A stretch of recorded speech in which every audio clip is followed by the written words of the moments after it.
here telling y'all that fuck, I need to clean my room and fuck, I want to smoke.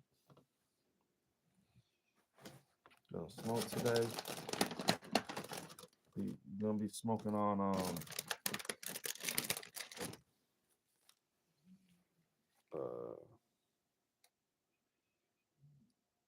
fluff fumes. Uh, be taking some of that.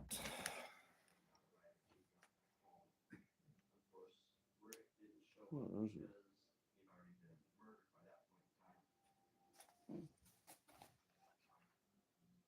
hmm.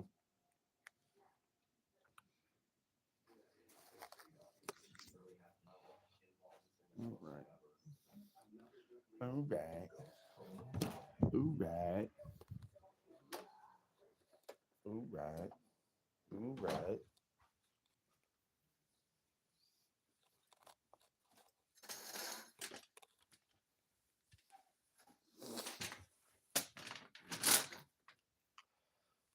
But yeah, it makes me sleep.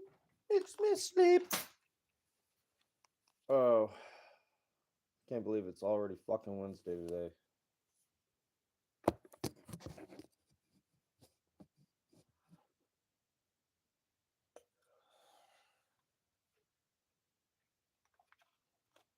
Okay.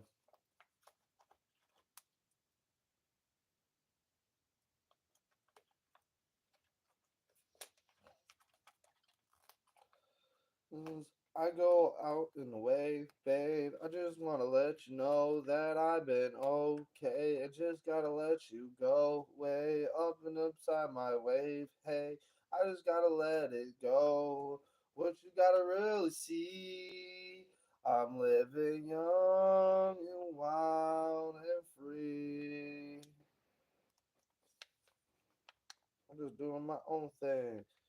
You gotta know that it's not too good, bad, or two trips to that I know. I gotta love you the same thing that I love all with my hoes. Turn it. They don't even know the CBD amount. It literally says ND.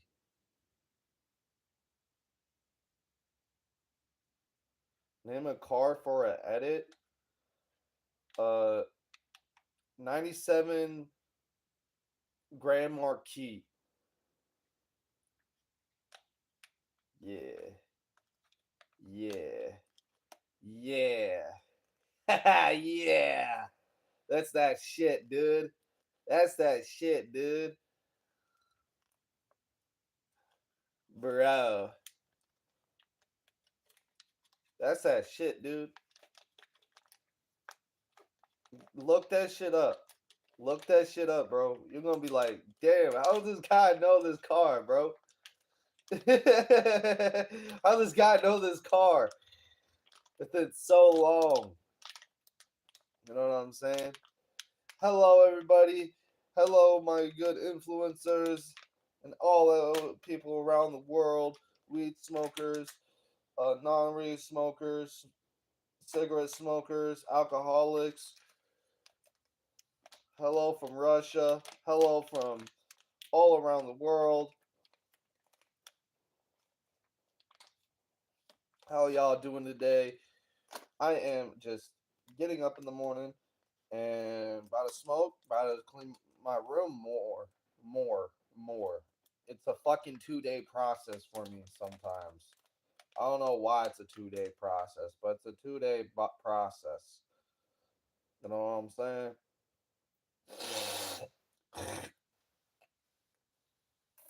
Hey, yo, though. What's it been and how's it been going for y'all? Keep on seeing y'all. Keep on leaving. Your buddy.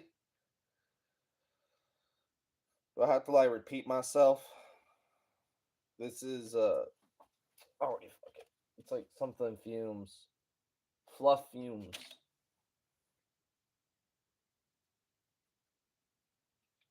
God damn, what the fuck is up with this? Oh yeah, look at all this. Look at all this.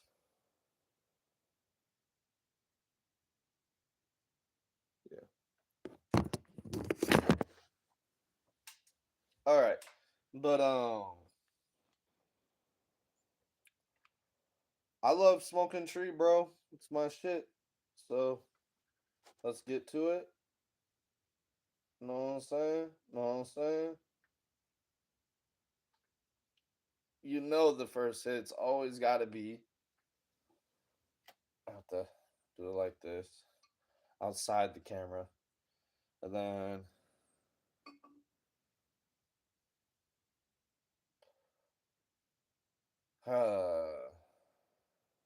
damn, I had to take a shit too. It's fine. It's fine. It's fine. It is literally fine.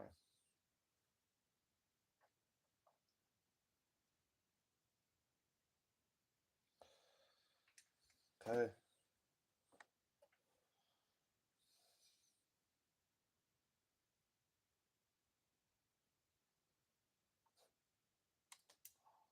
Motherfucker, dude. And I'm not gonna find it too.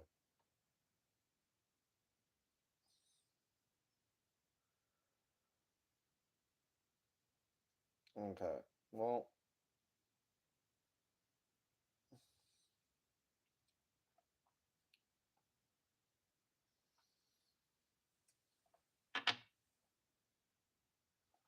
let me guess. Y'all want me to do pull ups and shit.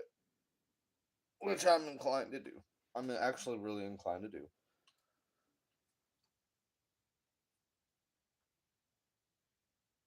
I just want to get my life straight first.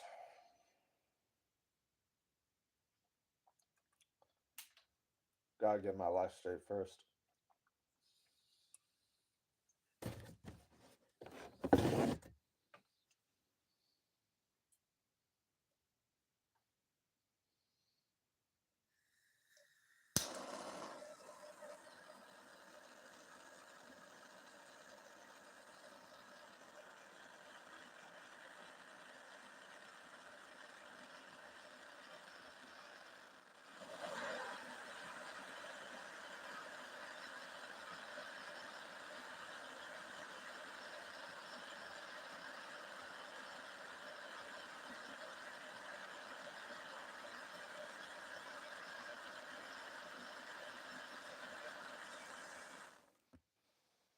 Mm-hmm.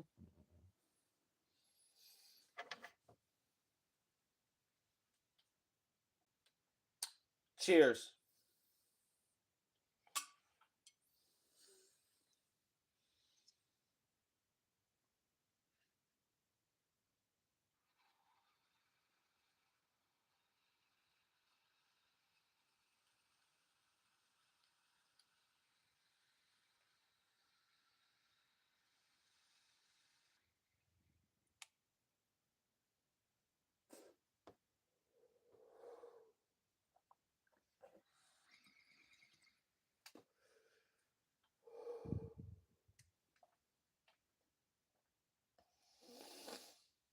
Oh, all right. Let's go talk about this shit. All right. I'm gonna go talk about this shit about what my life is right now. Okay. Just needed a hit. I needed something to get back on. This might be on the worst video footage that you ever seen possible, but I don't give a fuck. All right.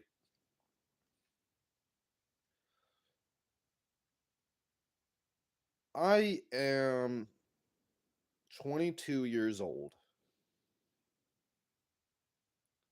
realizing I need to have respect in the fullest way. And in a way, I have to do better than everybody. Hear me out. Not as in a selfish way that I'm better than you, do better shit than you, da da da. When I mean better, I mean like when I go out and drive, don't have no type of driving infractions like no seat belts or driving over the speed limit or you know check my car fluids and stuff like that to be really a responsible maintaining uh just maintaining your car, you know? Just me smoking some dope or dop. You gotta put the E on the end of it. Now that's just dopping.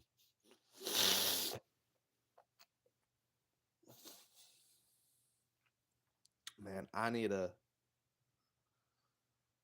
whew, man.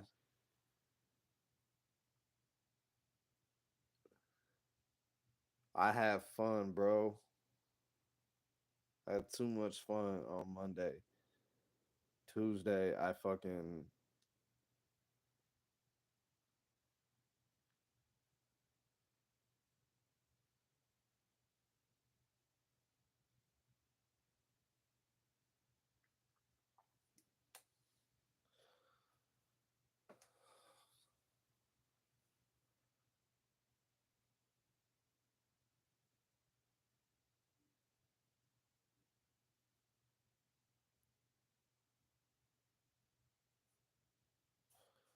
wow.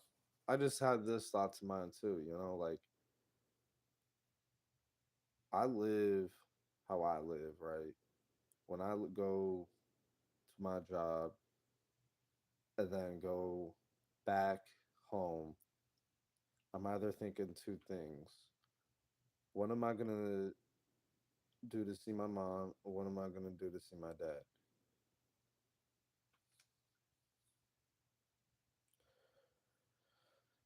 That's it.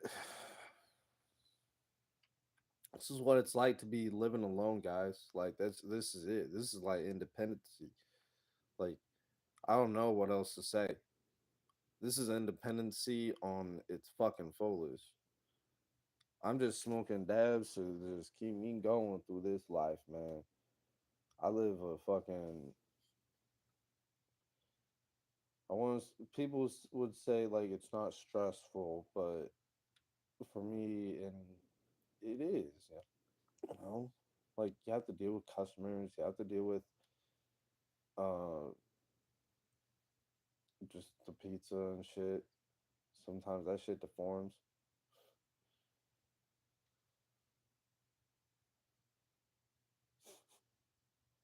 I don't know. I'm okay at it. I'm not the best at it. I'm not,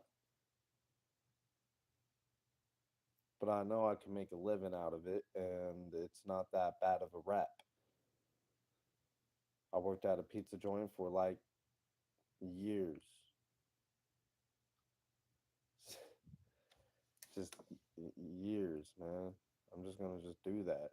And then I remember, like it was like my first day, second day, third day working there. I I literally put the cheese on top of it and did it just like the video.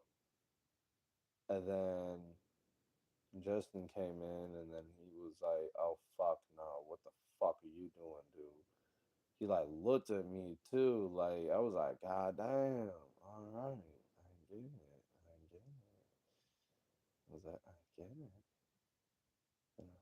But like with me, it's like I get high, but that's the thing. I get it. We need to get high sometimes, you know.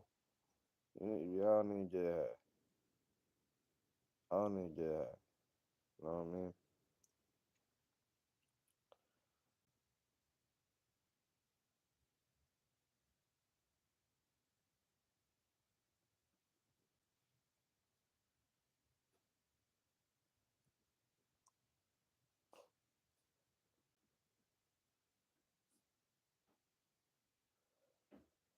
Shit, man. Just me smoking some dope.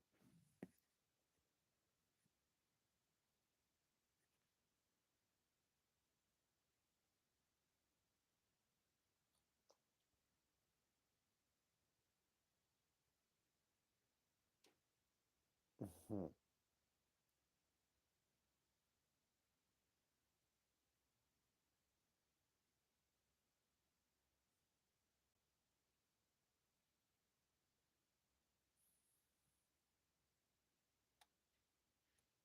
I'm in my car for an edit.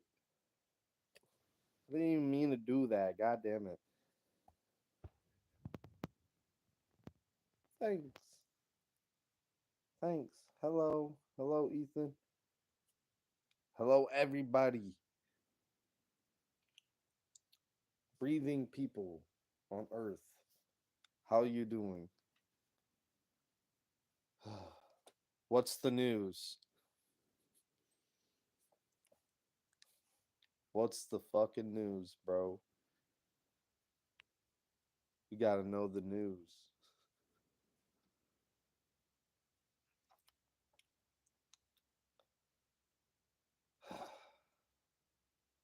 It's just,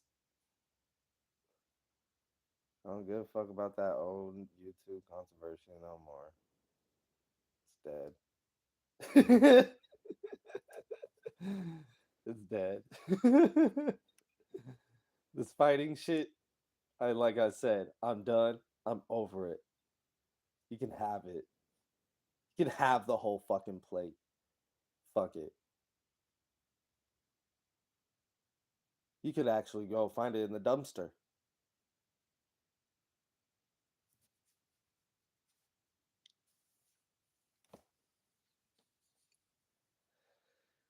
Holy shit. You can find that shit in the dumpster.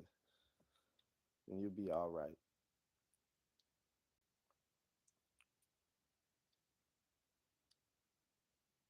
You'll be alright.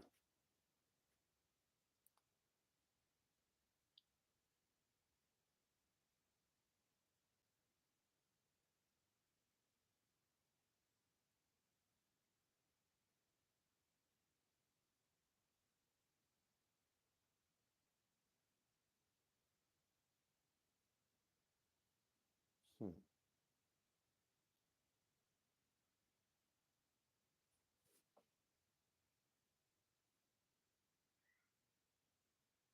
I just woke up in the middle of the night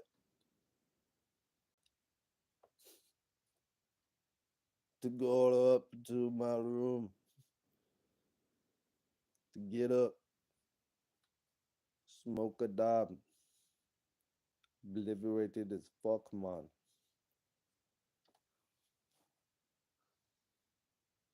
Yo,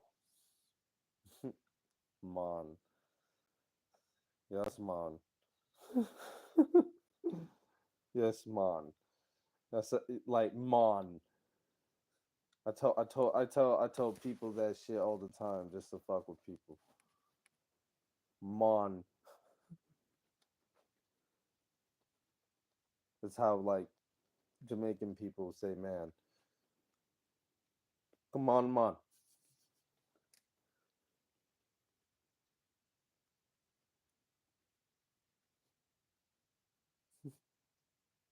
That's not cool, man. Man, that's not cool, man. Uh,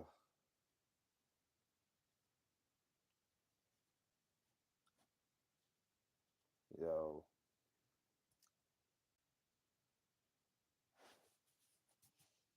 Do I have to do another DMT video, guys, to activate your pineal gland?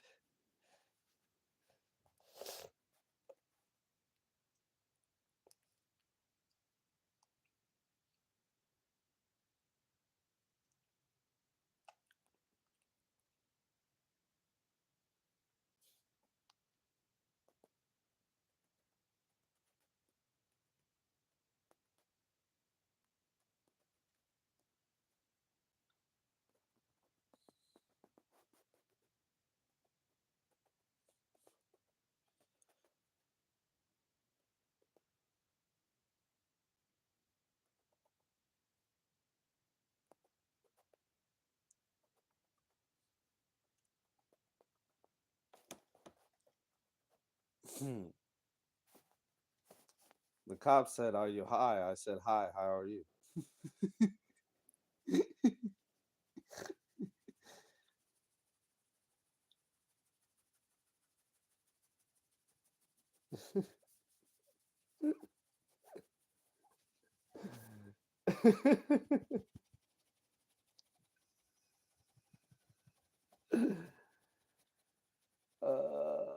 Fuck, that's some funny ass shit.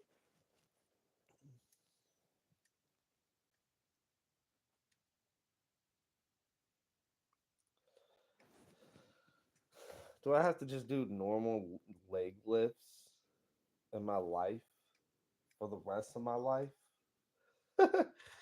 Like, look what I'm just trying to do right here. Just, just going up and down, right? Up and down. Get to exercising, motherfucker. This is stretching mobility.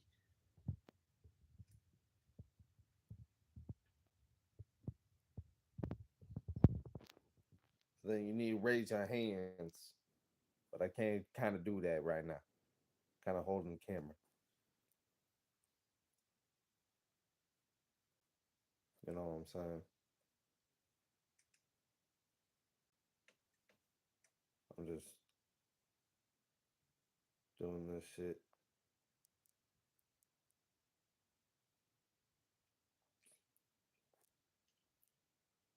Fucking out of here. Dude. I'm just on.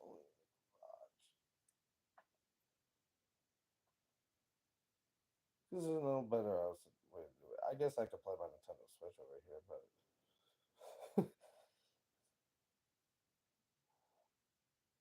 I used to be playing like Smash Bros. Up on this bitch. I don't know what happened. I think I just stopped paying for this service.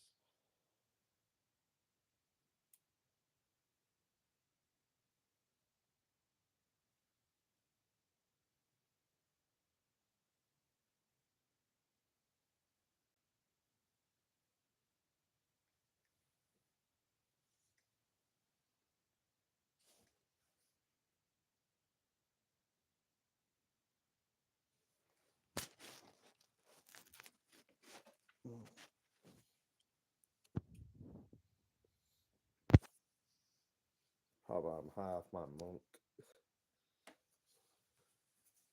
I'm so high, I'm a monk. That's what I do. Boo!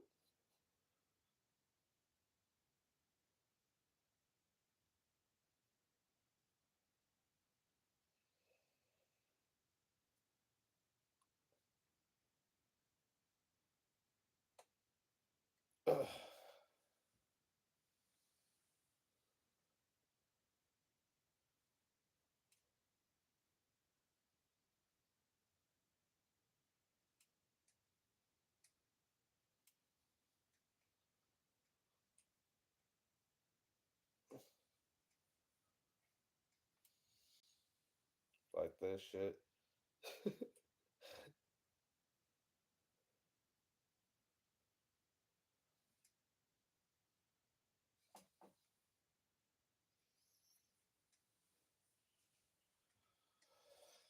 Hmm.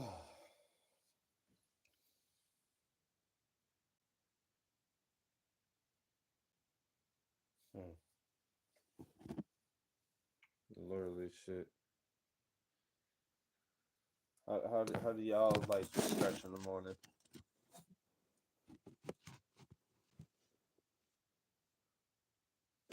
You know what I'm saying? Look, like I just like stretch my arms all up in the air, right? I just like extend my legs best I can, but I use sometimes the bottom of the chair to like make me go a little straight. You know what I'm saying? Like my legs straight. So I want my legs straight as possible at a 90-degree angle, straight as possible. And then just go, raise your hand up as far as possible.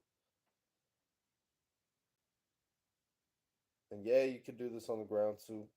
It's fine. That's better too. But I'm just trying to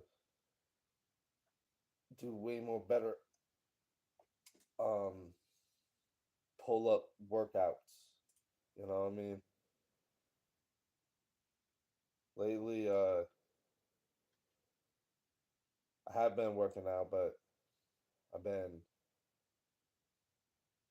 just kind of like, man, I just need to get my fucking shit straight on like my room. I need to. I need to clean that shit up. I was like, bro, that shit had to been today. I was like, I need to clean up this shit.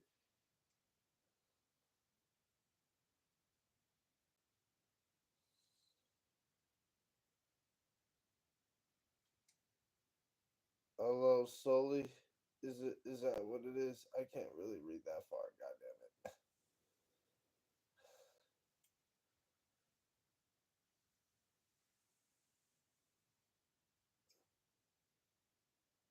I think that just says hi. Uh, hello, hello, hello, hello, hello.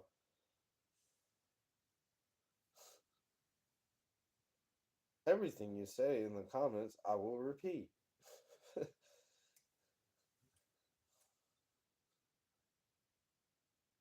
Not racial slurs and being homophobic.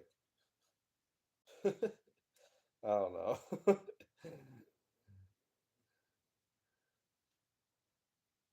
I don't know.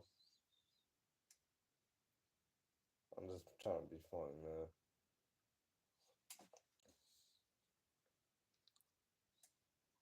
E. Is that what it is? Or J.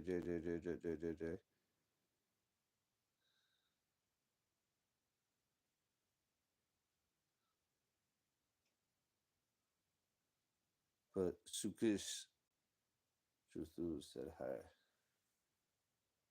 What up, dude? What up, dope? What up, dope?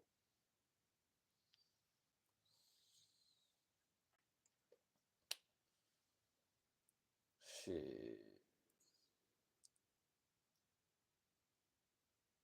Damn. Wake up in the morning. Yeah, my life entertaining. Yeah, my wake up in the morning. My life entertaining.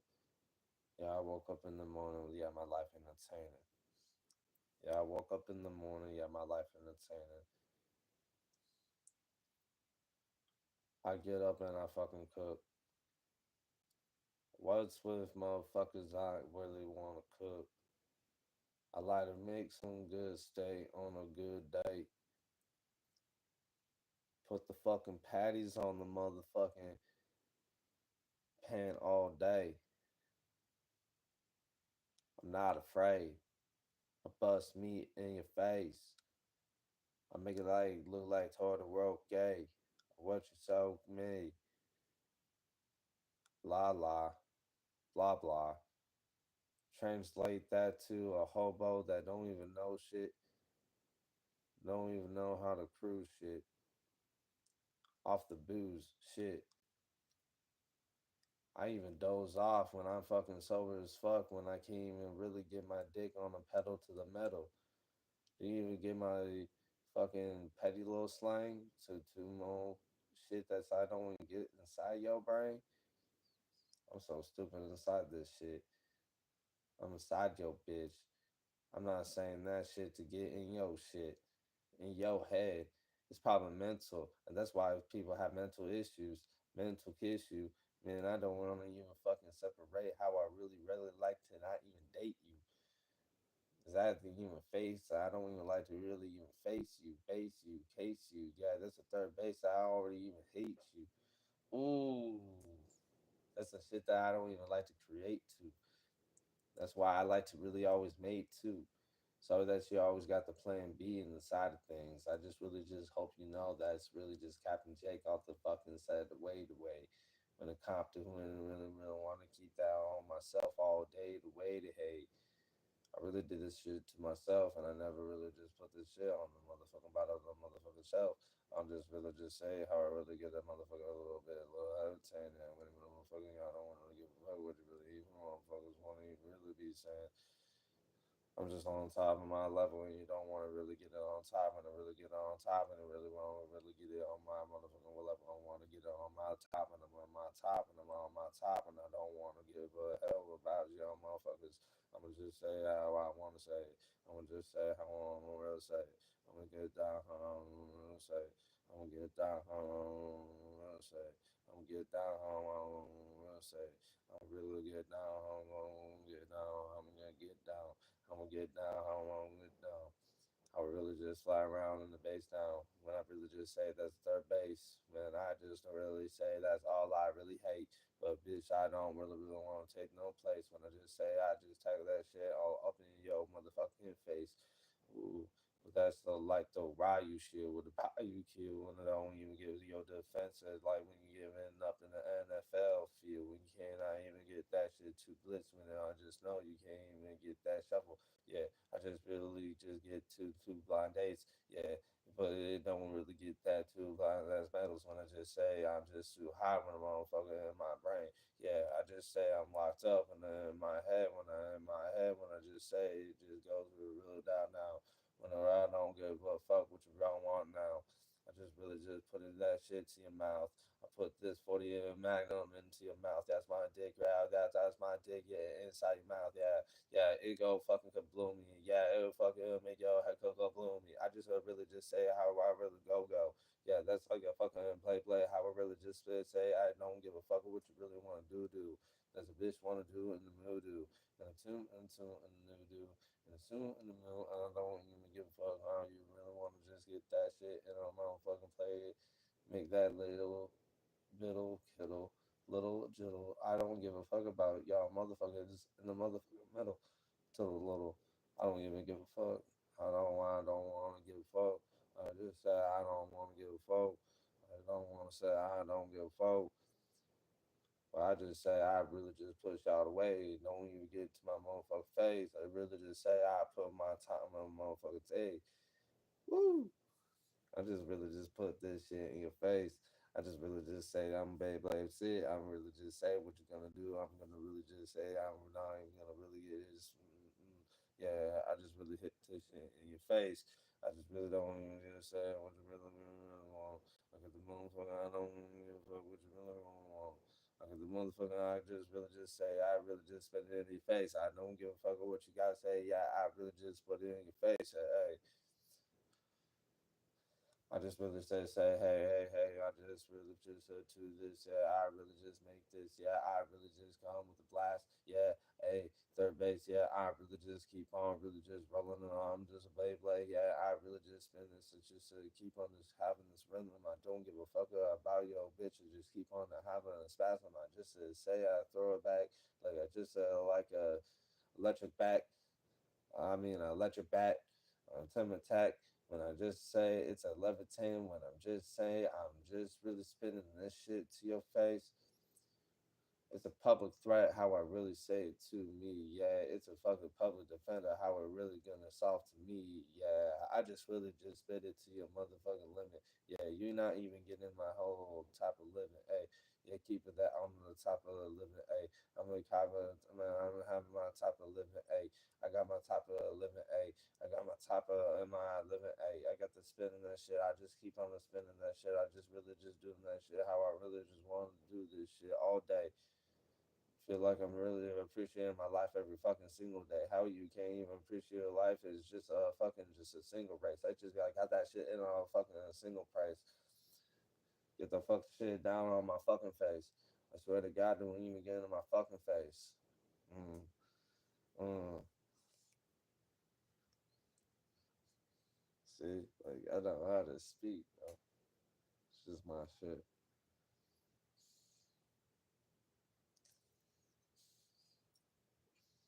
It's just my shit. I can just do that shit.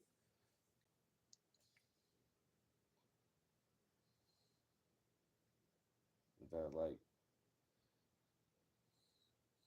how do you want to do that shit? You know what I mean? Like I really actually be rapping and shit. Whew. Spit-a-rip-a-dip-a-dip-a.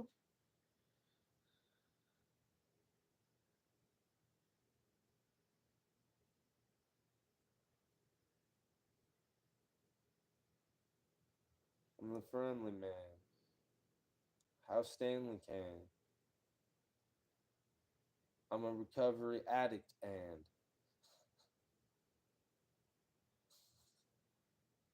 sorry, sorry, sorry, sorry, sorry, sorry. And I know it's like been like almost 16 years. Sorry, sorry. I'm an asshole. Sorry, sorry. I didn't really get that shit into you about a throat. Sorry, sorry. But it ain't gonna really get it to your heart when you really just say how I really just talk about Haley J. And just really get that shit in your heart. So I don't really know how I really kind of fucking separate. Even if I even talk about Kim, it's just really a laugh on the goof on the fucking brainstar. I would really just laugh about that shit with my brother from the fucking first start. Don't even tell me how I really want to get this shit in my place. Don't even get that shit in my face. I really actually beat the fucking case. Don't even really say how I really actually don't even give a fuck of what people actually say to me. Don't even say what I fucking really want to say to them. Keep your fucking lips shut. Yeah, you got that shit peaceful fucking cuz. You just got every fucking First Amendment. You got every fucking right thing. What you gotta do. What you gotta do. What you gotta move. Yeah, I'm really fucking slick. What I gotta do. Mm, how I really just put that in the motherfucking pasture master. Yeah, I'm fucking a master. Yeah, I got a master degree. Like I'm a fucking civil lead. Really, it's actually in the dictionary read. It's a fucking word named the dick. Oh, I got the fucking Spider Man. I got the fucking levitating. I got everything. Got to be web shooting everywhere. I got to be Peter Parker or something. I gotta really just say I really gotta do this on my motherfucking level. I would really just say I put that shit in my fucking peanut butter jelly on my motherfucking sandwich and motherfucker. Yeah, I don't really give a fuck how you really want to get this shit to your motherfucking face. I'm just really just spreading the motherfucking sheets all around. And you really just say you none of you two bitches even fucked in the first place. Yeah, sure. I just really gotta say how you really want to get that shit down. I just really want to just flip that shit in your face. Yeah, it's that motherfucking up over the case. I just really just say spit that shit in your face. I just really just put that shit down. When a bitch wanna really just come around. When a bitch wanna come around. When a bitch wanna come around. When a bitch wanna come around. I don't really give a fuck about the bitch wanna come around. I don't really give a fuck about the bitch that goes like around. Because you don't want to go rounds and rounds and rounds and rounds. But it's like the demons I always face in upper case up in my brainwaves that why I cannot speak about it when I really like to talk about it. Because it should be, man, it shouldn't be anything too harmful. When it be so, I'm so fucking get it that too. I'm too harmful. I'm too harmful. I'm just blabbing this shit. Man, I'm just really just making this shit look like a part time on this bitch. Yeah, I really just put that shit up on that shit, middle finger up inside your bitch in your face. Yeah, I give F bombs to everyone. You better give that shit to everyone. Put that in everyone. Yeah, everyone. Professional, everyone. Make that everyone. Everyone. Get it to it. Make it through it. Speed it up. Yeah. I'm a jet ski. Bets on me. You can't feel me. Making a whole liberty. Japanese warrior. You can't even get to the samurai when you can't even get towards her. Towards her. Yeah. I got the Mord's corpse, so I just really get dissecting towards you. You got HIV from the mosquito that you just got bit. You're so fucking sensitive, bitch. I mean, I can't even get too irritated. You got to recover when you fucking made it out this shit.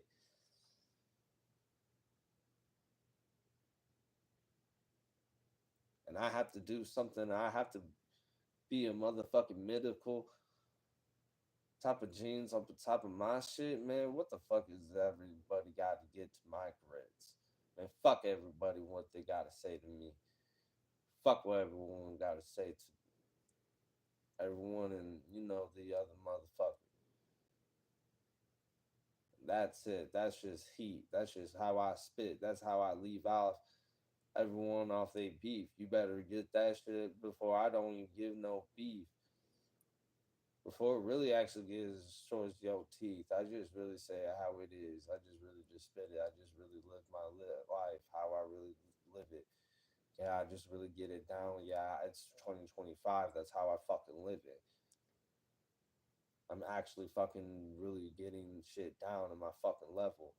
I swear to God, these motherfucking pansy models want to get in the fucking star badges and really talk the shit and they really want to talk the bitch and they really want to talk this shit, but I really actually say a lot of things and I really say that I got a lot of better things to do in my life and things than to deal with the DUI and things. It just really can't even be the subtle. It can't even be the over huddle. It can't even be the how I really just get that over a stump and I really just fucked your model over the fucking goddamn handy bottle. I'm not even talking about the vodka. I'm actually talking about the fucking vaporizer. How I really just smoked your bitch and I just put her on full throttle. What I say, what I fucking gotta do. I gotta do how I really separate a bitch. What I gotta really front with you. You can't even get to fuck with you. Fuck with you. Fuck what you're saying. Fuck what you spraying. Fuck what you really just overcome, man. I just really get that shit overlaying. I'm not even overpaying. Fuck what you're saying. Tapping it over your mouth. Yeah, I just really get that shit spraying, paying. I'm just really just free of this shit. Be of this shit. Lead of this shit. I'm the leader of this bitch. But I can't really say too much because no one will really say I got no hits. But I really just say I really don't give a fuck about no hits. Because like I say, I really just don't give a fuck about no bitch getting on my dick. That's kind of like the craziest shit from a straight man. But I really actually don't want the STDs, like sexual transmitted demons, what you come on hunting to me. When the time I want to really don't give a fuck what you really want from me. What you want from me. What the fuck do you want from me? Man, this guy is tripping in his own dope.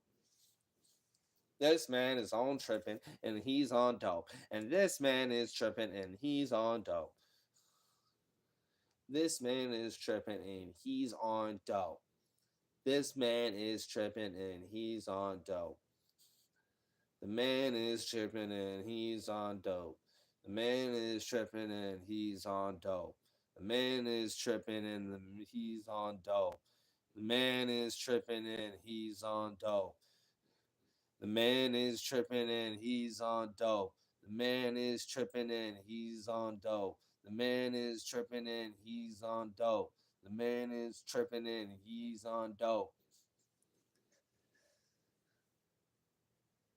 The man is tripping and he's on dope. The man is tripping and he's on dope.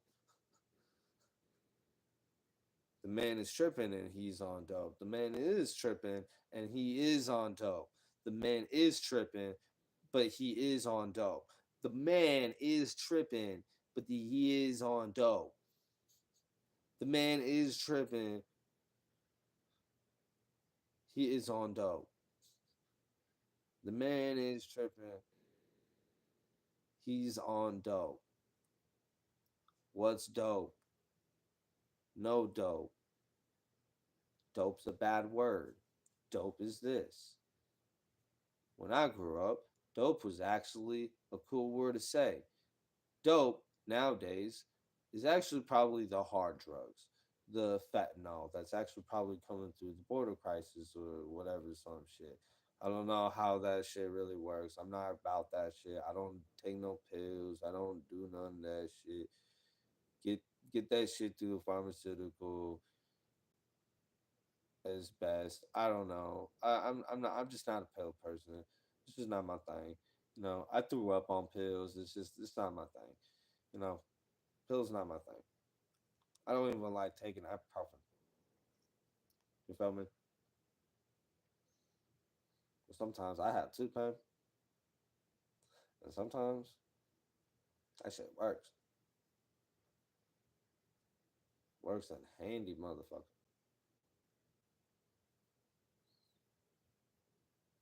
Hmm.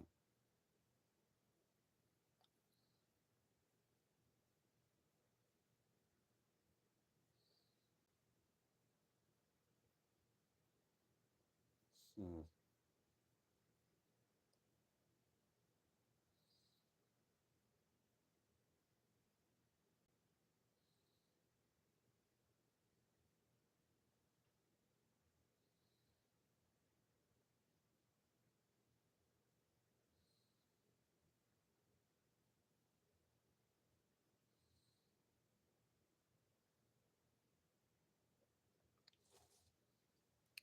Show man.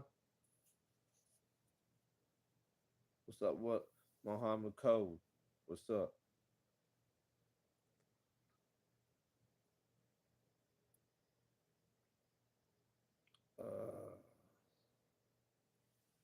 All right. How we gonna get the day started?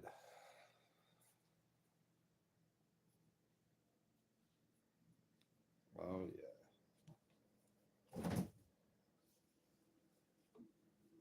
Oh fuck.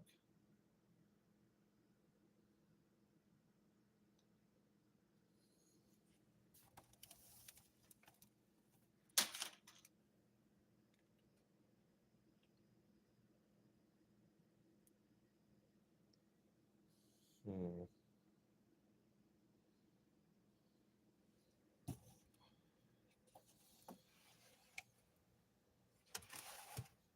I'm just that shit. Wait.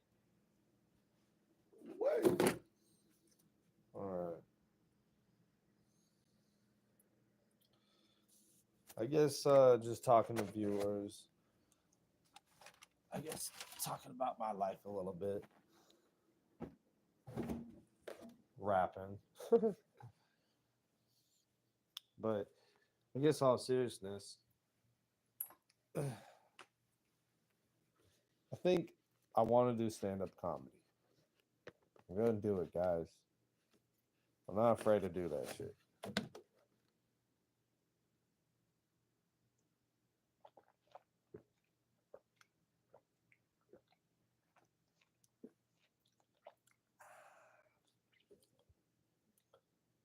Chocolate milk the shit, bro.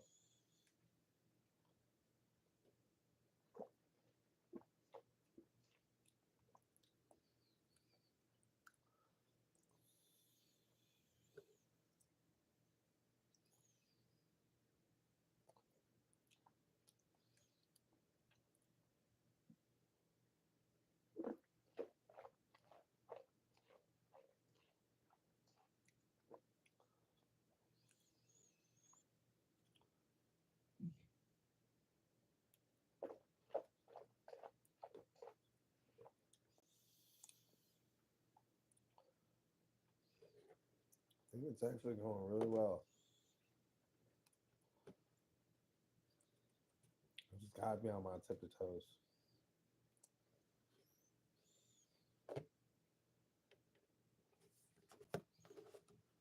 You know what I mean?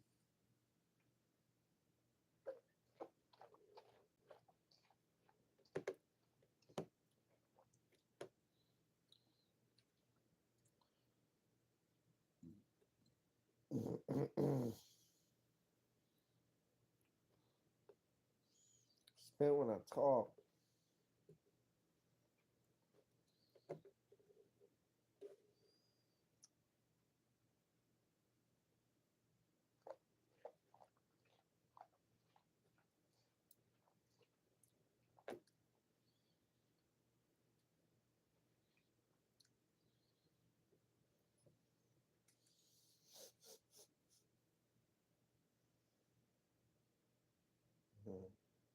Sorry. Sometimes I pause in my moments. Um,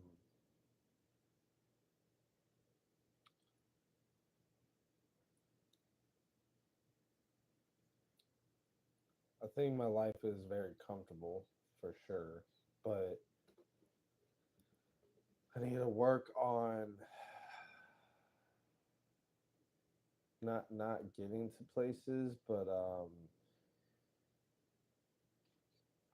I need to work on going to the gym more, but it's not because it's like I don't want to. It's because it's like my car be fucking up on me, and I don't. It's like such a risk taker to like take it. You know what I mean? It's just like, goddamn it. It's like I gotta fix this shit. It's like I gotta fix shit. Gotta fix shit before you gotta do shit. You know, that's like my motto. You know, so life is going good, but I gotta just gotta fix some shit. It's either for my dad or like some simple mechanic down the street.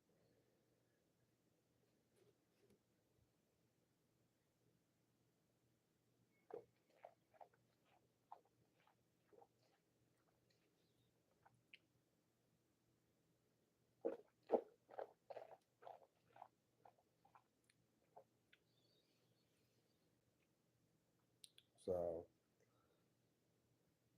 gotta fix shit in my life for sure. But realizing that I actually got all types of freedoms and shit. You know what I mean? Like I can actually call it Uber. I could actually call Lyft. I can make arrangements and all this and all that. But at the end of the day, like,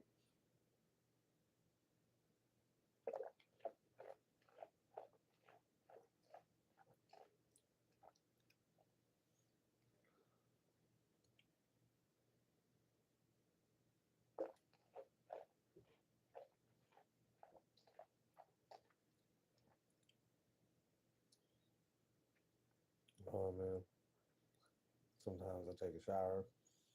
Sometimes I take a dip in the pool, wash off,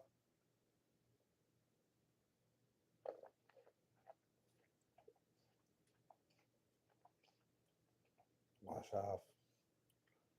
You know what I mean? Well,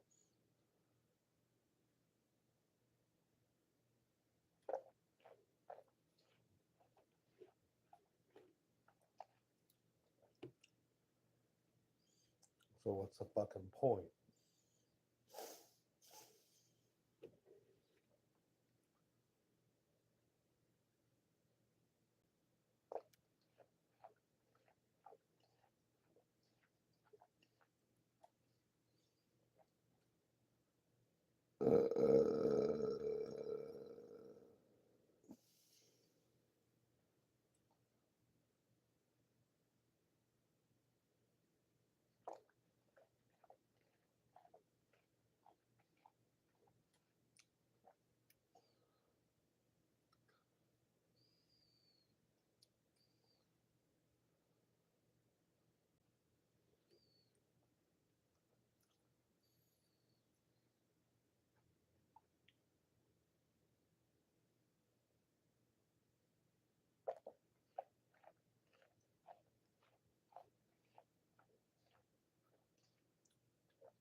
Feeling chocolate milk.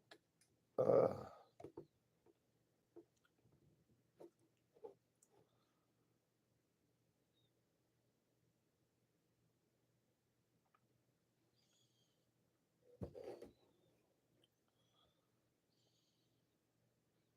Shit.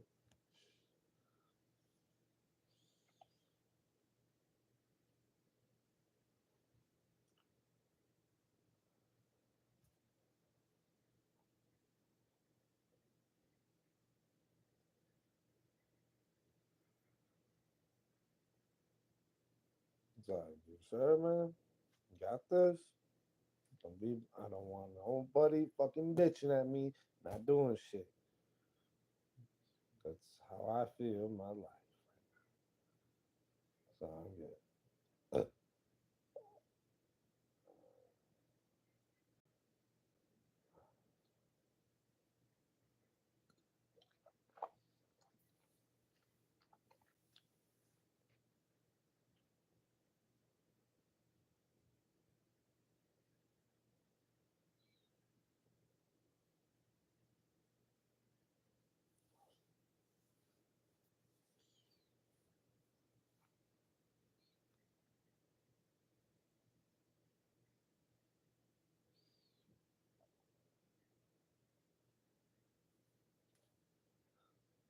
Oh my goddamn.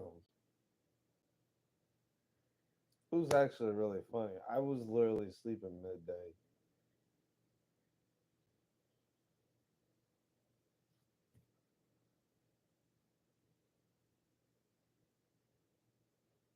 I was like, fuck, man. He's like, all I know is that he's trying to live his. I'm just trying. I'm sorry, I'm having acting scenarios in my fucking head right now. God damn it. But yeah,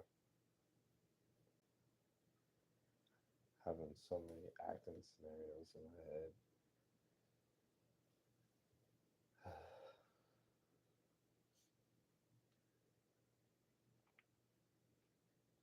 You see all flinch. I only have 4 subscribers. I'll say this: anything's possible. Just do what you're talented with, and you could just do what I'm doing. Just talk to the camera. You could show yourself doing things with the camera. There's many things you can do live streaming. You know what I mean? That's why I feel it's actually such a beautiful art that people are actually doing a lot of things while they're live streaming. Um, really, I don't really want to broadcast where I work. You know what I mean? I feel that's kind of subtle. I feel that's kind of people don't really need to know that where I work. But I mean, it's crazy that Fulcrum uh works at Domino's.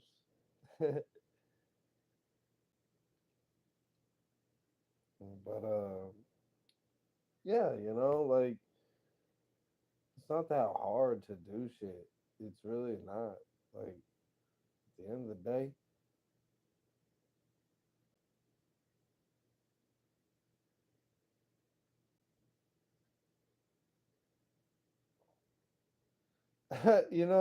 I think it did start.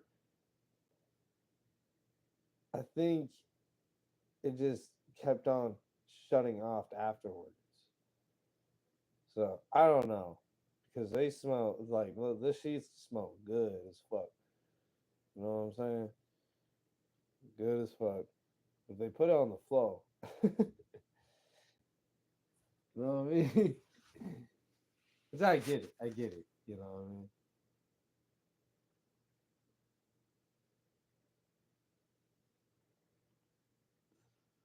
Oh shit, man. Look, that shit was funny as fuck though. And a sock.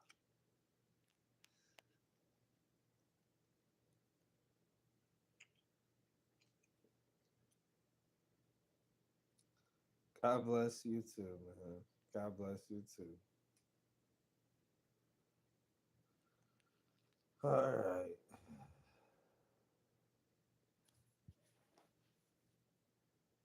Get to room creation 101.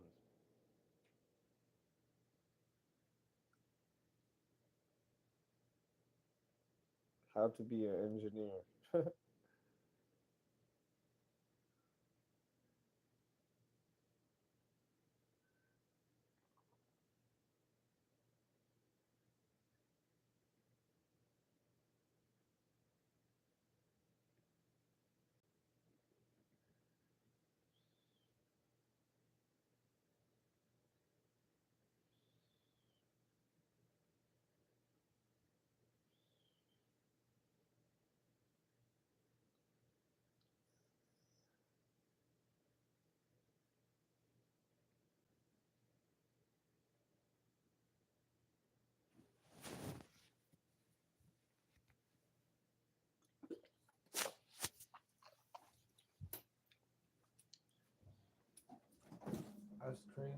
put it in.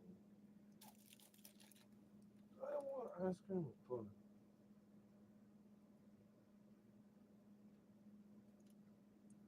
Milkshake, I just want it on with y'all.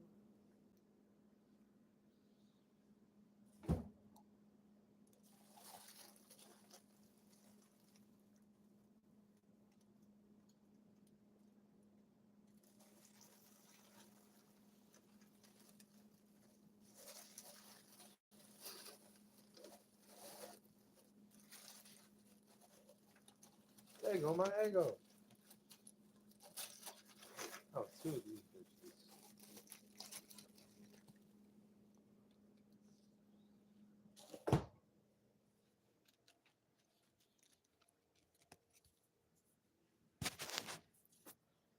I'm a mute, y'all, alright?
Let me say it like this.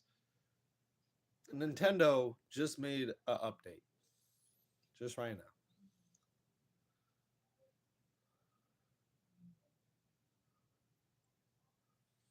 Sorry, it's on the probably the worst screen, but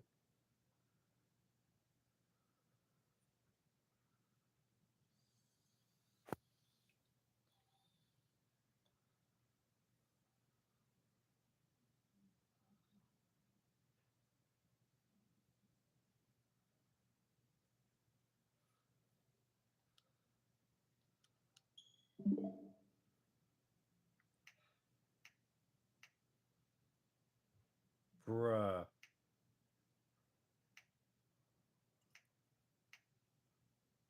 Virtual game cards?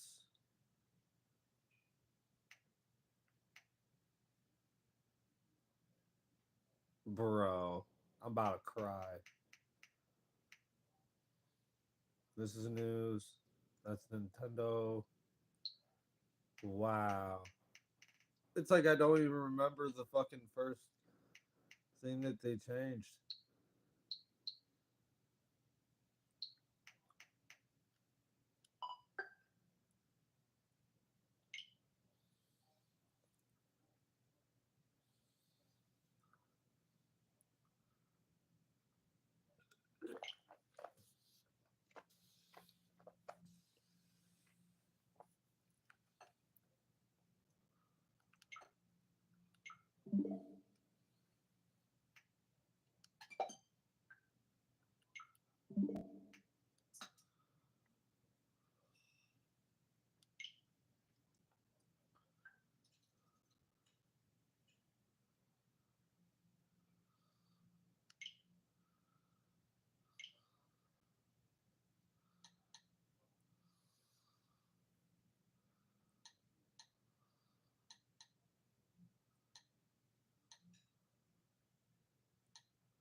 Huh. I'm just giving y'all my reaction though.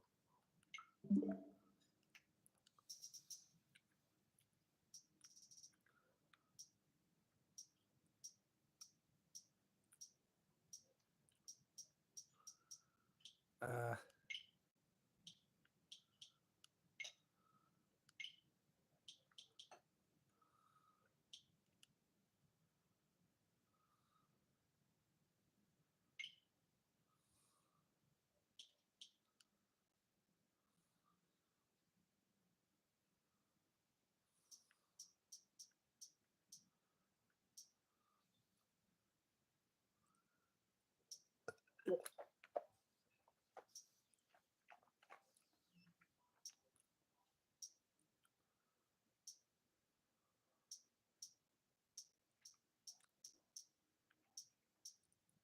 um,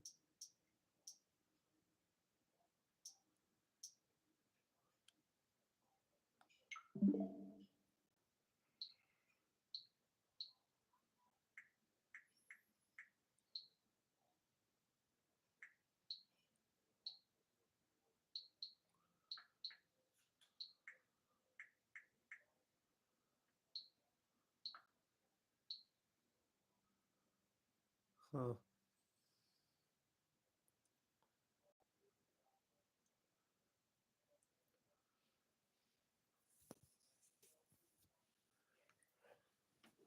Just a lonely stone hop in this planet.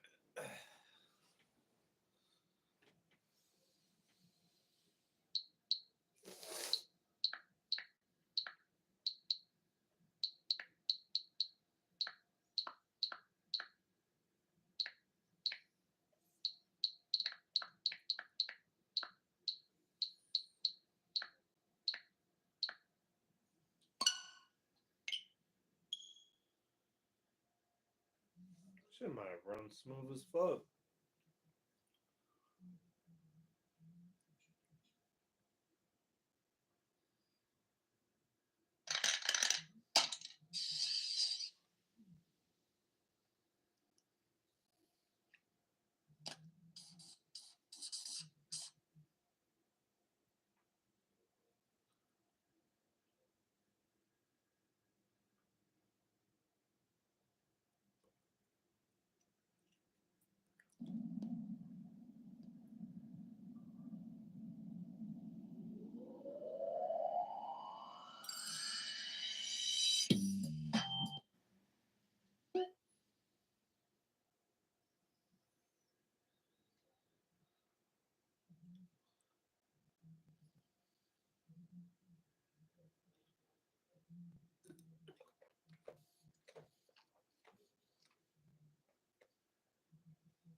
They're the same speed.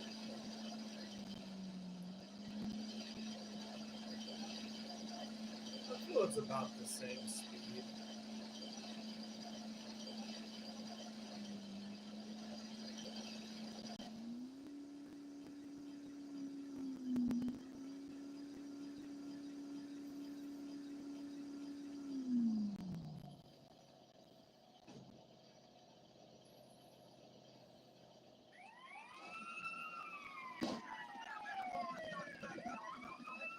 You get a shot. Hey, go.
Hey, this gonna get real ugly in a minute.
Hello, Aaron.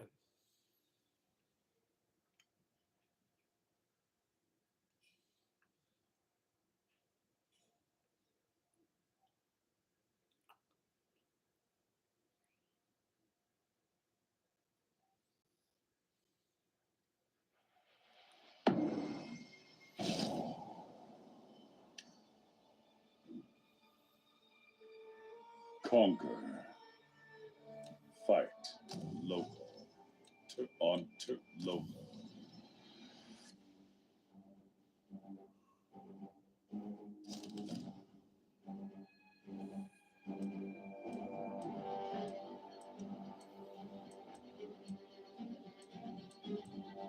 The Joker.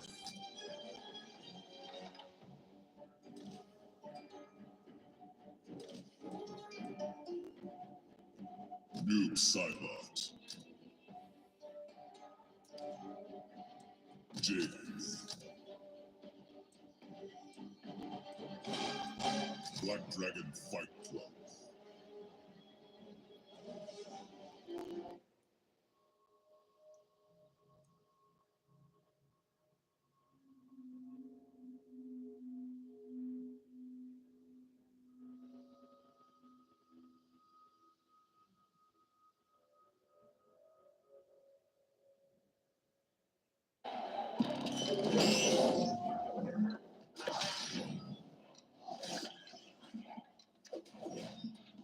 You were the first Sub-Zero. And the only one who mattered. The Lin Kuei are better off without you. Round 1. Fight.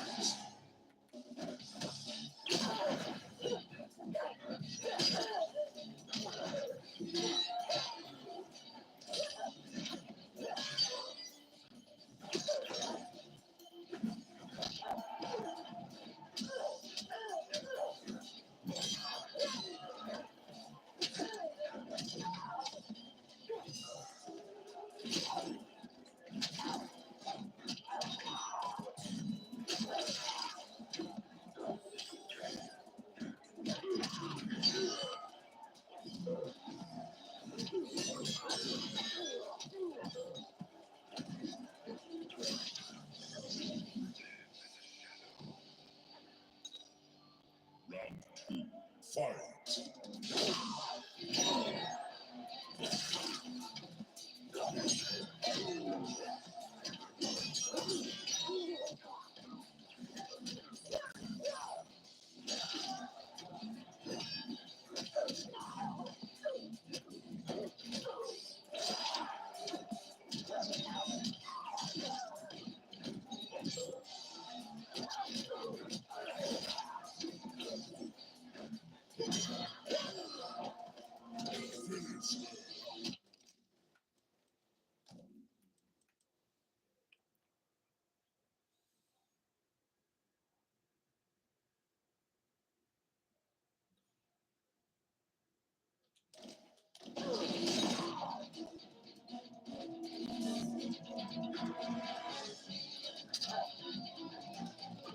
Aaron. Noob Saibot wins.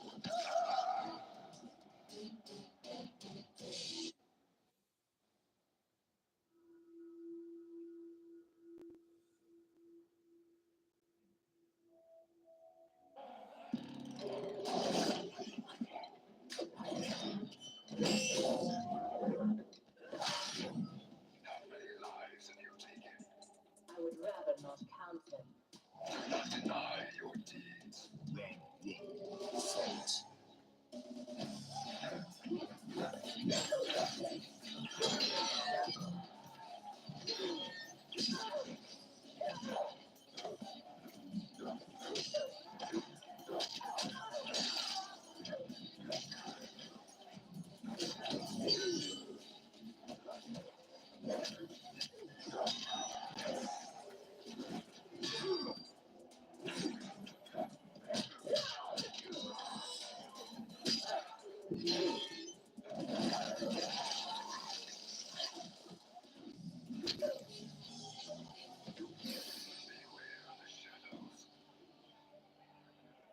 Round 2. Fight.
Fatality.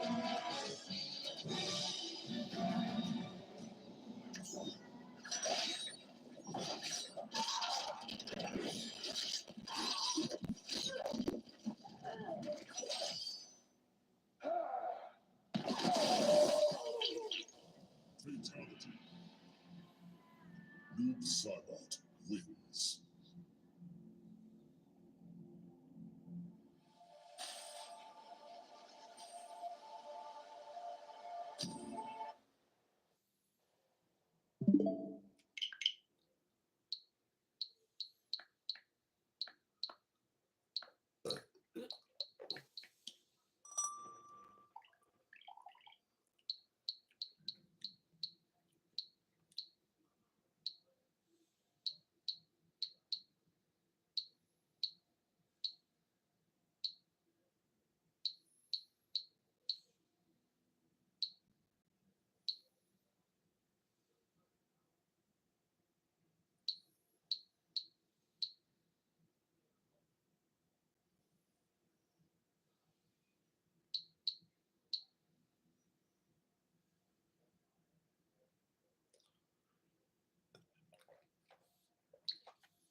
Downtown, moisturize, knock it down to the wire, breaking ankles, I'm a high flyer.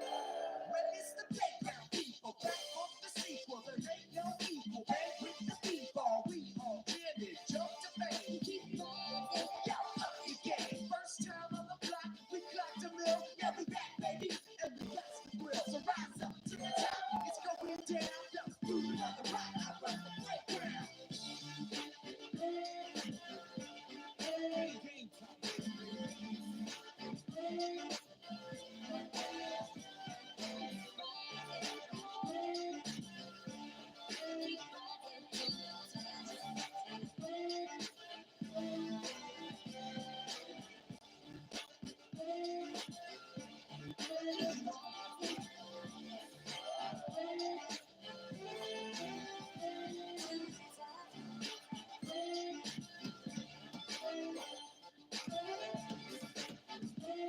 time.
downtown.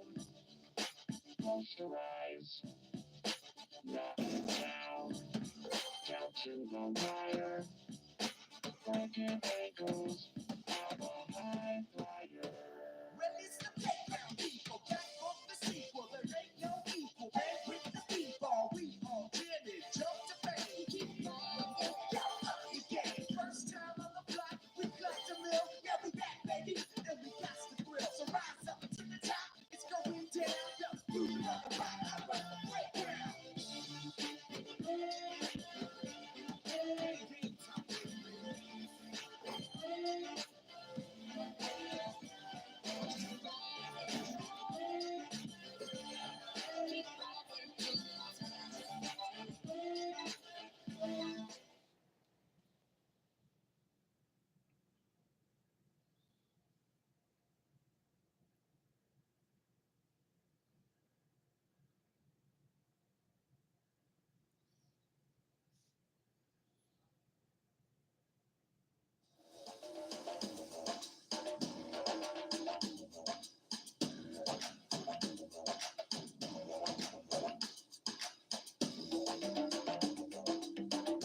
Through the wonder of the modern interweb, we've got UJB joining us for the game. Commentating on a game where I am the bird eagle. Oh, it's a dream come true. Holy moly! Take a look at who showed up to the playground today. It's a true legend. He's a beast. For a score, extra points. Richmond. I heard that slump here.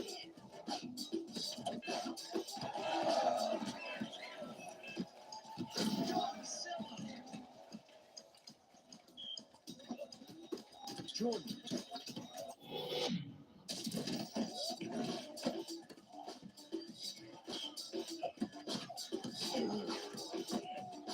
Defense is like a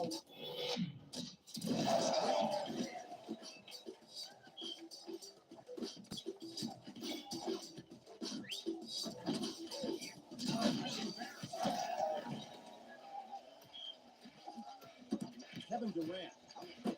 Oh, fantastic handle. Oh, supercharged ball coming up. Keep that shot from anywhere. Gordon.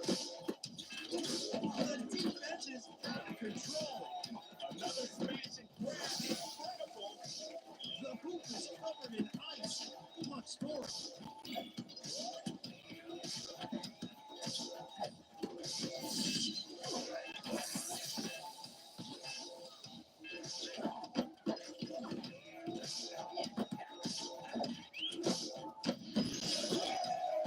Take another shot. Richmond. Defense is slowing down this drive. Street.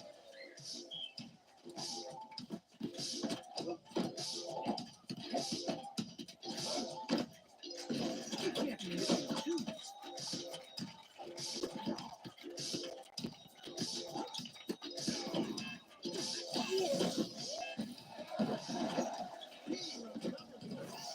The crowd was leaving, but now they're coming back into the game.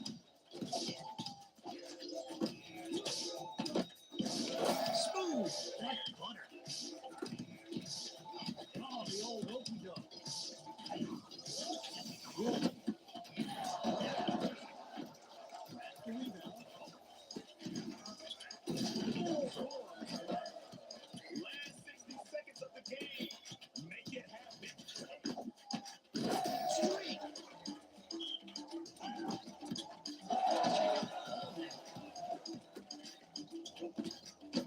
You thought you were gonna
gets to know the true self when you're tested by film. Whoever lost that game is humiliated. I've never expected to see him on the playground. First bucket. Durant pulls up and lets it fly.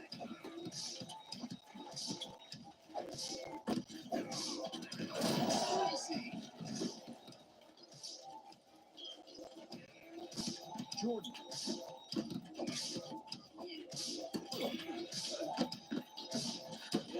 He goes to the glass and passes it.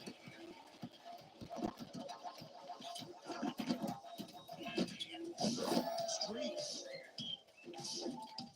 Durant. The defense is all over them. He got the first line. Chance.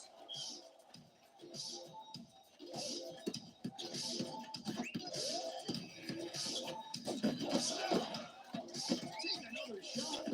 Rebound.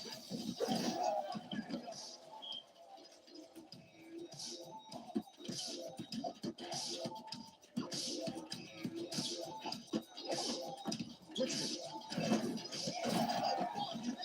Alley-oop. Very impressive. Mojito. Splash.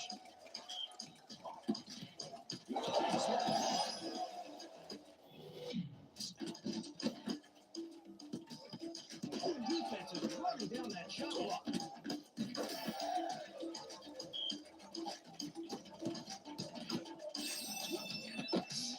JB puts it up.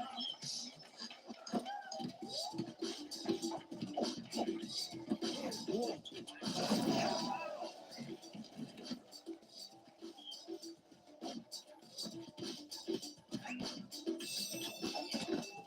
JB with the jumper.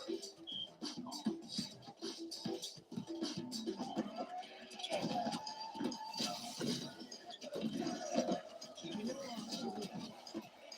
Defense is on him like glue. Maybe Jordan. Spurts on one. Don't affect your stamina. Richmond.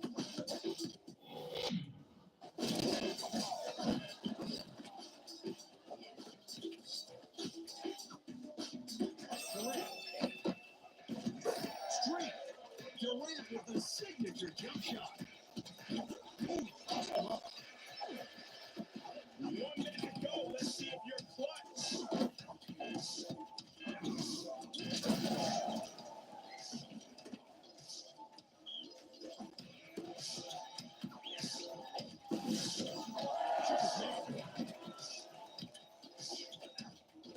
Richmond. Street.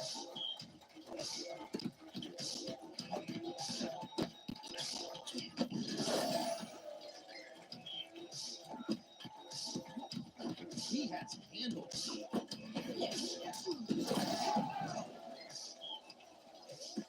Jordan. The defender is all over him. Street. At some point, that lead is going to be impossible to beat.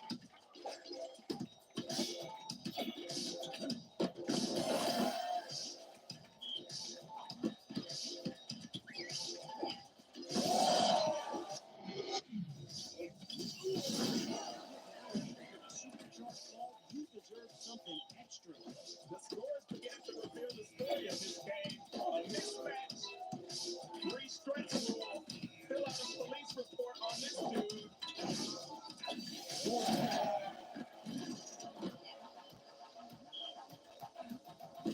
Jordan. Tickled the twine.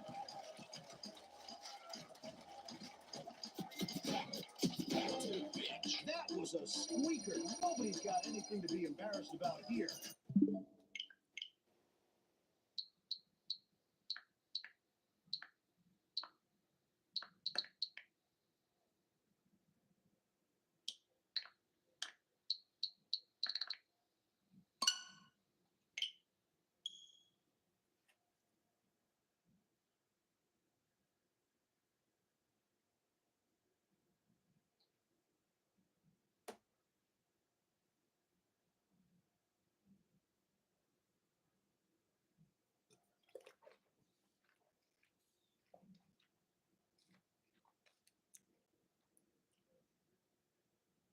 These dinners came straight. I think it's time to go check your whip out, huh? Yo, big fucking bet. Let's do fucking that peep shit. it, Let's do dude. I that want to shit. see this. The legendary Jacob Jones mobile. Gonna leave my 1979 cooler up here just for the moment. I guess this is a safe place to leave stuff, probably. Yeah, I don't think anybody's coming up here too much. I So, don't like- see. I see a dog over there. I see a person over there.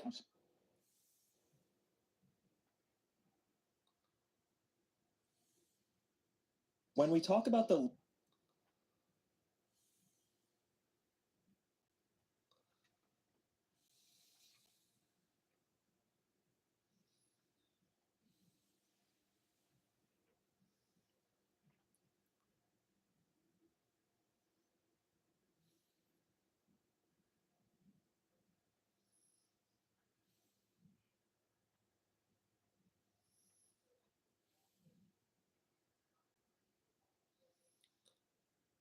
The craziest thing about legalization in New York City is that it happened and then all of these dispensaries appeared and people just thought, oh, this is legalization. These are the dispensaries. The big thing about the regulated market is the safety. When you smoke our flower, you're smoking something that's just sun-grown, grown directly in the native soil from New York. You guys want to just walk and see some huge plants? Well, we call this the Keef Chief. It's quite pungent. We actually are going to be hitting about 6,000 joints in packaging today. You can have $100,000 worth of product in a vehicle at any one time. I've sold Nick's dimes, 2 for $20. How often do orders come through? But almost like every second. Are we getting high now? Yeah, we're going to follow along.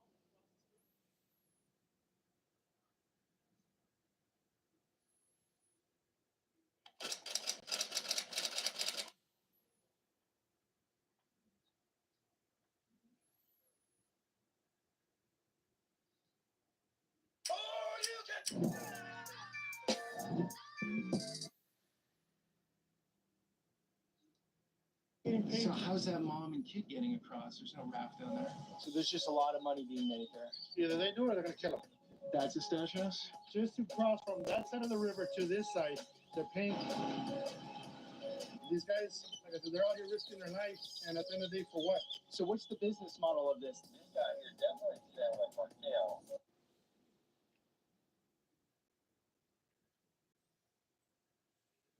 What if the lottery was on your phone? With real tickets, real winners. So how's that mom and kid getting across? There's no raft down there.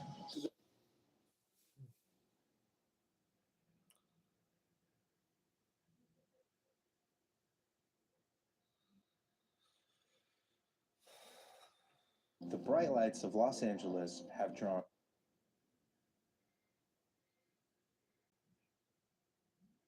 Space culture has baked into the local culture here. Completely baked in.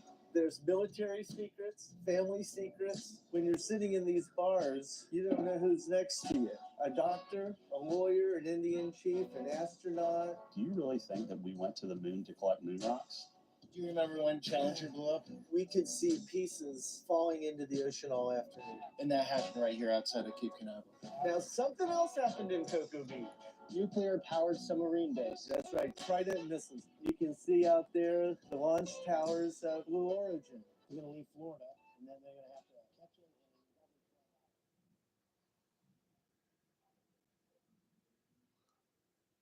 Iran is a country where trademark and copyright laws don't really exist. Brands that we know in the West operate here under fake names. So today we're going to try out some of the fake brands that are here in Iran and see how they compare to the ones in the West. And first up, the most blatant fake, Kentucky Fried Chicken. What do you got, Colonel Sanders? Is it any good? Let's see. So this is the logo. It looks very similar to the one of the real logo of KFC in my country, Australia. And is it open? Yes, it is. Hello. How are you? This is KFC.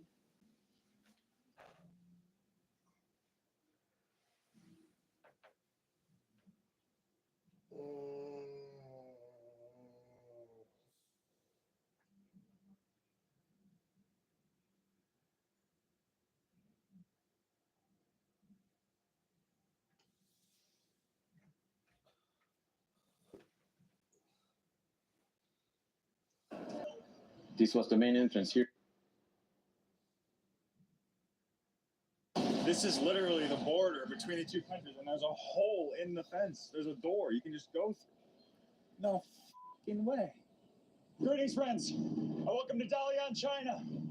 Today we're going to be hitchhiking with locals, exploring the city, and taking a boat deep in the North Korean waters. So let's do it. Flying to Shanghai on the way to the North Korean border. But first, we have a business class flight. I've never flown business class in my entire life. So I'm excited to see if the hype is real. Tyler and I have been hitting it extremely hard lately.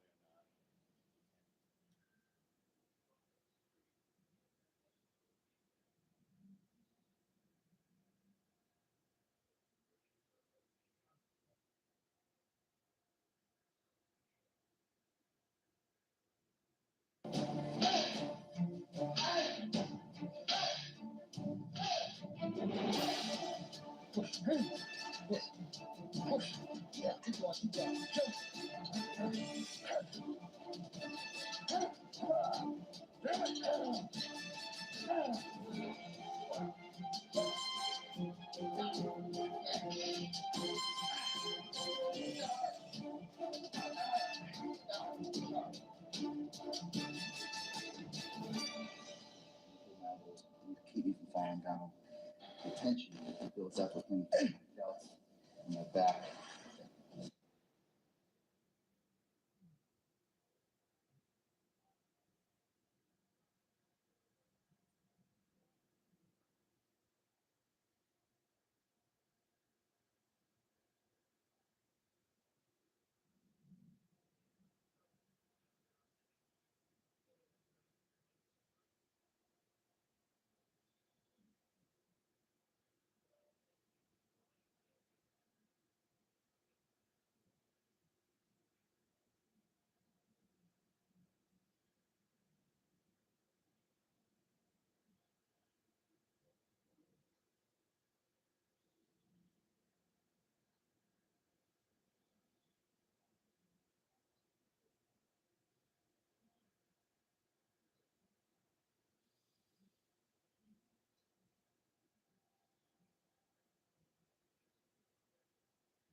Damn, bro.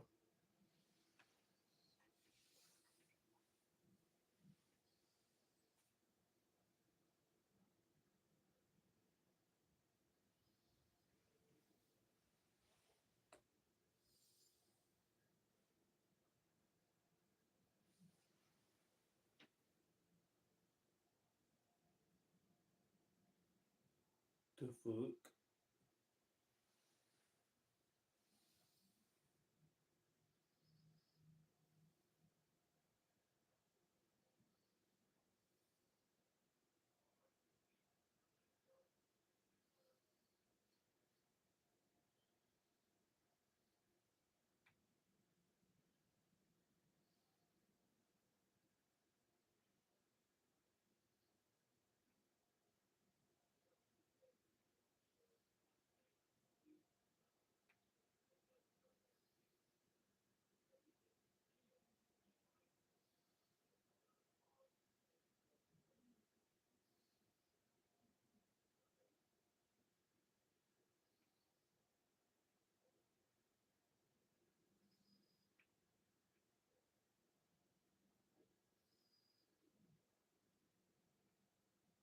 All right, we're gonna risk it for the biscuit. We're gonna drive over to the gas station at night. I want pretty much every ingredient at the store. We're gonna literally experiment with everything. I know there's a lot that we have right now, but there's a lot that we don't have too. I think that's like literally everything. Yeah. All right, we got it all. We got it all. All right, what do we do first? What do we start with? Like, what is our intro here? I think that's why 360 was so great, because you got so much. And old games are hard. And I can't afford any new consoles, and so people make fun of me. The more I play on my Xbox 360 in 2025, the more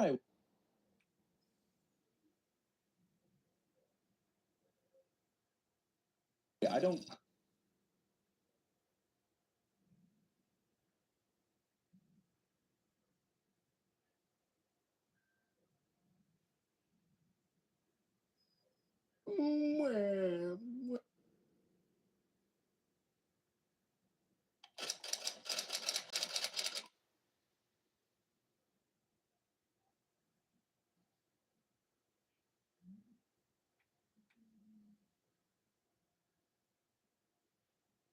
Dildos, actually. For some reason, I have this uncanny ability to find you guys with these weird stories. Yeah, he's all over the place.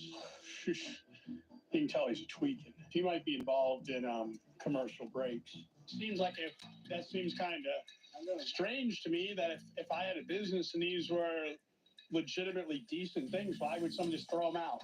I know, that's what I was doing too. And I was like, why? I'm on my way. I'm on my way, Doug. I'm on my way. Oh yeah, I'll tell you something. I think you'll understand when I say that something. I wanna hold your hand. I wanna hold your hand.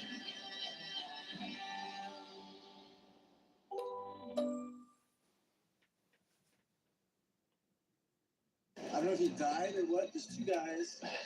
But see, the whole story is that they came in from, they were millionaires in Cadillac Mountain, and they went to that warehouse.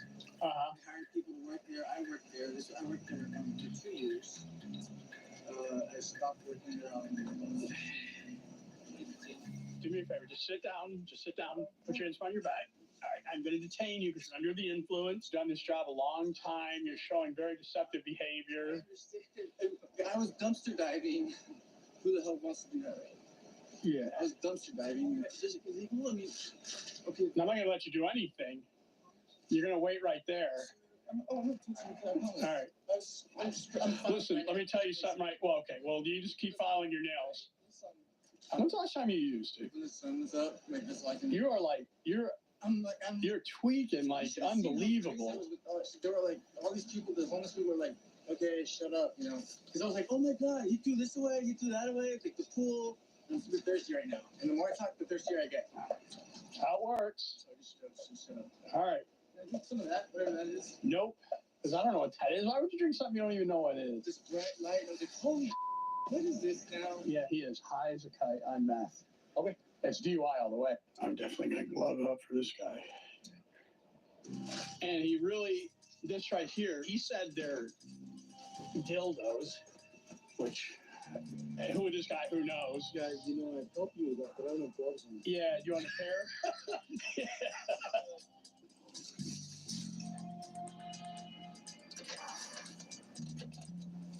Meth pipe. Consistent with.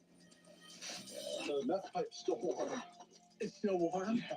Yeah. That's a good coating around here.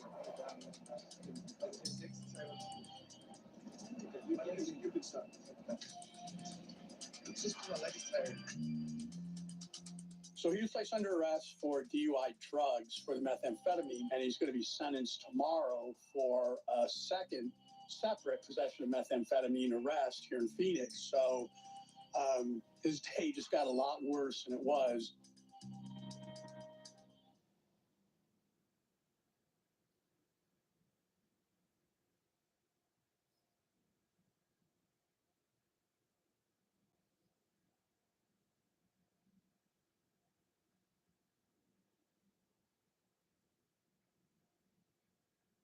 Valley, we're really about an hour and a half away from the ocean, about an hour and a half away from the snow. There's a lot of lakes around here. You can snowboard, wakeboard, scuba dive, hunting and fishing. There's a lot of things to keep you occupied on your off time, and I try and dabble in a little of all of those. Is it 29 years that energy? we just got a call of a fight in progress. About 20 subjects. We're 2 blocks away, so we're going to drive around the corner. We're going to see what we've got.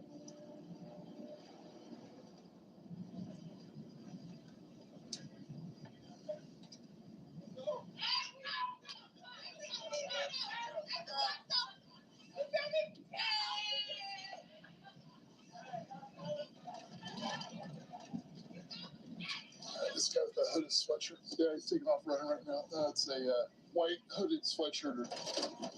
What's up, man? Come here. Hey, come here. Man, I know you. Come here. Oh, what are you doing? Come here. What are you doing? I'm not on probation, nothing. Put your hands up. You don't have to search me, Pope. Hey. I'm not on. You didn't ask me no questions or nothing, Pope. Put your hands up. I know my rights, Pope. Hey, hey. Pope, you don't have no reason.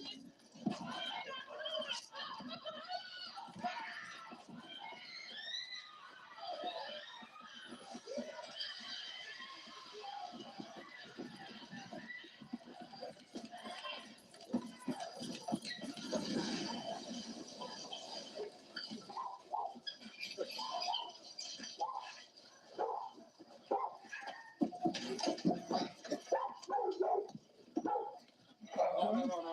Are you done? Are you done? Huh? Good cuffs.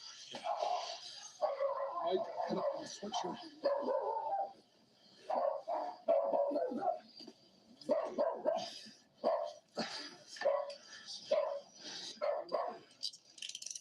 Damn, Pope, that's how you get down, bro. Look how you getting, bro. Send up. Yeah, that people got no paperwork and nothing. Damn, Pope, like that.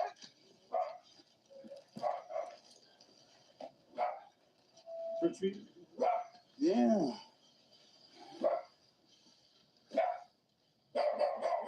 Pope, you know me, man. I ain't asked me about no paperwork or nothing. You good for being up people too. Yep.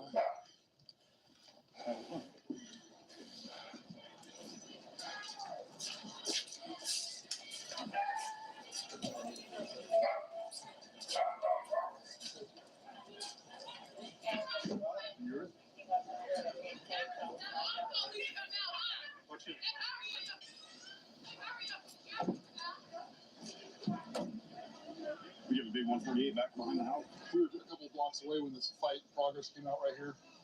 So we rolled up on it and people started going different directions. This dude turned around, giving me the back and had his hand in his waistband. So followed him around the corner here. He was back behind his truck, back and forth a couple of times. Got out to contact him, tried to detain him. He broke free. A little foot chase in the backyard. Got him detained back there. So. Good deal. Good deal. Because there's known for drugs and guns, so that's what he had on him. Good deal. You're okay though? Not hurt? Yeah, no, I'm good. I'm good. Good. So. On the deal. Hey, what's up, Leroy? Hey, dude. We've got history. I know you and you know me. You know I'm doing my job. I just get out. We got a report of a big old fight right there. Yeah, that ain't got nothing to do with me. How you approached me was wrong. When I roll up, my name or nothing. You just pulled up and grabbed me. When I rolled up, you turned right away from me. How was I going to approach you and talk to you? You kept walking away. You grabbed me first. It's a difference between coming and asking questions and harassing people. See how you attacked me? You didn't ask me my name, my nothing. You didn't ask for anything. You're not supposed to stop me like that. I'm not 15, I'm 21. You're not supposed to just hop out and grab people like that. I know my rights. You didn't ask me my name. You didn't ask nothing. You just stopped me. You don't work like that. Okay, well, it did today, so. See, that's what I'm saying. It's not supposed to work like that. I know you and you know me. If I know you and you know me, then why do I need to ask you who you are? You're supposed to stop somebody when they're doing something wrong. Okay, well, we rolled up on the report of a fight in progress. We rolled up, there's a whole bunch of people. Well, I didn't say that in the call. And there's one person there acting more suspicious than anybody else, trying to avoid contact with me. Who would you stop if you were me? I don't know. You don't know? But I know you grabbed me and used your full force without even asking any questions, and I ain't do nothing wrong. Okay, well, it did today, so you're going to go to jail for resisting arrest, and that'll be that. You can talk to the judge about it in court. Mm-hmm. Okay? Probably 80 degrees outside. Hooded sweatshirt, it's really not necessary this time of the day. Just making sure there's no narcotics concealed inside this garment. Looks like we got some rock cocaine. He had a big wad of money in his pocket too, so he's just out here slinging dope. Okay, do you want to talk to me about the narcotics I found? Hell no, because that ain't No. mine. I don't want to talk. Well, we've had plenty of prior contacts No, y'all before. didn't. Take me downtown. Well, you're trying to avoid me, and you're in a high narcotics area, and you ran from me, and then we found the That narcotics. was So lonely. that's Hey, take me you're downtown. gonna have to go for that. Just take me downtown. All right, we're gonna go take him to the police department, get him processed. We're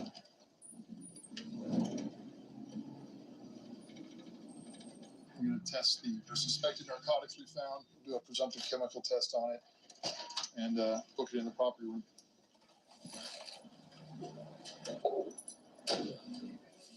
These are some of the property we found on the subject that we arrested. You see a lot of money, small denominations.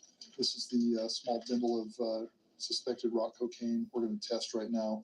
Just put a small amount in there. You break the vials in there. It reacts with the chemicals in the cocaine, and it changes colors. See, what you want is a pink and blue in there. It's a positive test for cocaine. He's going to be charged with possession for sales of rock cocaine and resisting arrest. Well, I work for the Sarasota County Sheriff's Office. I'm currently assigned to the TAC unit. One of our main focuses is investigating the crimes that are being committed by our prolific offenders. So we're out there, we're using intelligence to try to catch these guys in the act and put these repeat offenders back in jail. While we were watching this house, we got a lot of activity. We're an SUV leave. I want to keep eyes on the house. Someone can pick that up for me. Tough one. One of the other guys on the TAC unit is watching a house that has been known for a lot of drug activity. So he just advised that a car left, and I see it up ahead, so we're going to try to catch up to it. See what they have going on. What's past your window?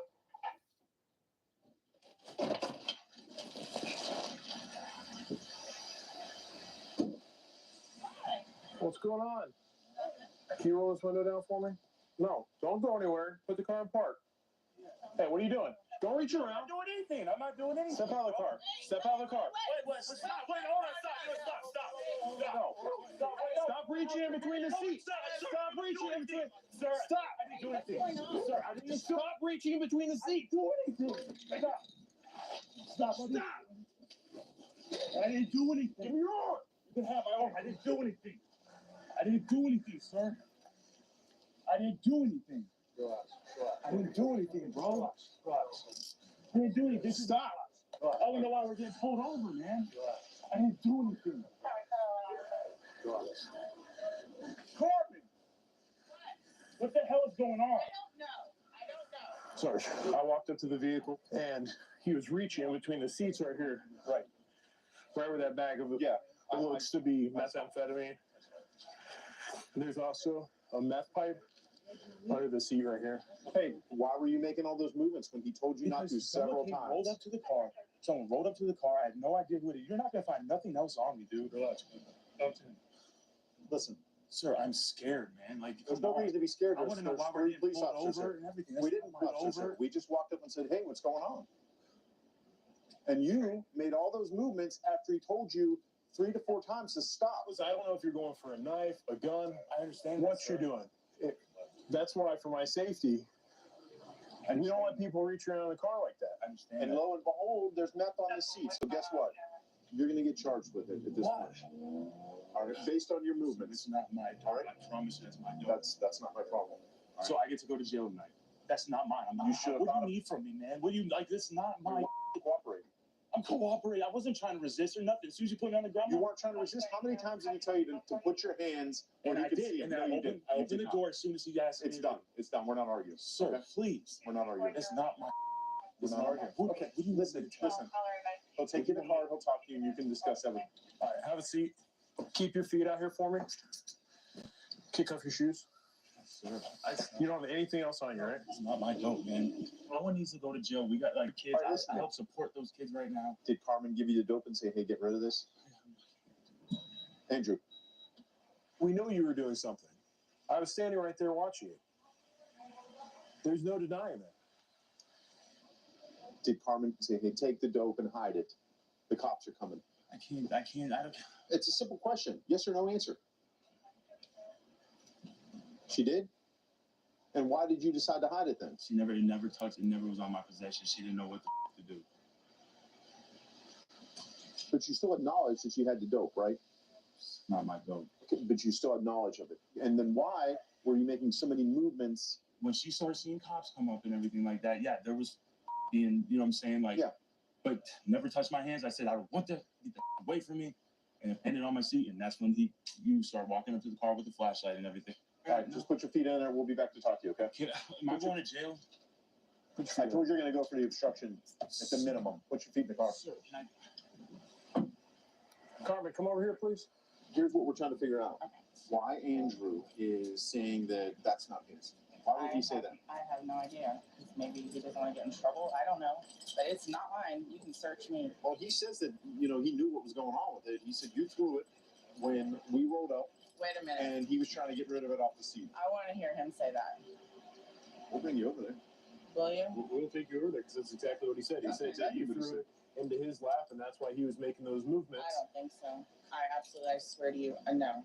That's what You he guys said. have never found No, he in doesn't my want to take a apartment. charge for you. That's what he said. What did he say to you? He didn't really say anything. He was like, oh, and I saw him move his hand really quickly over his lap. And then all of a sudden, all chaos broke loose. Okay. You told them that I threw that in your lap? No, don't even listen to them. Don't even listen to them. Don't listen to them. So now you're saying that Stop. You know what? She didn't? Stop. Get out of my face, for real. Can you loosen these cuffs for me, please? Stop that. Andrew's not a bad person. Calm me. I guess I'm going to jail tonight, okay? I will call you. I want to know why you said that she threw that in your lap. She didn't. And listen, no one threw anything in my lap. It's not my dope, okay? If it's not your dope, it's not her dope. Where did it come from? Who's been in your car? For the record, please say I didn't throw anything in your lap. Otherwise, they're taking my kids away. Okay. But why did you say that, Andrew? No one said that, Carmen. These are cops. I know. But I don't want to get in trouble. They're not your friends. I know they're not but I don't want to get in trouble for something I didn't do, and I don't want to get my I don't kids want to get taken. in trouble for something I didn't do either. Okay? That's not my. Well, I saw you multiple times. Other deputies saw you. You're the cop. You're a cop, bro. Of course, you're the law. You're gonna do what you do. No, I am cooperating with them. They're talking about obstruction. I never obstructed anything. Cool. Listen, I got nothing more to say to y'all. It's not my. All right, that's fine. Please, understand that. I'll help y'all. It's not my job. Carmen, get me out. Get me out. Pick up your phone. Here's what's going to happen. Obviously, you know that he's going to jail. He's getting charged with possession of methamphetamine, possession of drug paraphernalia. Okay. That's because they repeat everything. And the obstruction. All right. Okay. We believe what you're telling us at this point. Okay. I would basically choose who's in that car a little more wisely. I'm currently assigned to the crisis intervention team. A lot of times we deal with folks that are suicidal. In one instance, a young man posted on Facebook that he wanted to hang himself. Made forced entry in his house, found him hanging, and cut him down before he had passed away. Headed over to a residence on a domestic fight. Guy's calling in wanting us to throw his wife out of the house because she put his motorcycle on the ground. There'll be a couple other officers over here.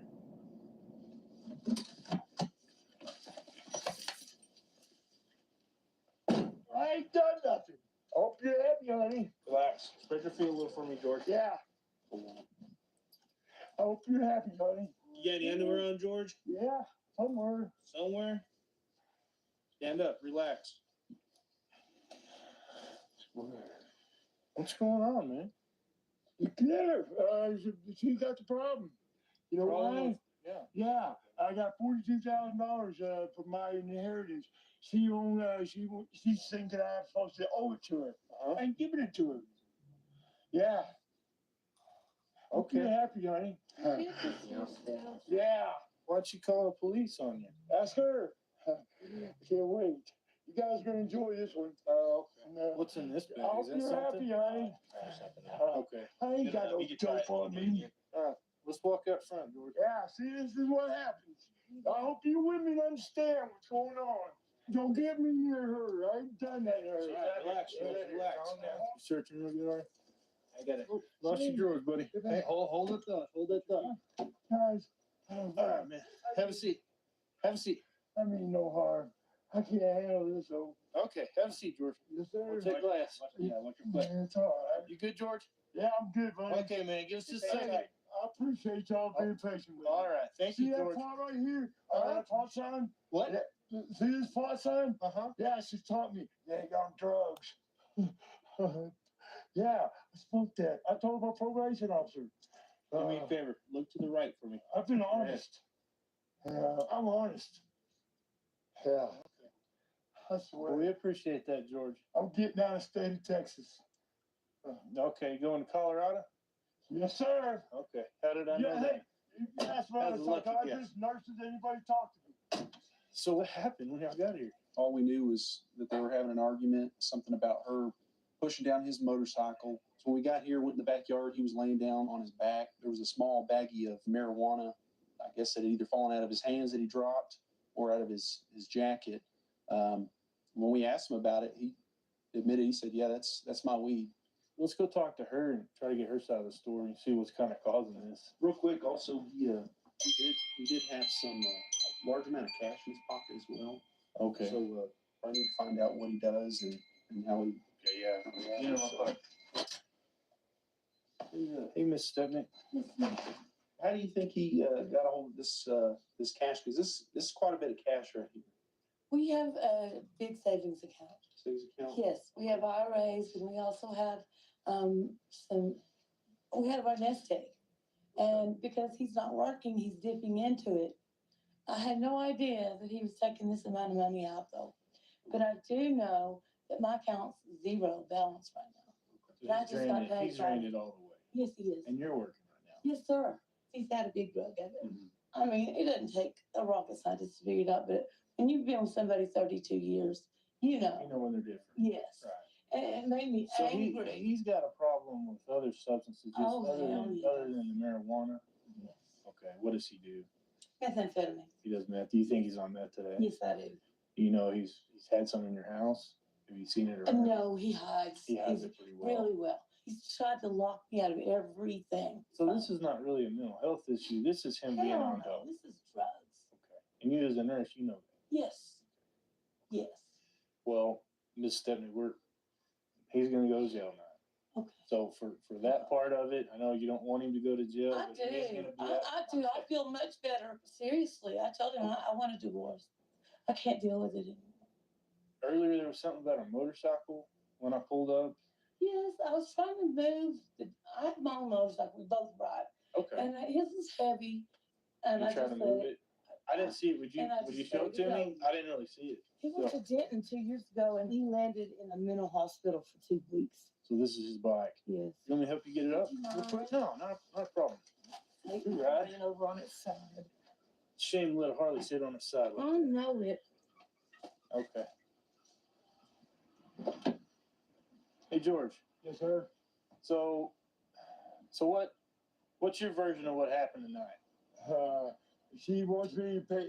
She claims I owe her $2,000, or if I don't do it, get the hell out of here. According to your wife, you drained the bank account today. You know what? That's bull. Well, then where'd the cash come from? That's my money. I got my inheritance from Okay. my mom, from Morgan Stanley. She's trying to rip me off. That house was my parents. I even manned up and put my. Okay. Well, here's the deal. The money's with her. Okay. Texas is a community property. No, it ain't. That's It's- my it is. inheritance. It's community property. You're both married. Oh no! So the money's with her right She's now. lying. Okay. Well, that can all come out in court. No, Do you understand why you're going to jail tonight? What? I'm You're going to jail. You're going to jail, George.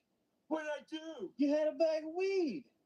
You can't have that. So let me go. I get out of Texas night now. Well, you're not going to go right now. You're going to Potter County Jail. Yeah.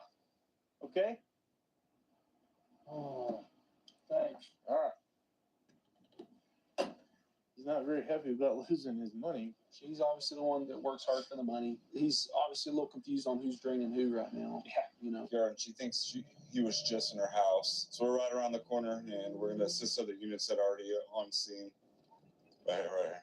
Give me what yard this guy's in. This is walk 339.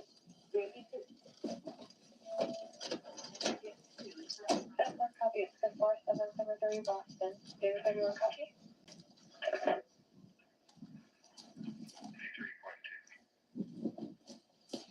10-4-15-34.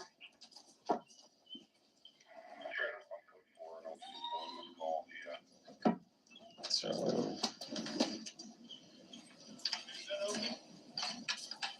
Not tall enough. now you have to try and open it.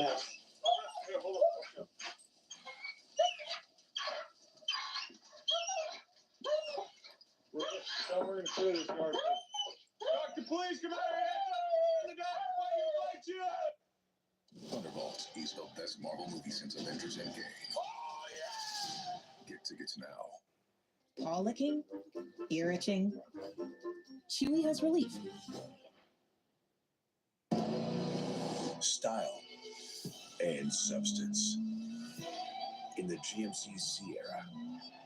Or get 0.9% APR on these Sierra models. Or current eligible GMC owners get over $7,800 total value.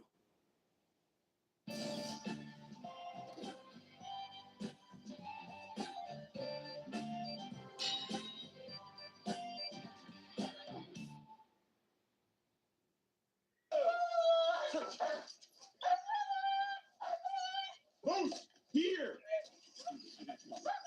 I got you. Boost! Major Boost! Major Boost! Here!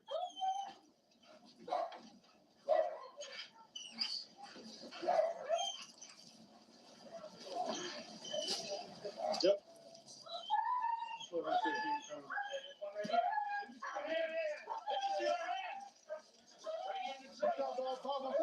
What's up? Back up. You see your hands? You see your hands? Come out of the tree! Come out of the tree! I'm gonna send the dog up! Come down with your hands up! Hey, what's up? Back over here.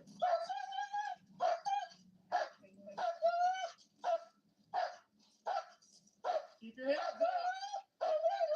You're taking way too long, bro! Good boy!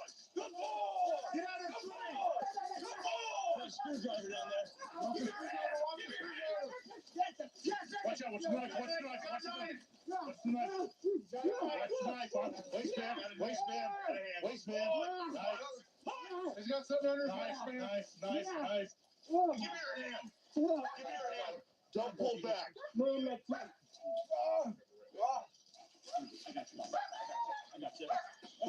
I got cuffs.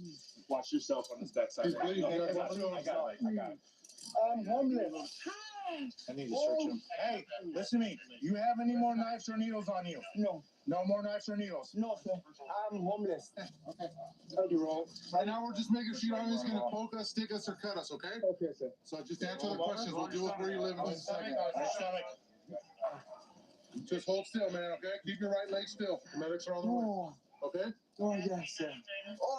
My man, what were you doing back here? Sir, I come get fruit. You came to get what? Fruit. Fruit? Yes. Oh, the fruit off the tree? Yes. My man, how come you didn't come down the tree quicker? When we told you to. Because I'm scared. Are you on probation or anything? No. Okay. What'd you get arrested for last time? I just drug.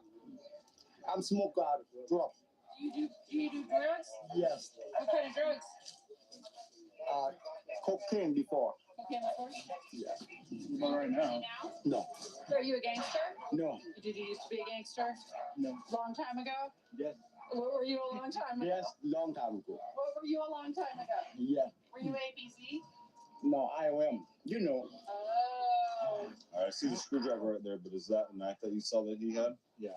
When he was coming down from the tree and he wouldn't come all the way down, I could see some of the silver in his waist area. And then when he came all the way down, I could see there was a big old knife.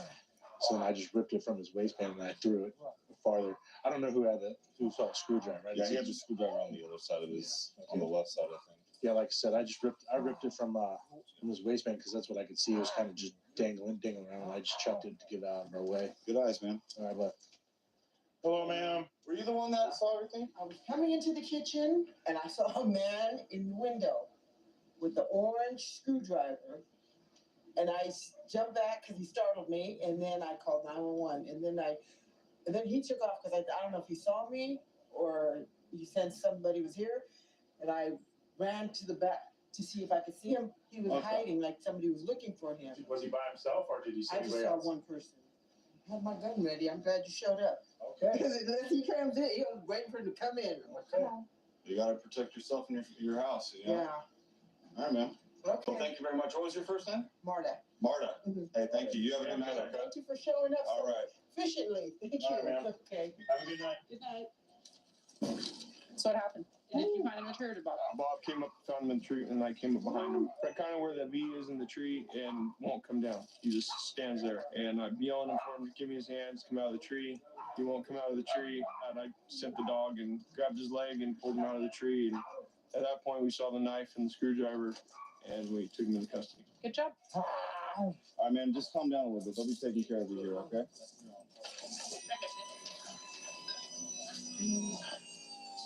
He told us that he was up there just trying to get fruit, but we have a witness saying he was trying to break into our house. It didn't need to go this way. It's unfortunate that he had to get bitten because he didn't want to come down. So the suspect here is he's going to go get medical treatment at the hospital because of the dog bite. So before he can go to jail, we're going to have to get him medical treatment, and then once he's done medical, then he'll be processed into the jail for attempted burglary and resisting arrest. When I graduated high school, I actually wanted to be a firefighter and was fortunate enough to get hired by the state as a wildland firefighter. As I was continuing my education in between those seasons, the police academy was next to one of the buildings that we were in. I'd watch those guys during the lunch. Pretty much made a decision right away to switch over to law enforcement and put in for Stockton PD and got hired. So that was 9 years ago and haven't looked back since. I know this guy. He's on parole. I'm not sure what he's doing, but we've had some history with him in the past. It's a pal that took off on us before. This guy's on parole here. We're going to go ahead and stop him. Astra Bedlow, and I don't think he's going to stop. Yeah, he's going. All right, he's going to be taken off. 8111 Astra.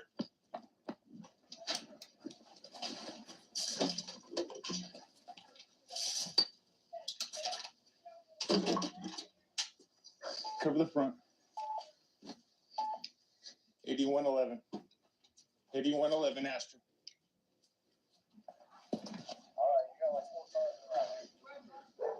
What are you doing? Unlock the door now. Unlock the door. Where's he at? Where's he at? Who is he? Where's he at? I never seen nobody in there. Huh? My mom just told me it scared the hell out of me. Who is he? Mama, who is it? Oh, the baby. I gotta get the baby out of here. Get out here right now. Who is it? Let me see your hands. I'm trying to take him into custody. 8111. What do I do? Do not move. Get on the bed. What I just heard. Why do you run from me every time? You never, ever win. What I do? This is the third time you run from me. In the bedroom? Yes. What I do? No? Do we need to search this room? Yes. What I do? Oh, you're going back to prison. What you doing? Why don't you guys search this house?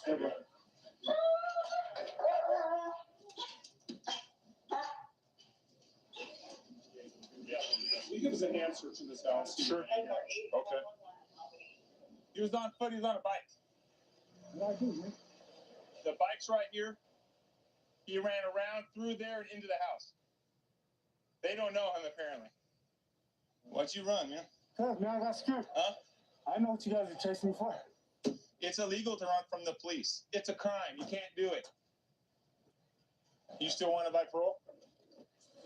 This isn't the first time we've gone through this. So let's answer my partner's questions. Let's get this over with so we can all be done. Okay? Thank you. This guy that we were just driving by and he starts messing with this air conditioning. He faced us and I recognized him. He took off from us at least 2 or 3 times over the last few months.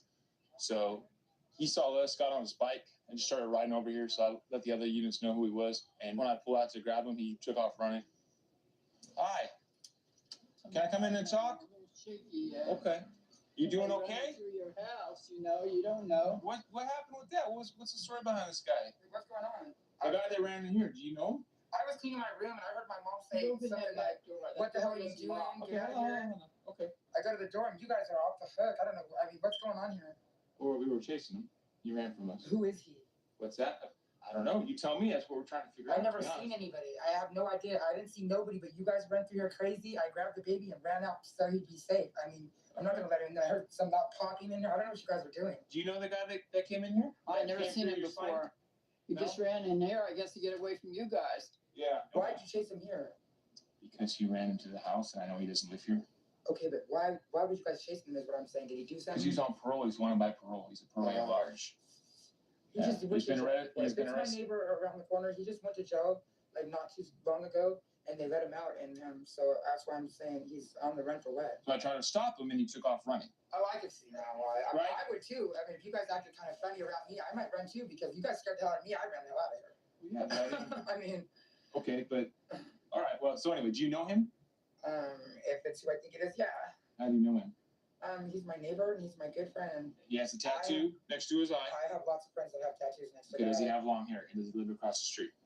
eye. Across the street now. Around the corner on Astor? Yes. Yes. Okay, Okay, so that's one of our friends. Yes. is your good friend, as you're Well, saying? as far as and- I know, yeah. Okay, Listen to what I'm saying. He's my good neighbor, yeah. Like he ran through there, he had a lot of nerve coming through my house. I can press charges for that Okay, yeah. because that's not right. I don't know the guy and he has no right. This is my home. They take advantage of me because I'm old. All right, guys. All right, mister. You remember me, right? This is the second, third time that we had run-ins with each other. Every single time, you're wanted by parole, correct? Is that the only reason you run? I mean, you know me. You know I'm not out here to get you, but you and I both know that you're on parole. So why is it every time you run? Just because you know you're wanted, or what? What's the story? I don't want to go back to jail. What's that? I don't want to go back to jail. Okay. Why don't you check in? You're not getting along with your agent, or what? Every time you run from us, and it's been a few times, how long do you serve before they release you? About a month. What's that? About a month, I think. About a month? Okay. What's the story behind this house, man? Is when you ran into you. You know those folks? Friend. Your friends? They say they don't know you. You got them screaming, freaked out. You're running in their house, hiding under a bed. That's my friend. I wouldn't run in nobody's house that I don't know. Yeah? It's my friend. I was coming to visit her out here. Okay. What were you doing with the window when I first saw you? It looked like you were I was trying to. knocking on it. You were knocking on it? See if she was home. See if she was home? Okay. It seems like every time I see you, you take off. No, man. You're going to keep doing it, you're going to keep going back to prison. It's that simple. Okay? All right. He'll go away for about 6 months and have some time to think about it, and hopefully he won't take off again.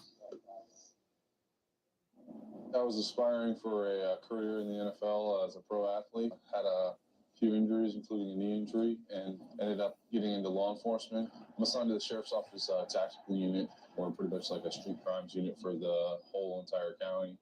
And our primary focus is on prolific offenders. One of our units is doing surveillance on a house up here, no meth house. He had subject pull up for a brief period and is traveling away from the residence. The guy's on the scooter right down here. He's just sitting there. What's up, man? Cut the scooter off. Can you cut the scooter off for me? You have any ID on your partner? Yeah. Is this registered to you? I just picked it up. All right. Is there a tag on it? Yeah, there's a tag on it. Who's it registered to? It's my dad's. I think it's registered to him. I'm not quite sure if it's registered to anybody else. He just got it. Just got it? Yeah, we both just got one. So. Oh, okay. So this is going to come back registered to who? The person you bought it from, or your dad, or what? Yeah, it should be come back from the person we bought it from. I have to call him up and get the person's name. I'm not quite sure. Okay. All right. Just hang tight for me. I'm going to run your license real fast, all right? Okay. All right. He was living in a narcotics house, and when he left, he was sitting back here in this closed parking lot behind the bank. I didn't know what he was doing, so we came up and made contact with him. His license isn't valid, so he can't be riding around on that scooter. Listen, man, did you know that your license was no good? You know, the license is suspended? Is it? Yeah. I didn't know that. You didn't know that? That's been a while since I drove. Did you have some tickets that you didn't take care of? I may have had some tickets. Okay. All right. All right, man, you're free to go. Thank you. All right. Take it easy. Who's that scooter come back to? The guy born in 93. You know you can't ride that. The license is no good.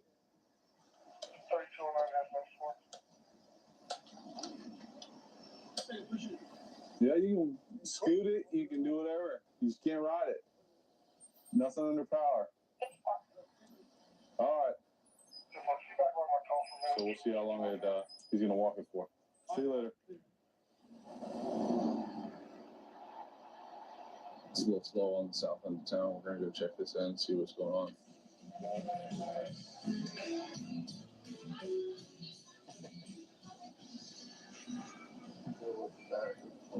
Don't you look at that? That's our boy on our scooter from earlier.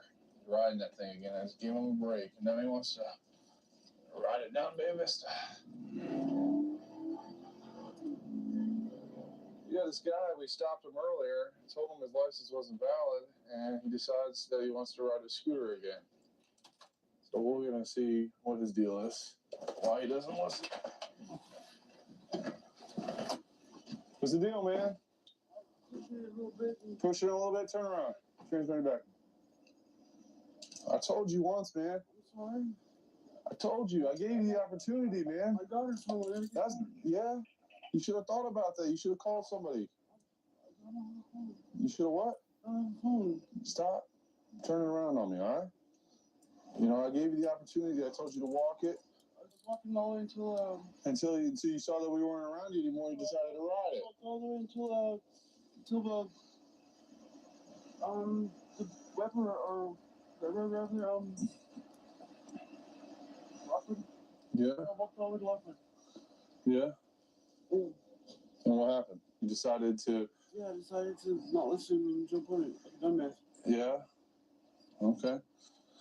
Well, you know that's why you're in handcuffs right now. Yeah. All right. Walk over here. Turn around. You have anything on you? Told you not to get on that, man. Why didn't you listen? Sorry. Huh? Sorry. I mean, we sat there and we had a chat about it. Just keep your legs up against it. We sat there and we had a little chat. You started up to listen.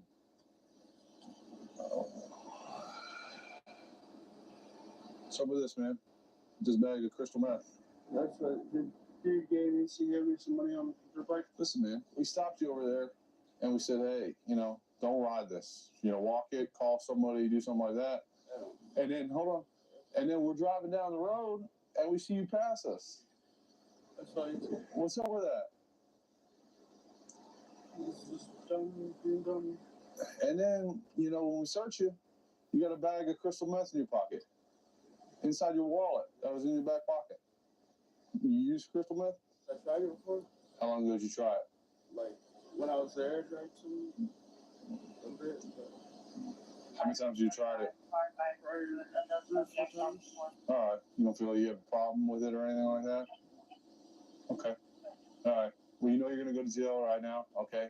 For the driving while license suspended and possession of methamphetamine. Okay, the driving's a misdemeanor charge. Possession is a felony charge.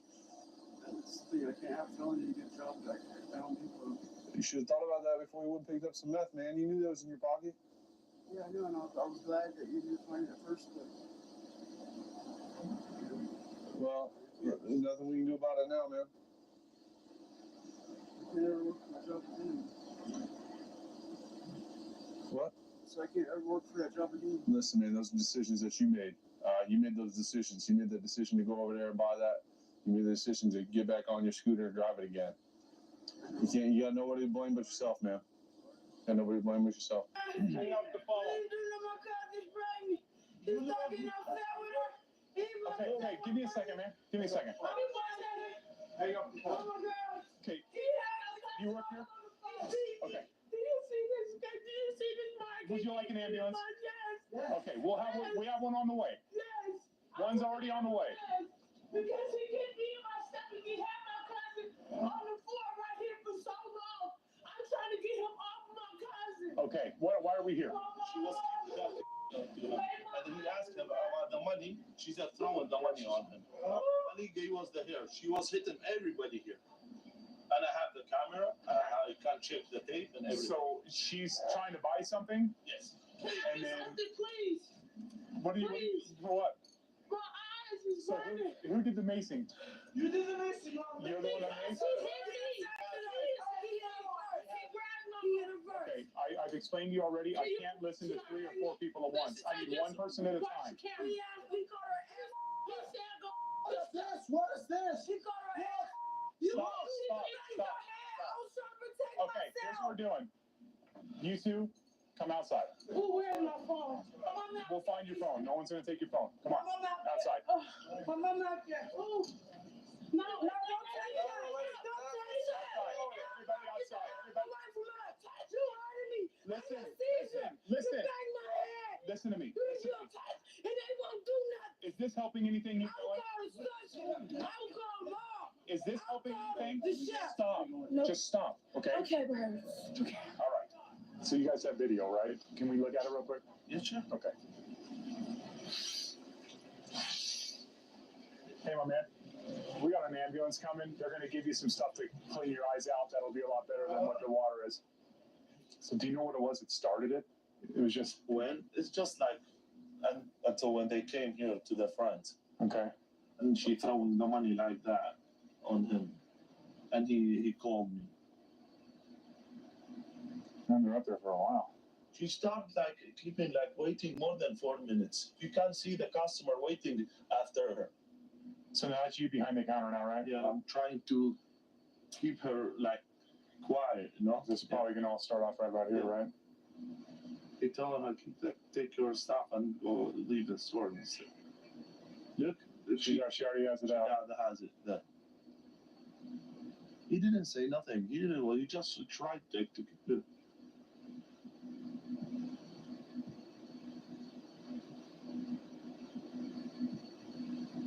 I tried to keep her cool, but she never listened. Right. I don't know. Yeah, they definitely have a hard time listening.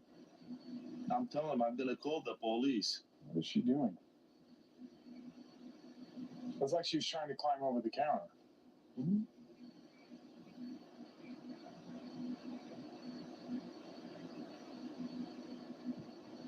Look.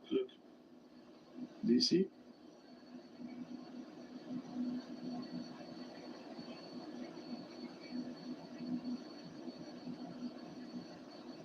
She was claiming that he kicked her in the stomach, and he hasn't even touched her yet. No. Like not even at all. He didn't touch her. Just to keep her there. And Yeah. Because I called the guy who was talking on the phone. Have you guys seen these girls here before? Yes. So she picks up like a can of soda, Mm-hmm. hits him with that, and kicks him. She just hit spraying. everybody. Is there a way to save it so it doesn't get erased? Yes. Okay, perfect. Thank you. So I just watched the video. I'm just going to tell you what's on the video, what I saw. And what? He didn't touch her. The only time he touched her is when she maced him. And then all he did was grab her arm. Mace. Regardless of all that. All he did was He grab her attacked arm. her. He was in range. We've got in danger of our life. And she's pregnant. He was walking away. He will take everything. And all this and this. Did you need to talk to them? Medical complaints, yes. I'm not out of seizure. And I gotta get You go talk to them so they can get out of here. We're here to help you. It's fine. I know my brother's on. You tell me to touch right there, yes. Okay. So we watched the video. And I'm just going to be straight with you right now, okay? At no time, at all, ever, does he touch you except for after you mace him and he grabs your arm to stop you? No. That's it. It's all on video. Every last second of what No, happened is on video. No, sir, it's not. Yes, He grabbed, it is. No, I pulled it out and then I told him I got maced. He turns to walk down an aisle And then, away from you. but he tried to get the voice. Listen. Voice. Either whatever he's saying. He said, yourself. Okay. Even if he said that, you threw the first punch. You were never touched at any point. It's on the video. You're He mistaken. pulled my arm and then he twisted it. You can see the mace spraying before he grabbed you. At no point in this altercation were you ever touched, much less kicked in the stomach. So here's what's going to happen. You can go to the hospital now. If they want to press charges, this is not going to stop you from either going to jail or having to face in court time. You understand what I'm saying? I'm going to ride to the hospital. I'm just going to ride. You don't want to go. Okay, well, here's the thing. If you're not going to go to the hospital with them, then you're not going anywhere. You're going to stay with us.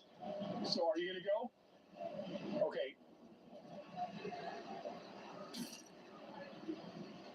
Hey, guys, you're good to go. Yeah, thank you. The video makes it pretty obvious who was to blame, so they're just going to end up getting tickets tonight. They're both going to have their day in court. So we're going to help other officers that are en route to a call of a lady in her 70s who's saying that her boyfriend had hit her during an argument, and he is now threatening to dump her late husband's ashes down the drain. And she's requesting police to come out and help her out a little bit.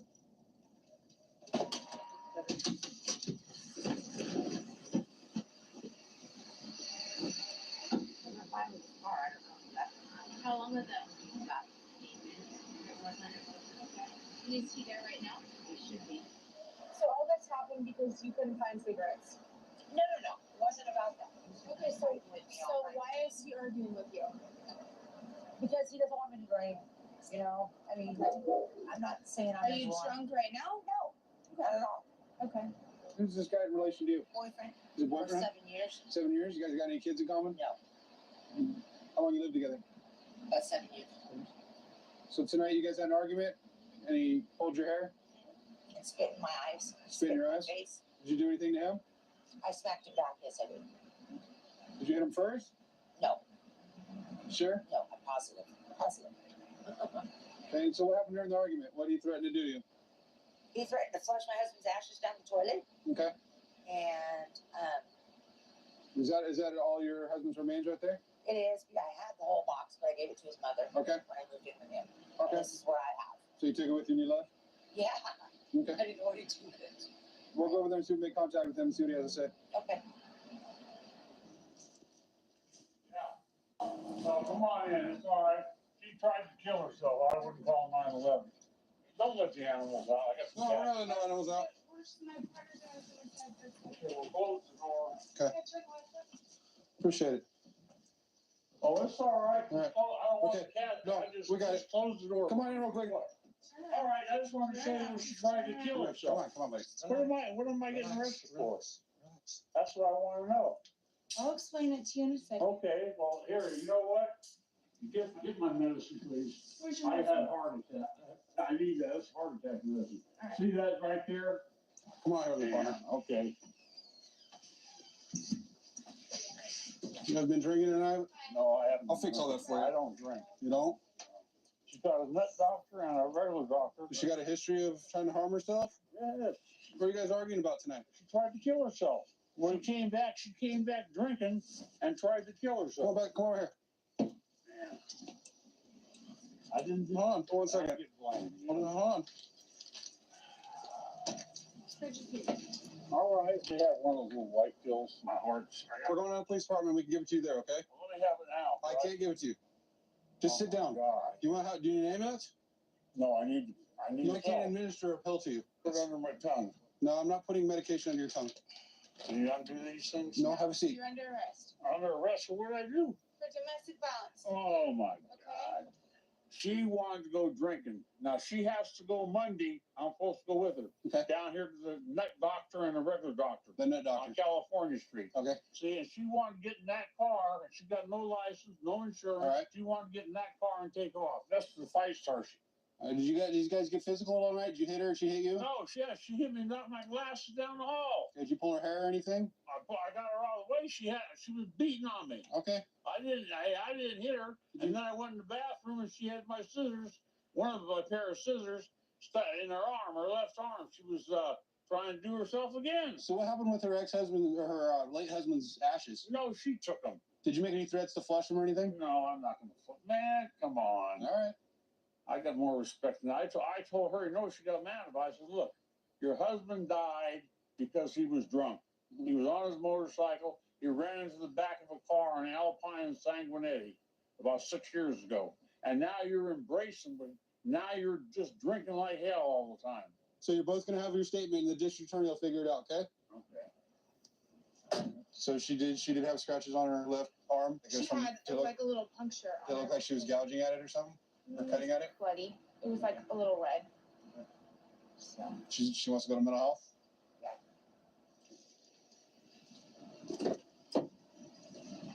And Yes. so why do you want to hurt yourself? Fed up, can't find a job. 54 years old, can't find a job. Everything's falling apart. I lost my house, lost my dog. Why do you think he was so upset tonight? A lot of different reasons. Do you think he's upset because he's trying to help you? You can't make him out to be the. I'm not at all. I'm not by any means. But I see this out pretty much almost every day. So He what, may have my been question trying to to you, help me, but he's not totally. you even said you were being irrational because you were drinking tonight. Well, of course. Okay. That So do you gives him think no do you right think to he hit might have me. misconstrued? I'm not saying he should by any means, but do you think in the same token that he's trying to help you with your drinking problem, not by hitting you, but do you think that that's a lot of where the arguments stem from? Yeah, but If I've he's trying- already made arrangements by myself to go to recovery house. Okay. So, I mean, that's the 28th of this month. I'm supposed to turn myself in. How do you feel about him going to jail tonight? I don't like it. Don't like it? I don't want it. Because ultimately he was trying to help you right before and then this thing had just escalated, correct? It's been rough. All right. Well, I hope you get the help you need tonight. Thank you. All right.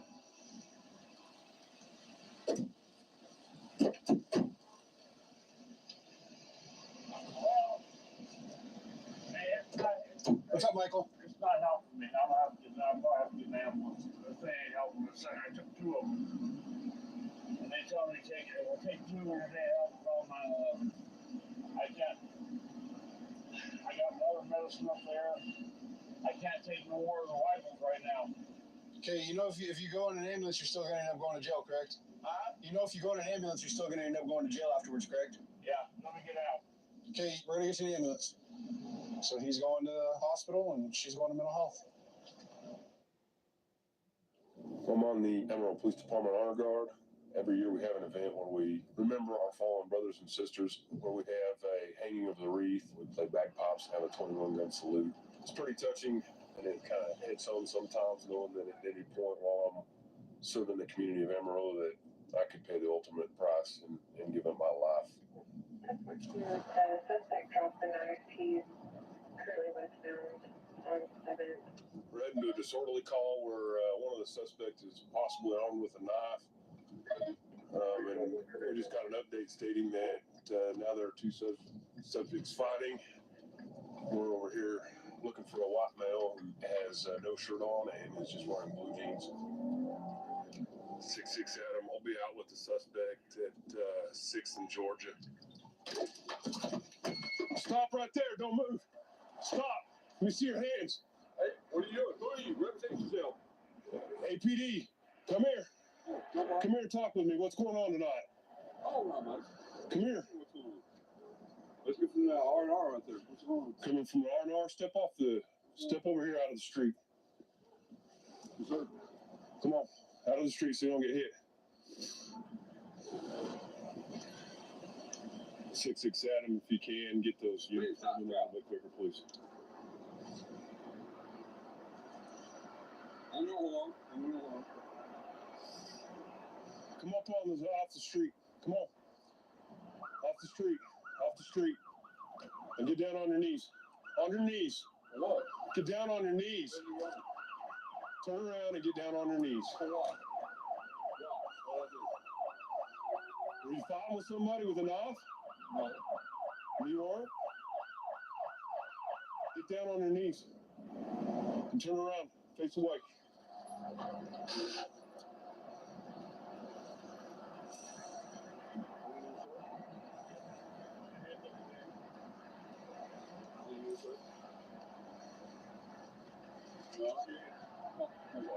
Get down.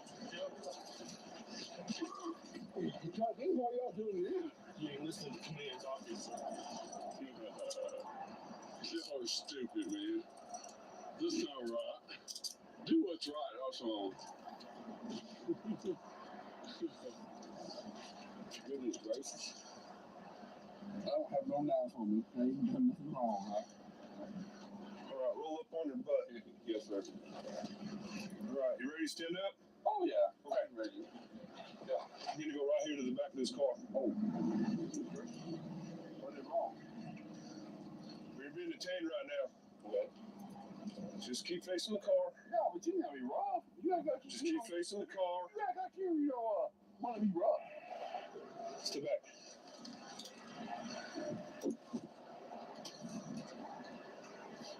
What? Nope, just hang tight.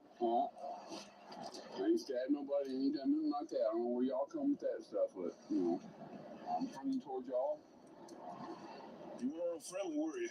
Yes, I was. You weren't listening to what I was telling you to do. You can tell. You're the one that come up on Sit me. down, watch your head. Oh, so you can lie now. Watch your head. Oh, so you can lie now. Sit in and get your feet in the car. No. Get your Feet feet in the car. But you said I want to do what you say. Get your feet in the car. Okay. Let's try. So you're supposed to be better than everybody else. Get your foot in the car. But you're lie. All right. Old Spice Super Hydration Body Wash. The sweet scent of a honeymoon in Fiji. Moisturize with vitamin B3.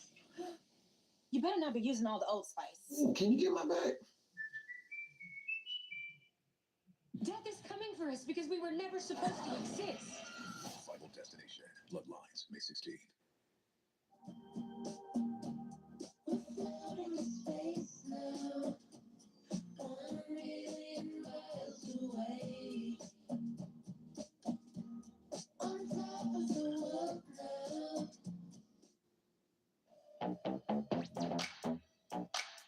Good job showing up. Go at your own pace. You are invincible.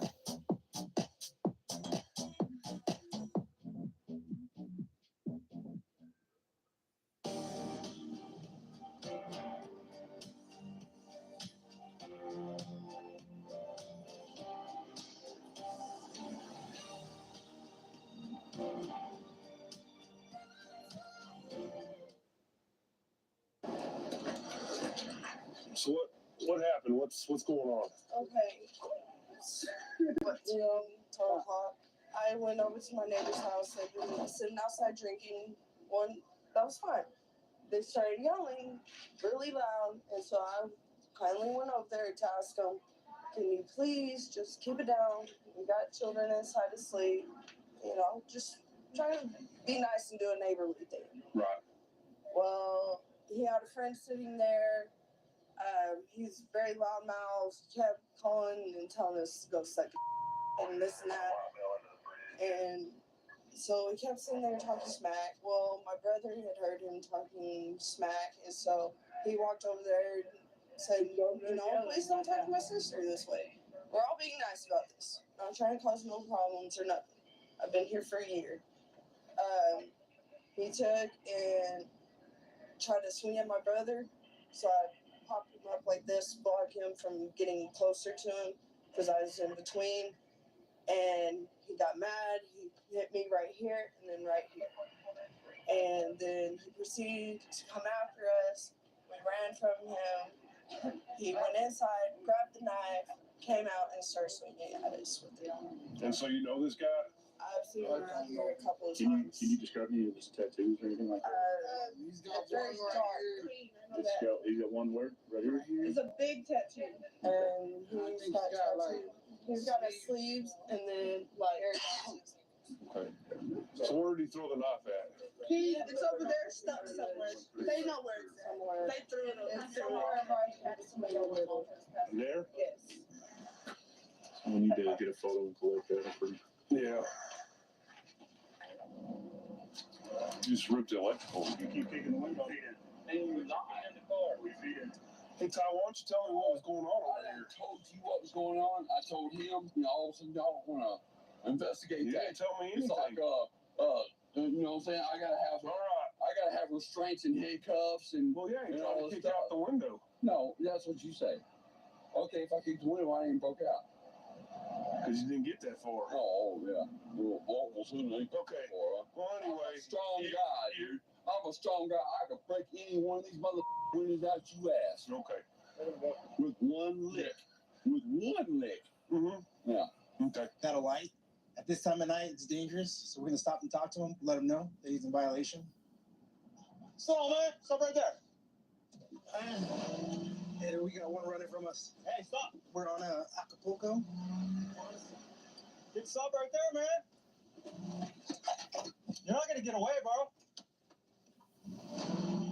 He's heading towards Santa Paula. We're on Ponce right now. He just went south on Santa Paula. He's on a bicycle. Copy, he's still going. He's on a bike. Hey, what's your car? Drop me off ahead of time and I'm gonna go bump the curb right here. Hey, you need to stop right now, dude. Why did you do that? You just stop. He just tossed him. Get him on before it cuts right there. Come to the levee. Get on the ground! Roll over! How you? Hands me on your back, man. I am. Hey, 21, we got him in custody. You got anything illegal on here? You tossing something? What's going on, man? No, I was with my baby mama. I didn't want her to see all this. Okay. All right, got anything? Did you toss something back there? No. Yeah. All right, you okay? Yeah, my hand's bleeding. Yeah, okay. All right, man. It's over, though, okay? All right, go stand up. Okay, you're on probation. Parole? I mean, why'd you run, dude? No, because I was with my baby mama and she got hella scared.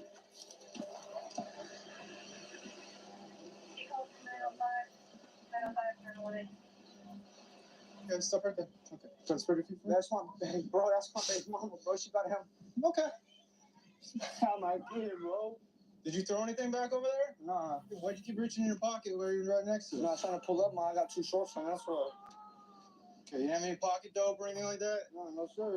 Okay, I'm gonna have you take a seat in the back of the car, okay? Hey, can I see my baby mama, please? What's that? My baby mama's right there. She's crying. Okay, she's okay. And you're okay. Everybody's okay. Okay. I have to take a seat, okay? I love you, nigga. I love you.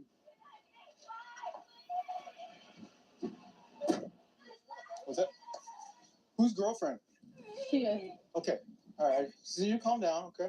Do you know why he took off? You have no idea why he would do that? No? Okay. Listen.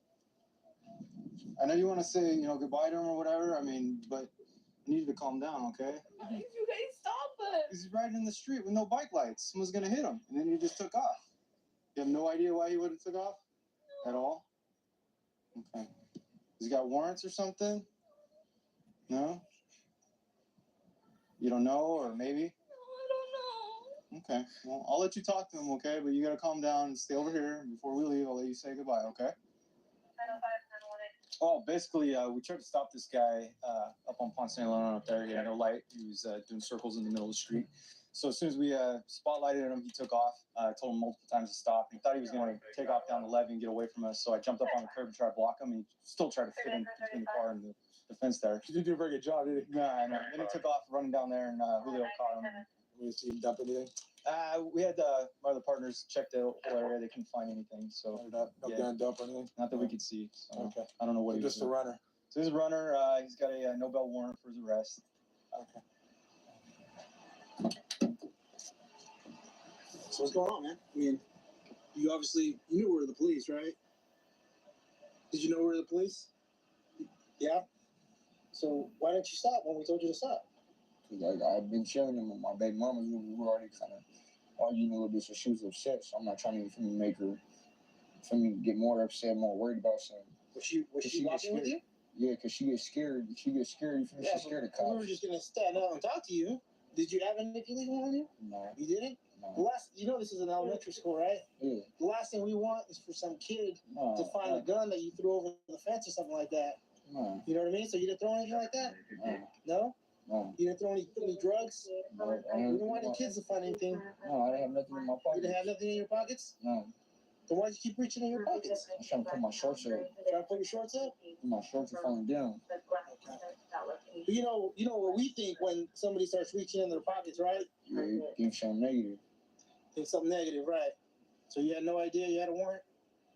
No idea? Have you been checking in with your probation officer? You haven't been checking in? Okay. Oh, why did you run? Look at you. Look at you. Look, right, look. I was gonna have a baby without you. I'm not gonna let you go. I'm not giving up on you. Like everybody else did. Okay?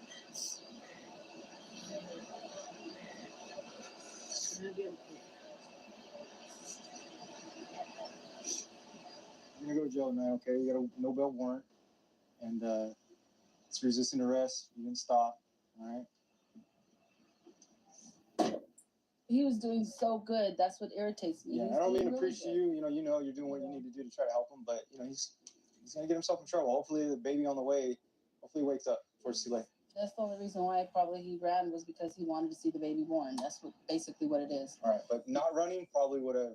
We Would've could have worked done something out. You start doing this stuff, makes things worse. City of Amarillo is it's a good sized city. It's not too big, but not too small. And still see our share of good calls and still get that hometown feeling. We can help people and get to know some of the people that live in the city and actually feel like we're helping someone out here and not just another call. We're heading to Shorely with a weapon. Husband's trying to run off his wife. He's in suspect's in a black Mustang and she's in a red Corvette. Supposedly they've got guns. Keep your eye pointing them. There's the red Corvette right there. 33, I'm gonna be out with that red Corvette. Hey man, what's your hands, bro? What's your hands?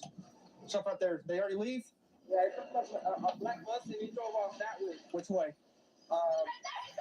Right there. 33. He's at west of Sanborn from Richmond.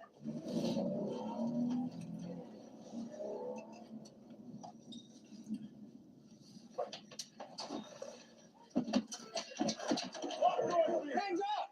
Walk towards the officer! Keep your hands up in the vehicle now! Keep your hands up! Get on the ground! Keep your hands up! Put your hands behind your back. Go ahead. Got hands.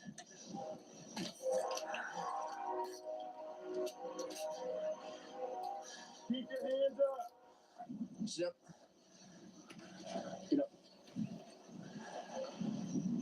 Back. 33, we need some more units. Keep your hands up! Where's the gun? Huh? Where's the gun at? I don't have any. Huh? Un pistola. ¿Dónde?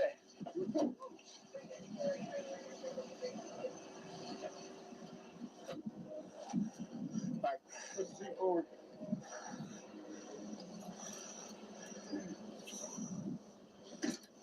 Where to call up? Alright, turn around, put your hands in the air. Keep walking back. Stop right there, put your hands behind your back.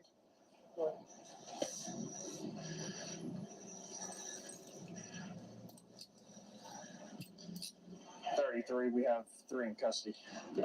Is there a gun in the car or anything? Pistol right here. I don't see anything, sir. It's a, was a high point, 45 high point. We're gonna go over, talk to the victim and see what her side of the story is. Oh, I'm Officer Jackson. Can you just kind of run me back through again? Well, we were coming off of 24th Street. Northeast 24th? Yes, we were coming from Thompson Park and we Okay. kept on going straight. And we were coming to his house to drop off some food. Is that your husband? Is it ex-husband or husband? To his house. Okay, his house. Yes, to drop off some food we had eaten.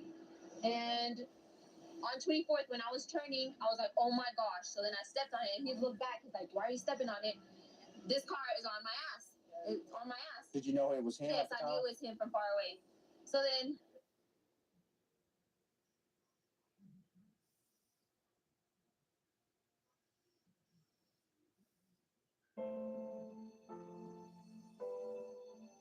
Oftentimes, when our clients are involved in an accident, it puts a strain on the family. Sometimes you're not able to work. You lost your only vehicle. Now you're facing medical bills. At Suzuki Law Offices, we want to help you through those difficult times. We're going to fight for lost wages. We're going to fight for your pain and suffering. And we're going to fight to obtain the best possible result to get you back on your feet as quickly as possible.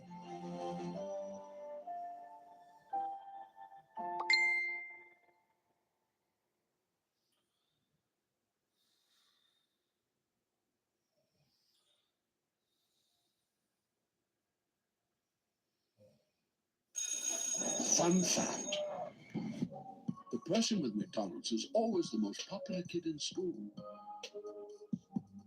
And if they save money with the app, they're also the smartest. This week on Traffic Thursdays, we're going to be targeting people driving aggressively out here on the roadways while it's raining. We're supposed to have a very wet week because of a tropical wave coming through South Florida. And hang on, does that guy look familiar to you? Hey, Deputy Slow, is that you? Hey, dude, what's up, man? This video was put out by the Coral Springs Police Department. Coral Springs, located in Southeast Florida. They're awesome. Great agency. They started to do a program called Traffic Thursdays. They got their inspiration from Sam and I doing Fridays with Frank. And so I took actually a vacation. I took my sabbatical. And I had just happened to reach out to Coral Springs and said, hey, I'm going to be coming there. I'd love to do a ride along with Officer Charney. He's a great guy. We text all the time. And they said yes. They hooked it up. So I got to go meet Officer Charney. And we made this video. What's up, man? You want to come for a ride? Dude, I'd love to. What are you doing out here? Dude, here on vacation, man. All right, hop in. Absolutely. Yes. I love that guy. All right, Frank. Well, thanks for coming to Coral Springs, beautiful South Florida. Sunny South Florida, I should say. Not today. Yeah, exactly. But we're really happy to have you here, and hopefully we get some good stops in. Even though it's raining, we're going to keep going through it. And there's no time for breaks. There's always people speeding out here, but you know how it is with rain and speed. It's just the two together. It's a recipe for disaster. Do you get a lot more accidents here when it rains like we do in Arizona? Oh, yeah, same thing. People, they lose their mind when it rains, essentially. Or people are driving around with ball tires, and they eventually just slide out and crash. And, you know, that's part of the whole enforcement, where we're targeting people speeding and also looking at people's equipment. So if we're at a light, you can see that people have ball tires. We'll stop them for that. Just let them know, hey, you're driving around with ball tires. Now, is that something you write a ticket for, or do you give them a warning? Yeah, try to educate them? All depends. Most of the time, education, but there are tickets out there where I could give them like a fix-it ticket. So they get the ticket as long as they get the equipment violation taken care of. They don't actually get any like points. There's a fine, but it's a reduced fine as long as they fix it within a certain amount of time. Okay. I was in my rental car, so I was just my rental car. He pulled up. You know, he's like, "Hey man, you want to do a ride?" So it was weird being in the passenger seat of a cop car, not somewhere I'm often found, and but it was neat. It was neat seeing how he did his job. Guy's great, super articulate. He's very young in his career, and does a great job, and is definitely ahead of his time as far as years and experience. Yeah, yep. He's doing 62, right? 64. Love it. Yes. Wish I drove a Durango. Please. Is there a reason why I go in 67 and 45? The monsoon that's on the way, and the rain's about to come right now, so I'm about to be poured on. Okay. All right. So let me make this really easy for you. I just need your license, registration, insurance, and then I'm gonna get my rain jacket. But you gotta make it. You gotta make it quick. I already have the suds, so I'm already feeling a little. This is not good. Okay. Here, while you look for that, I'll be right back. Okay. If you find it, please stay seated. All right. Perfect. 1 minute, please. You're welcome. I wouldn't even know where to. Yeah. You look like a pumpkin. Yeah. I do look like a pumpkin. This is awesome. So apparently it rains a lot in Southeast Florida. So Officer Charney was ready. He had he's got a actual issued, like tough, thick raincoat. Being in the rain doesn't affect him at all. It doesn't slow him from doing his job. Totally opposite from me. Like, I have no idea where my raincoat is. It rains, I mean, so infrequently here. I could right now, I couldn't tell you where my raincoat is, and I guarantee you right now, Officer Charney knows where his is. So it was quite the dichotomy between our two patrol areas that they literally couldn't be more opposite. All right, so she's going 67 right here. The speed limit's 45. There's a Good stuff. monsoon on the way. Hurricane season just started, so welcome to South Florida. This is the norm over here. And she's trying to beat the weather, so that's why she was speeding on a wet road. And now it's literally at the green light, pouring. Again, welcome to Florida. This is like the norm. So we're going to look at her license, but she's definitely getting a ticket. It's just too dangerous to or something like that. We just came off the Sawgrass, a car just like this, got into an accident, all because someone was speeding. It's terrible, so let's make this quick. Boring. This. All right, guys, I'm issuing one citation, okay? You have three options. You can pay it, go to traffic school, or traffic court. Whichever option you choose, you have to comply within 30 days. Okay, please slow it down, especially right now. Okay, don't beat the weather. It'll beat you. All right, thank you. All right, as you know, we're a huge fan of Fridays with Frank. We have a lot of fans within the police department and in our city. I'm sure you've seen some of the comments on YouTube and our social media platforms where people are always mentioning us in Pinell County. So, it definitely happens, man. I've seen in our comments where people have mentioned Traffic Thursdays in ours, and I know that they mentioned Fridays with Frank in yours. So I think we've kind of cross-pollinated where people just enjoy the fact that you and I are out there slinging tickets, holding people responsible, making people safer drivers, educating some, giving tickets to others. And I think it's kind of a thing that we do bi-coastal. I think that's pretty cool. It's a neat thing that people get to come up to us that probably don't have law enforcement contact, that they're law-abiding citizens, they're not out speeding, they're not reckless driving, they're not crashing their car, they're not DUI, but they're out there and they want to have, those positive interactions with us. So when they see us, it's like they don't have to break down a barrier to come and talk to us. Like that, they already know us. Like they already know, hey, Stephanie Charney, Officer Charney, hey, come talk to me. Yeah. Hey, what's going on? Hey, Deputy Slope, what's up? Yeah, it's you're spot on because most people actually follow the rules out here. Most people will have a good license. They don't drive recklessly. It's just those few people that do that, and then that's the people we're usually making contact with, not the good people that are doing what they're supposed to be doing out here. Yeah. I talk to people all the time, like, yeah, I've never met you on the road, and I'm like, well, that means you're a good driver.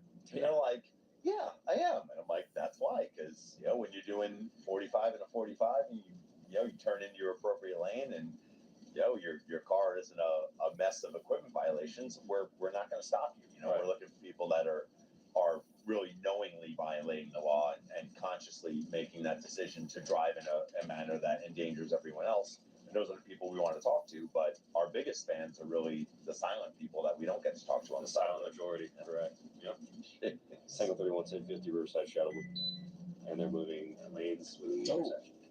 Yep. And now they're going again. No turn signal? No turn signal. We're speeding again.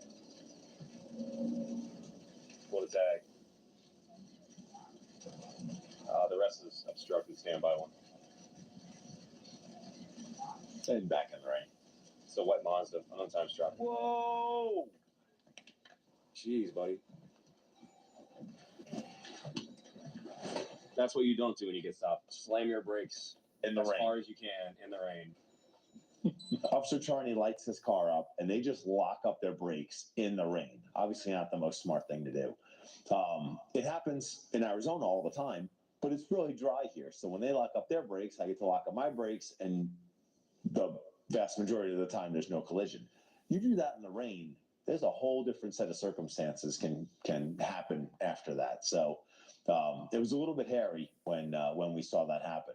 And it's interesting working in his environment, so different than here. It was a lot of fun. Hello, right here. Hey, Officer Charney, Coastal Police. I stopped you because of your speed. I'm good. How are you? Oh, you have a learner's permit. Yeah, I'm on my way to an interview right here. That explains it. All right, so you know the rules of the learner permit, though, right? So why are you driving?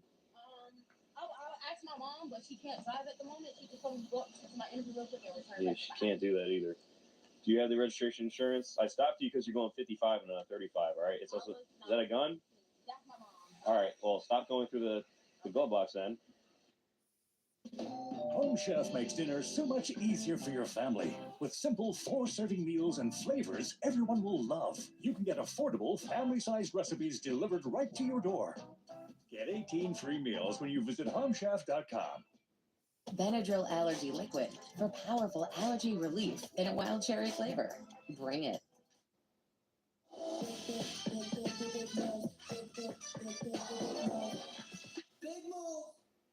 Pause for the facts. Classic first-timers. They don't know that nearly half of all used cars have been in an accident. But Carfax shows how accidents impact price, so they don't have to overpay. Unpause.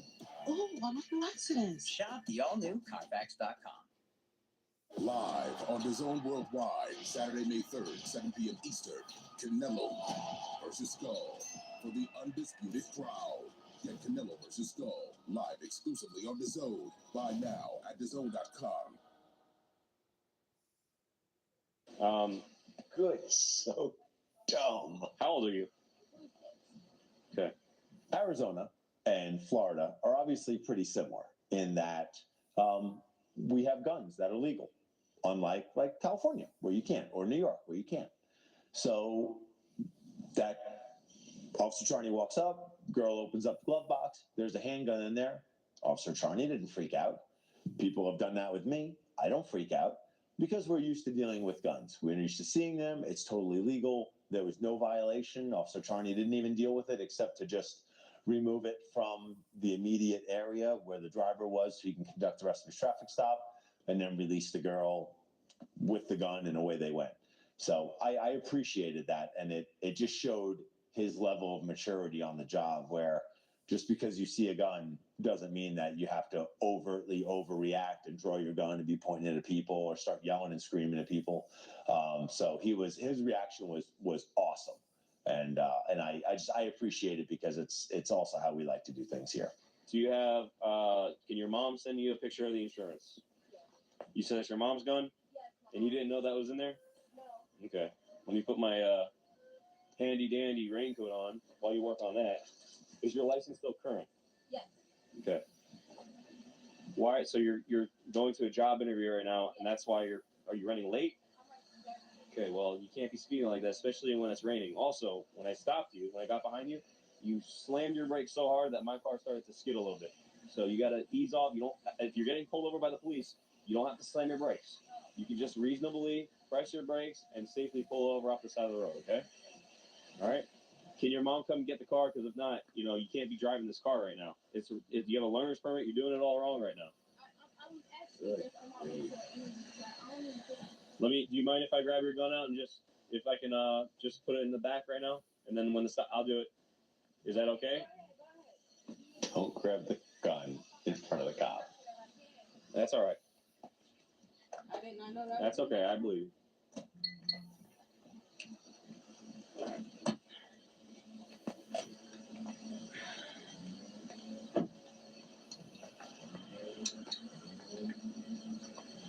You got to use the turn signal too, okay? I'm not trying to nitpick you. I'm trying to teach you because obviously you don't have a teacher in the car with you right now.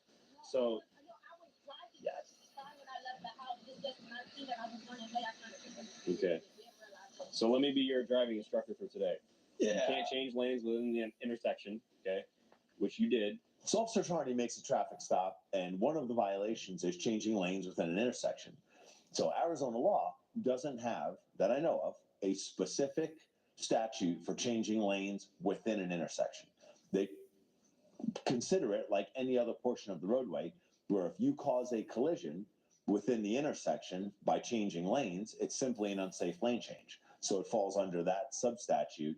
But there isn't one specifically for being inside an intersection and changing lanes. So when he made that observation and said that to the driver, I was like, oh, I wish I had one of those. When you change lanes and there's traffic around you, you have to use your turn signal. If there's no traffic around you at all, the state says you don't have to use your turn signal. But because there is, you have to. Officer Charney's like, hey, if there's no one around, you don't have to use your turn signal. In Arizona, you always have to use your turn signal, because if I can see you and you don't use your turn signal, that means someone else is around, and that someone else is me. So in Arizona, if you're changing lanes from one lane to another, use your turn signal. It's the easiest way to avoid any sort of discrepancy in the law or commission of a violation that you're unaware of or not knowing of. Just use your turn signal when you're turning lanes. If you do it and it becomes habitual, then you'll always do it, and it'll decrease the possibility of getting into a collision. Also, you got to make sure until you have your regular driver license, you can't be driving solo until you properly learn how to drive. Because right now, someone's supposed to be sitting with you in the car telling you, hey, we're going 20 over the speed limit, and it's raining. You should really slow it down right now. This is kind of dangerous. So you got me to teach you right now, though. So please take it seriously. What is going on? I don't know, dude. So, all right. She has a learner's permit, which she has to have someone in the car with her that's 21 or older. Arizona's the same way. She's sitting in the seat next to her. Yeah. Right. So she's going to a job interview right now. So she basically said, I just thought I could do that. When she's opening the glove box, because I'm asking for registration insurance, she's showing me the glove box opens. There's a handgun just sitting there, and she looks at me, and I asked her if that's a gun. She said, yeah, it's my mom's. So I took the gun out after she gave me her permission to just retrieve it, and I had unloaded it, put everything in the back so I can still go to the traffic stop safely. How old is she? Let me check. She's a youngling. 1997. All right, so she's actually almost my age. She's 26. 25. What? Yeah, she's like me. Well, kind of. Like, I'm a little older than her. And you have a license. And I have a license. And you know where your guns are. Exactly. And you use your turn signal. And I use my turn signal, and you know what registration looks like. Exactly. This is definitely one of those cases where you would think driving dirty, you don't want to get stopped, so you would do everything right. You wouldn't want to be doing all these things to get you stopped. He's so right. My cameraman and I have Sam and I have the same exact conversation of if you're driving while your license is suspended, or you have bad tags, or you have a learner's permit, and you know you're doing something wrong, 20 miles an hour over the speed limit, probably not a good idea. Right. It blows my mind every single time. I'm giving you 3 citations. The first one's for speeding, the second one's for careless driving, and the third one is for your learner permit violation. Careless driving. Love that.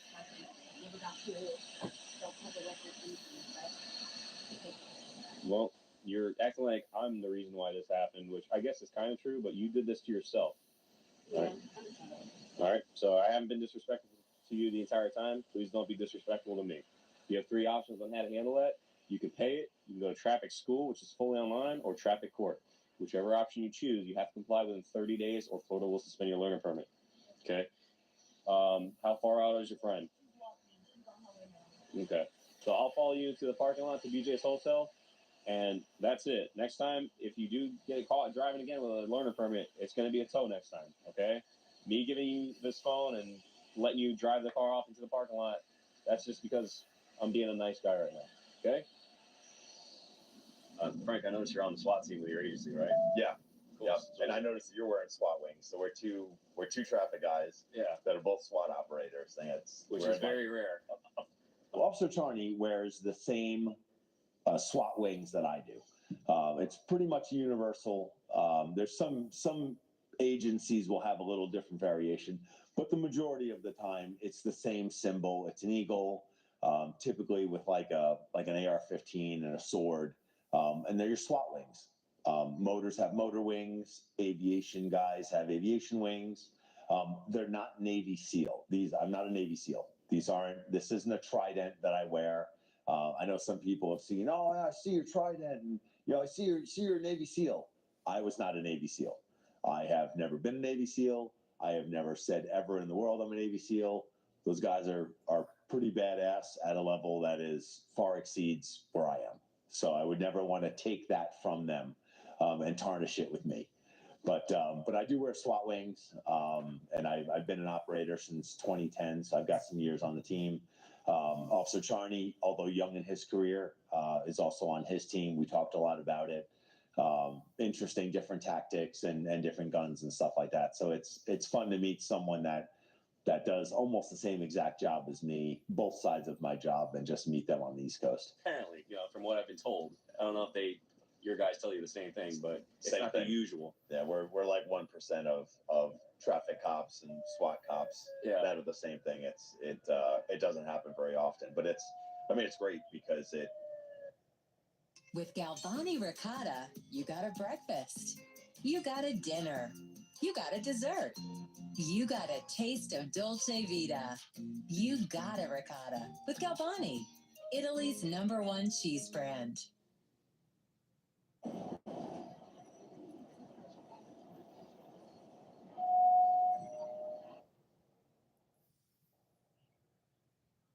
You know, being in our assigned units, and you and I were talking before about how being in traffic gives you some flexibility about where you respond and what calls you go to, but it also allows you to monitor the radio, and if something kicks out that sounds like it's going to be a SWAT related call, that you can get there, you know, ahead of everyone else because you're in this position. And I'm the same way. All right.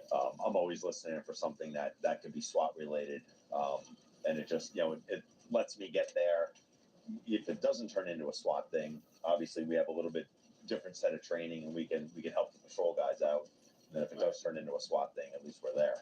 Yeah, it's huge because we get all this extra training that most guys don't, and I just feel like not only are we protecting the community by being trained armed professionals, but we're also protecting our brothers and sisters who are also not on the SWAT team, and we're giving them more tactics that they can use so that they're safer anytime we're in a high liability situation.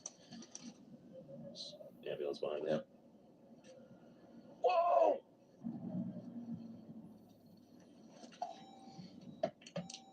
Oh, hey. 31 650 3200 block of State Road 7. Hey, how you doing, officer? Trying to pull search, please. Is there a reason why you didn't stop for that ambulance?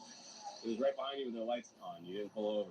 I went over to the left. What took you so long, though? Yeah.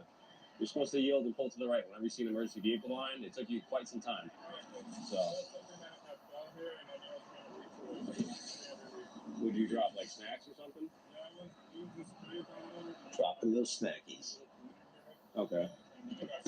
All right, you gotta pay attention, man. Distracted driving is just as dangerous as drunk driving, okay? You have your license on your registration insurance? I agree with that. Yeah. So people all the time are like, oh, I want to do a ride along with you. Oh, it'd be so much fun. Well, this ride along was fun because Officer Charney's cameraman had a speaker that was linked to his microphone and the camera's microphone. So I could hear Officer Charney, but when you do a ride along with me, I don't have that equipment. So all you're doing is sitting in my quiet car, watching me talk to someone, but you can't hear anything. It's nowhere near the same. So my experience with Officer Charney was better than someone else's experience would be riding with me. Sam used to have the ability to, you know, because obviously he has the other side of my microphone, so he could hear it. But for anyone else that didn't have that, it's just not the same. Mm-hmm. Okay. I mean, you definitely could have, yeah, you passed a few turn lanes. You could have stopped then. You gotta get you like a snack container that you can hold all your snacks in, or your hair roll, or whatever you got, okay? That's a great stop. I love when I see a fire truck go by, especially if it's going to a call that I'm not going to, because you get to see these violations. And, you know, I mean, firefighters and cops are pretty much brothers. And if someone messes with your brother and messes up their day, you kind of want to hold them accountable. And that's what he's doing right now. Is that fire truck had to brake because this guy wouldn't get out of his way. So they're on their way to an emergency, running lights and siren, and this guy's snack attack is, you know, he puts that his own selfish needs in front of the priority of the citizens here, and that's, like, I love that he made this stop for this. So he's telling me that the reason why he didn't pull over to the right for the ambulance was because he dropped a bunch of stuff on the floor, and he said there was like a hair roller that he dropped, all this other stuff. So a drink spilled. You know who doesn't need a hair roller? Who's that? Us. Yeah, that's right. So, yeah, anytime there's an emergency vehicle in Florida, you're supposed to pull off to the right and stop for the emergency vehicle yielding to them. So Arizona's got the same exact thing. Yeah, it figures. The one thing that I am citing you for is failing to yield to the emergency vehicle. So you have three options on how to take care of it. You can pay it, you go to traffic school, which is fully online, or traffic court. It does come with points, so you might want to look at traffic school. All right. Whichever option you choose, though, out of those three, you just have to comply within 30 days. you don't comply within 30 days, Florida will suspend your license. So please pay attention. Okay? Thank you. So, out of all the things that Fridays with Frank has that Coral Springs doesn't, Coral Springs has one of these, and Fridays with Frank doesn't. So, Officer Charney this year won an Emmy for his participation in Traffic Thursdays, along with the PIO staff from Coral Springs Police Department and Officer Charney's partner. So, they all went to their Emmy award nomination fiesta that they have there on the East Coast, and they won. So he's got one, and congratulations to him because they earned it. They've developed a really great program, and they work for a great agency, and they've got some great support staff. So they definitely figured out how to do it. So this year, on the Rocky Mountain Emmy Awards, Fridays with Frank was nominated for 2 separate Emmys. So we are Emmy nominated. We didn't get chosen for either of the 2 categories that we were nominated in. So we are 0 for 2 for Fridays with Frank, but we got to go. We got to experience the whole extravaganza, and it was awesome. Made some great contacts, had an absolutely great time, reconnected with some old friends. Stop. Is this guy gonna stop? Whoa! Goodbye, son.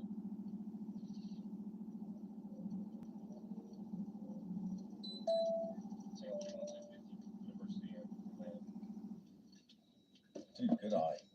I know. Yeah, the red light. Is everything okay? Yeah, everything's fine. I just came from getting the ultrasound. Okay. Sorry, sir. This is the registration. This is the first time I ever got pulled over. Okay. Well, that was a close one, so. Yeah, I seen it too late. I tried to stop. I didn't want to hit my brakes too hard. I didn't want to hit the brakes too hard, so I just didn't hit them at all.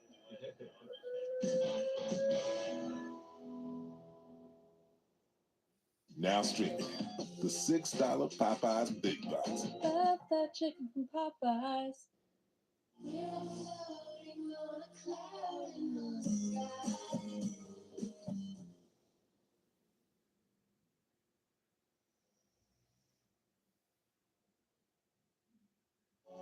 Jamal, you didn't steal us some QT, did you? Shootings in here several times a week. A week? Sounds like they go. Really inexpensive to buy on the street. Okay, so cheaper than water. Yep. I did some alien smuggling, made $32,000 in 3 months. We are going into our city jail. Like the Skid Row effect coming to Glendale. Most of the stuff we go to, a lot of times we're dealing with somebody on their worst day. Fentanyl is the most evil thing I've seen in 25 years of being a cop. It just became kind of like a normal thing out there. It's a mess. Back to the Future. At the time, everybody's like, well, it's a national crisis. You know, what are we going to do? And what are we doing as a nation? There you go. Less people want to be cops because they don't want to deal with it anymore. As I zoom in on it, you can see the quality of our cameras. Oh, wow. A lot of people are telling the story for you guys. Not many of the perspectives are coming from the police perspective.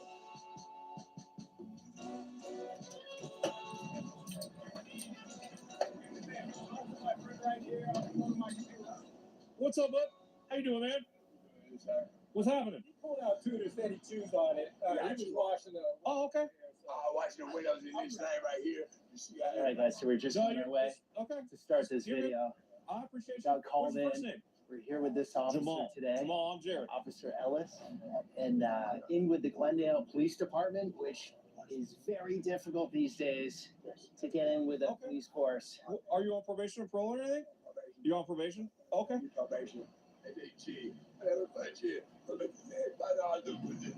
That altered straw there, that's commonly used to smoke fentanyl. He's diagnosed with schizophrenia and a bunch of other things. He appears that he might be off his meds, and they'll a lot of times substitute their medication with fentanyl or methamphetamine. How does that work with the city of Glendale or Phoenix, which is right next to you? Is there mental health facilities that can take care of these guys, or how does that work? Oh, yeah, absolutely. So there's like several... Would you like to go somewhere? So, and this is what... To get out of the... Oh, okay. And kind of deal with there's some several stuff that's different, going on. But it has to be their decision, right? Yeah. Okay. We're not going to scoop somebody up just because Oh, we okay. think they should do something. You know, everybody can do whatever they want. All right, Jamal, you okay? No, you didn't steal us some QT, did you? No, sir. I just borrowed him. You borrowed him? You got to take them back. Use the crosswalk, all right? Yeah, Yeah, be careful. Take off. Take those back. Hang on. No. You gotta wait for the walk sign, man. Whoa. Can I follow across the street? Yeah. Okay. I'm gonna see if he takes it back.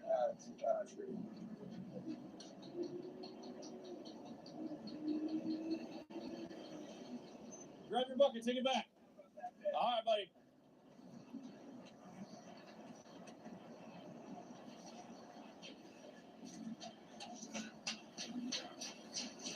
You got it back. There you go, man.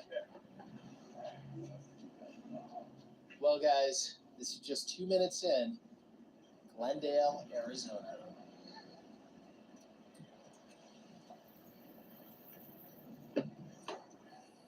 All right, Officer Ellis. How was your run? Wow. Yeah, it's a shame, isn't it? Yeah, it's an everyday occurrence, honestly. The fentanyl problem is pretty bad. And not just in Glendale, but like nationwide. Last I've been told, the average price of the fentanyl pills range from about 30 cents to $1 a piece. So they're really inexpensive to buy on the street. Okay, so cheaper than water, basically. Yeah. A lot of this stuff comes from Mexico. It's not far to get it across here, and it's easily and readily accessible. I would tell you that it's safe to say that we respond as a police department in Glendale to at least 1 to 2 overdoses a day, easily. How many of those lead to deaths? It's a great question. Luckily, with Narcan and those kinds of other things, they're able to reverse a lot of that. But do you have Narcan with you? I do. Yeah, we all carry it. So I heard there's more money at the federal level being put towards this issue, but I don't really know what's happening or like what strategies are being implemented. Or you would think 110,000 died last year, roughly, to ODs. Is it really? Like, That's a. And the thing is, too, it's not like just in cities. I go as far out in the middle of nowhere, Alaska, and this problem exists there, too. It's not Really? anyone's immune. No, it's all over the country. If there was a war, right, and 110,000 people died, you know, if we got attacked, for example, there would be a lot of attention put on that, right? Yeah. It doesn't seem like a big talking point these days. This apartment complex here was a big call for service generator for us for a long time. Is this Section 8 or what is Yes. Yeah, the city stepped in a couple of times, forced the owners to make some changes. They condemned a lot of apartments. In fact, they still did. This development obviously is new. That wasn't here until probably the last year when they really started cracking down on this apartment complex. We used to have shootings in here several times a week. A week? Oh, yeah. This complex used to have 24 hours armed security. And unfortunately, not a lot of cooperation, right? You get here and there's shell casings all over the ground. There's obviously some kind of gunfire that was exchanged and nobody saw anything. So gunfire between the apartments here? Yeah. Okay, when I was in South Central Los Angeles, most locals want more policing, I agree with that. except for the criminals. Oh, 100%. I think some people in certain neighborhoods where there is a lot of high crime, they're afraid to talk to the police because they don't want any retribution when we leave.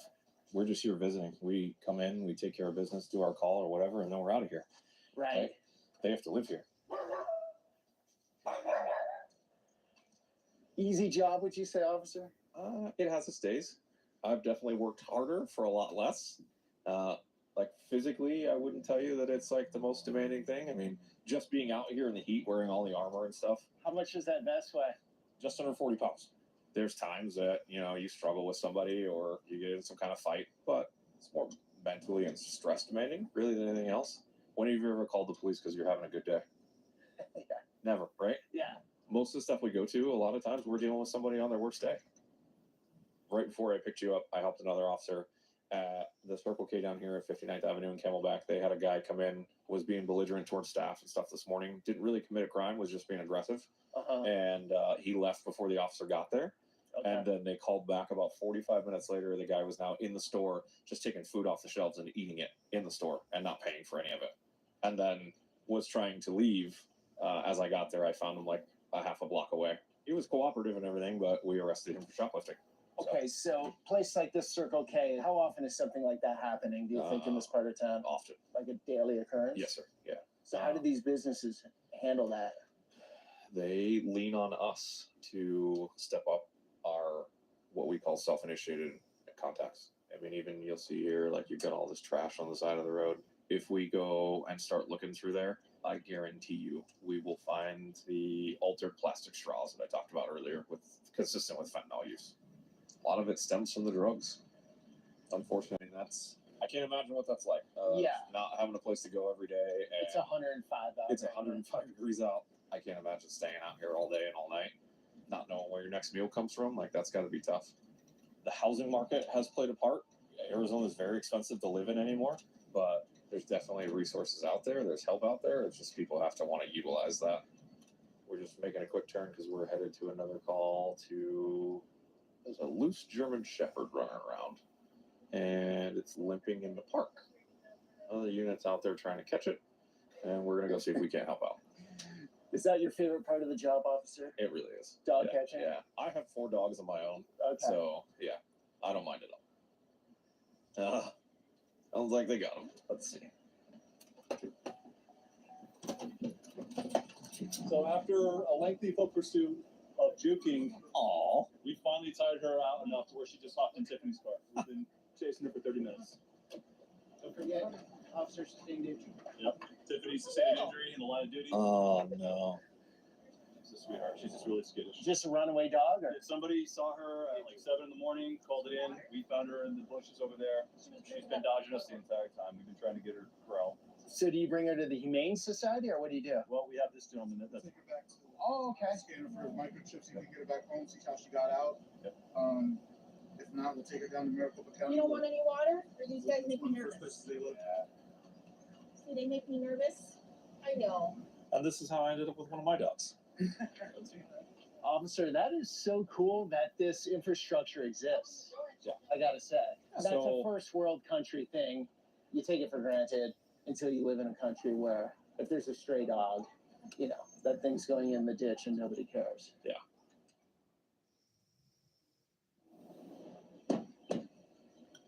Something else going on here in the park. Some fentanyl foil. Yeah. Fentanyl, blue, and Okay. What's blue? It's basically the slang term for the fentanyl pills. Okay. See these? Okay. So you get the M on this side. You'll say 30 on this side. Again, this is what I talked about with the black streaks and how they use them with the straw and the foil. And then, This gentleman here says he'll take care of that dog. from what I understand from Stetson, they also, I believe in that bag, have some methamphetamine, which will be a white crystal-like substance. Okay. So you see a lot of this. They just come into a nice park like this, sit at the table, do some fentanyl. Yeah, this is an everyday occurrence. Officer Mills, Officer Jackson, Sergeant McDonald here are all part of our misdemeanor repeat offender program. They do a lot of reach out stuff, offering services, which honestly many times are denied. Declined on their part, not on ours, for whatever reason. And Well, the reason is they're on the drugs and they don't Yeah. want to get out of them, right? Right. What is the penalty like this? Someone gets caught doing fentanyl in the park. What happens? so this will be a class 4 felony for the narcotic drug possession and a class 6 felony for the paraphernalia that accompanies it. Paraphernalia on its own is typically a class 1, but when it's combined with drugs, it becomes a class 6 felony. So it'll be 2 felony charges. 3 actually for whoever had the meth as well as the blues. We're gonna head over this way, okay? Jeez. Fentanyl is the most evil thing I've seen in 25 years of being a cop. When did it really start taking off? I would say about 4 years ago. Yeah, 4 years ago. Yeah, so can't really see it with your camera, but you can actually kind of feel it if you want to. It's like a rock-like substance. Yeah, what That's is it? That's going to be crystal meth. Okay. We'll have a machine at the jail that'll test this called the True Narc machine. Basically shoots a little laser into it, Okay. and it compares it to its library of chemicals, and it'll tell us what it is. And then we'll send it out to a lab to actually get it like scientifically analyzed. But that is good enough for charging decision for a presumptive test. Ah, geez. So And on a side note, if Here you you ever need a pen in life, you just have to ask a Glendale police officer. yeah, You guys come Yeah. equipped. he's, Look at that. they are well prepared. Well, he should be because he's brand new and he's in training. So he should have a plethora of pens, and he's probably You're- learning from his FTO. You're in training. Yes. That's great. Did you always want to be an officer? No, I always wanted to be a professional soccer player. I made it as far as semi-pro, but I got a couple of ride-alongs with Phoenix and then with Glendale. Cool. So how is recruitment these days? Getting new officers, is it a challenge in Glendale or not so much? It's a challenge for everybody. Everybody. Yeah, it's not just us. It's not just Phoenix. It's not just Arizona. It's all over. Everybody's hiring because the economy, you name it, being unmotivated to be a police officer, it's a rough time. It's not for everybody. It's gotten to the point where most departments now offer like a signing bonus.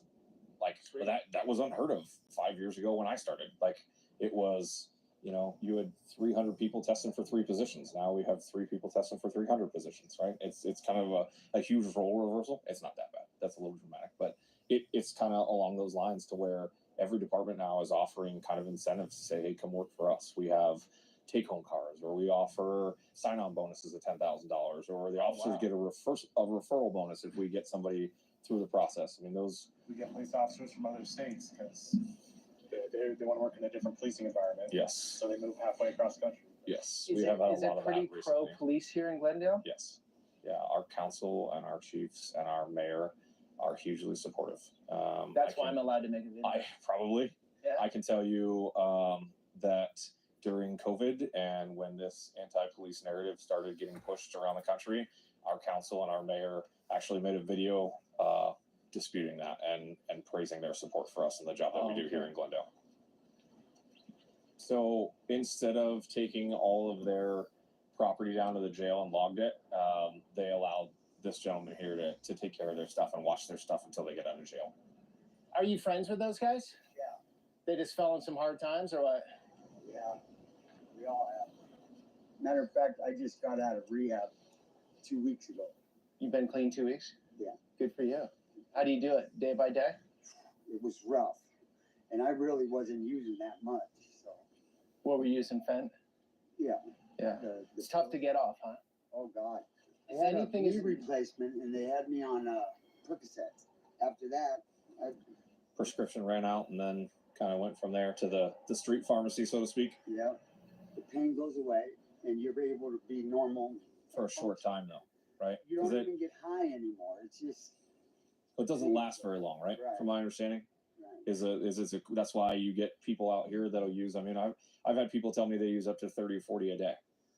I was using maybe 3 a day. Okay. And it got me so hard. I bet. I was sweating. Yeah. When I was kicking it. Sure. At 12 years old, my dad shot and killed my mom in front of me. Jesus. Took a 12 gauge from me to you and took the back side of this ear to the front side of this ear off. I've been totally screwed up for a lot of years. Now, nobody ever got me any help. So I've been self-medicating myself for years. Sure. And I'm tired of it. Yeah. Because I don't care if I have to walk where I'm going. I'm free. Yep. Because you did 17 and a half years in prison, right? Yeah. And now life For is drugs. for drugs. I did some alien smuggling, some coyote. I made $32,000 in 3 months. But Wait, the bring 3 years I did- in illegals over the border? Right. But the 3 years I did, that's nothing. So I'm finally waking up. I can't remember what they say the average is anymore of how many times somebody goes to rehab before they actually finally kick it. I feel like it's over 10 relapses before they'll actually truly kick a habit like that. And fentanyl is such a nasty thing. Like, unfortunately, we'll probably see him again, not in a great way. His chances are low. I mean, it's up to him. But the area that he's in, hanging out with the people that, I mean, they both had fentanyl and methamphetamine. He's got a history of it. Like, yeah, the chances are good that they'll, he's working on 30 days sober. I mean, I'd love to say that the chances are higher that he doesn't relapse, but statistically speaking. So how do you do it emotionally? Like, say, create a connection with someone, you're in the community, you're hard, seeing man. them all the time. It's difficult. It really is. Like, how do you distance yourself from it? You kind of compartmentalize a lot, right? We help where we can, but we're not miracle workers. We're just people trying to do a job, right? Like, I can only do so much. It's kind of goes the old saying, right?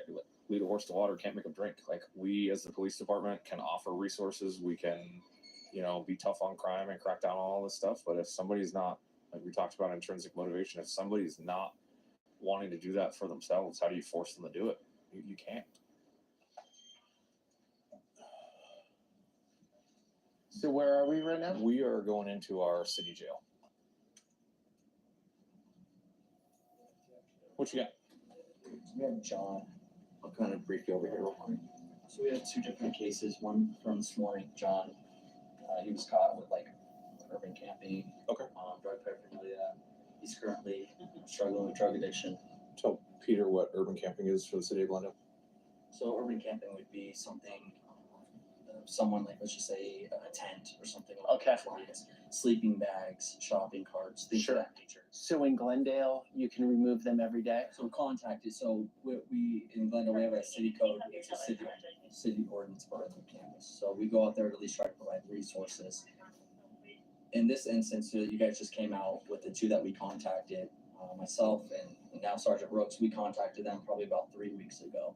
Same area, same alleyway, still doing drugs. At one point, we arrested one, the male individual, and then it's called CLD, issued a citation, a little detention for the female.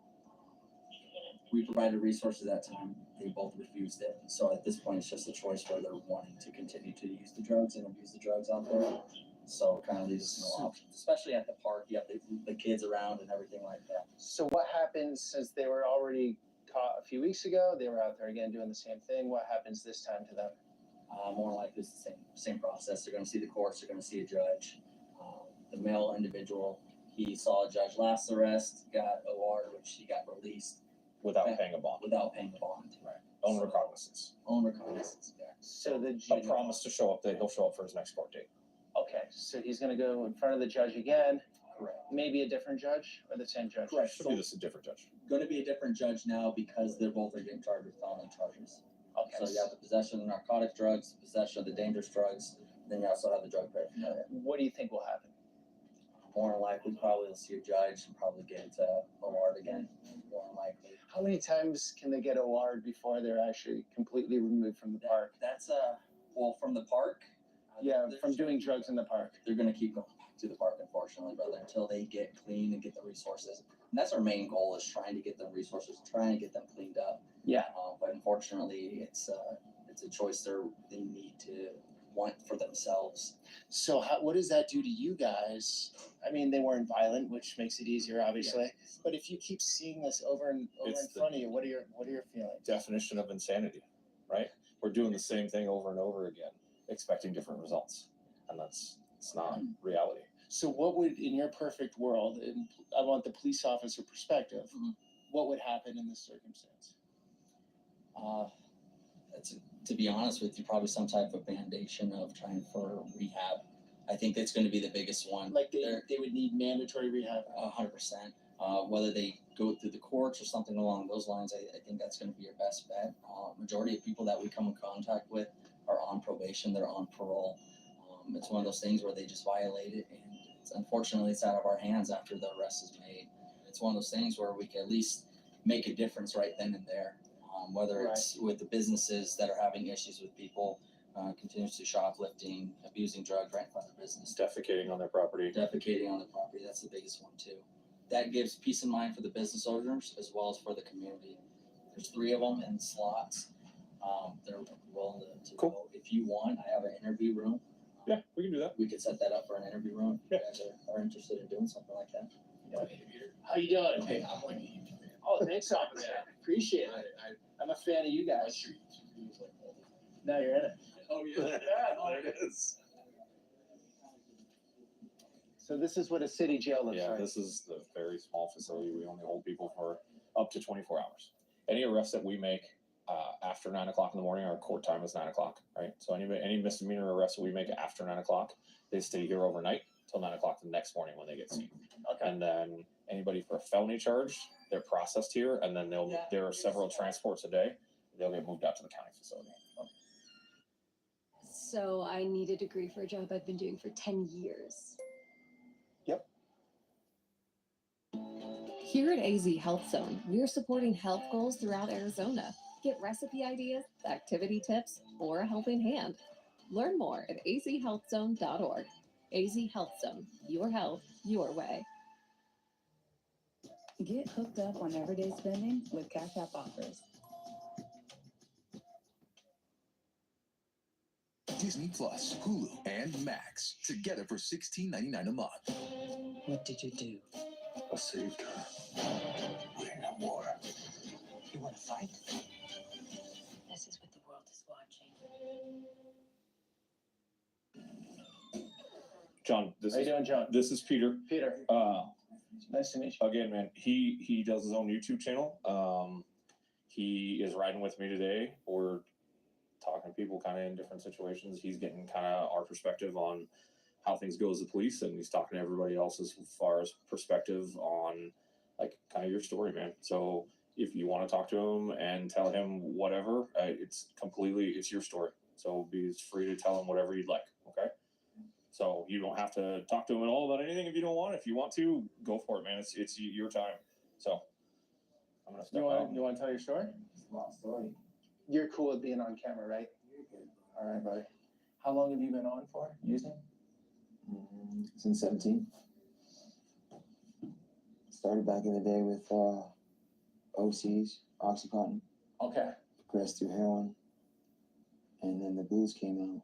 When the blues came out, it hit hard. The what? The blues, sorry.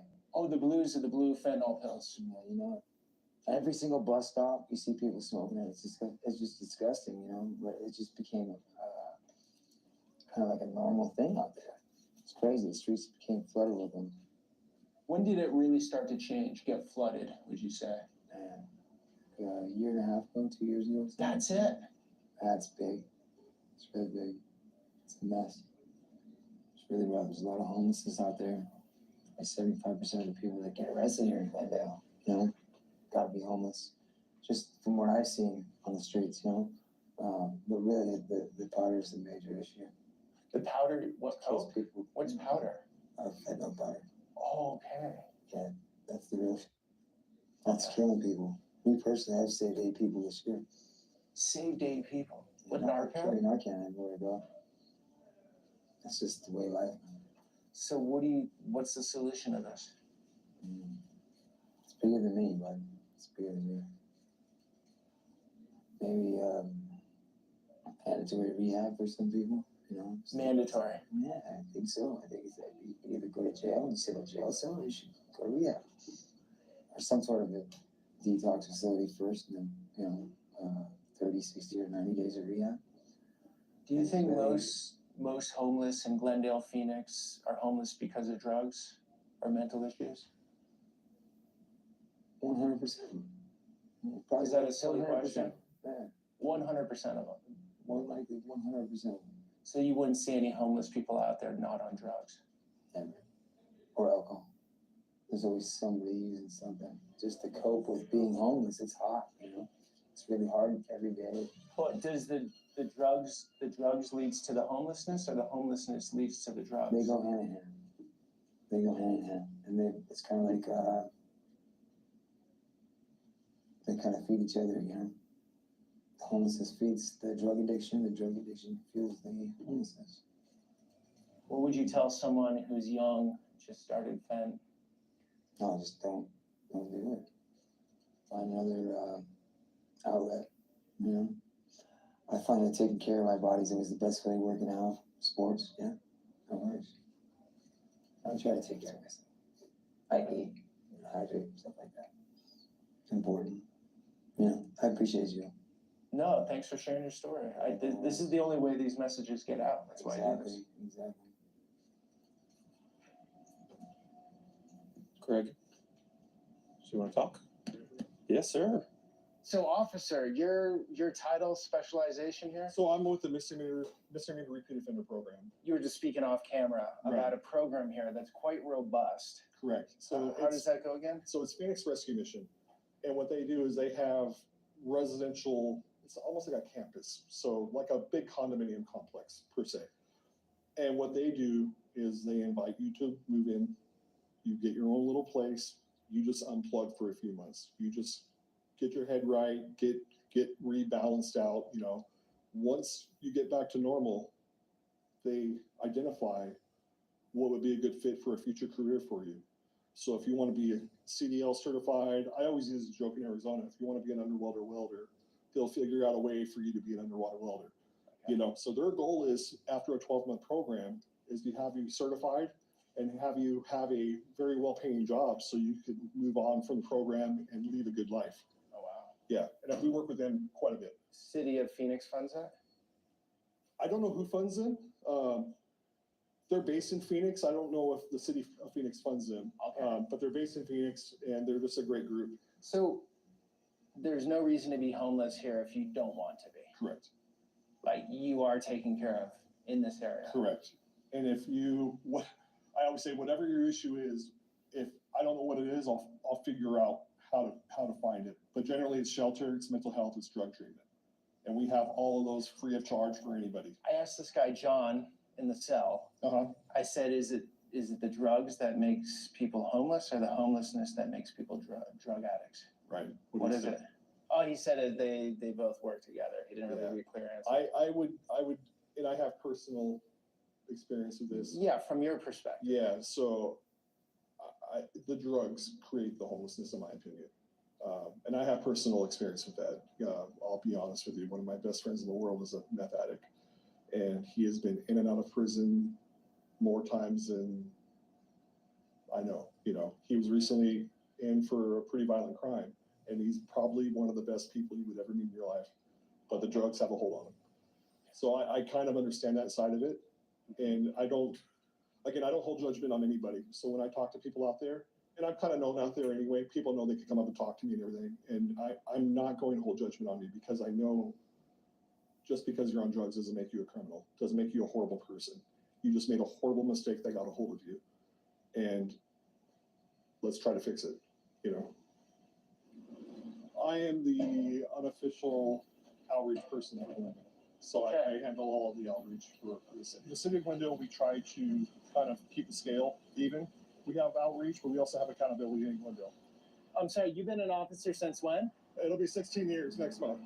Every city has issues and whatnot, but I really noticed around 2019, for lack of a better word, like the Skid Row effect coming to Glendale. And I was just like everybody else. I'm like, why don't these people get help? What's the issue? Okay. And when I really started diving into it, there wasn't a whole lot of help for them out there. Okay. So I made it kind of my mission to locate services. I do what's called a Human Services Coalition meeting. Okay. And I basically get all the providers in one room and I say, okay, you guys specialize in drug treatment. You guys don't, but you do mental health. You guys don't do either, but you do shelter, so on and so forth. I said, let's all get together and know who each other are so there's no wrong door. In all your years of policing, you're saying you really saw it take off in 2019. About 2019. Okay. And I remember driving around and I kind of feel like just nationwide, it became like, well, it's nationwide. What are we going to do? And what are we doing as a nation?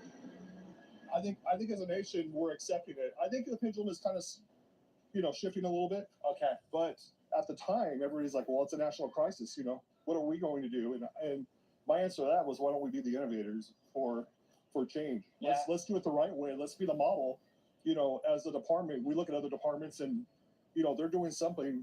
Let's model ourselves after that, and we implement that. So you said things really changed just a few years ago. I look around downtown Glendale. Okay, I was in some rougher parts this morning. Right. But this looks really nice. Right. And there wasn't too long ago where you would have seen a lot of activity right here in this park. And our city hall's right here. It's under construction right now, but our city hall is here, and the epidemic was here. There's things we put into place. Again, outreach and accountability. It's not illegal to be homeless. If you're homeless, we're more than happy to help you. But we are going to hold you accountable in Glendale if you commit criminal activity. And then you got a cooling center. Yes, we have cooling centers throughout Glendale if you need to escape the heat, because it's really hot right now. We're going to have to make our way back because my camera is going to overheat. Okay. Yeah. Real tickets, real winners, and really, really secure. Lotto.com.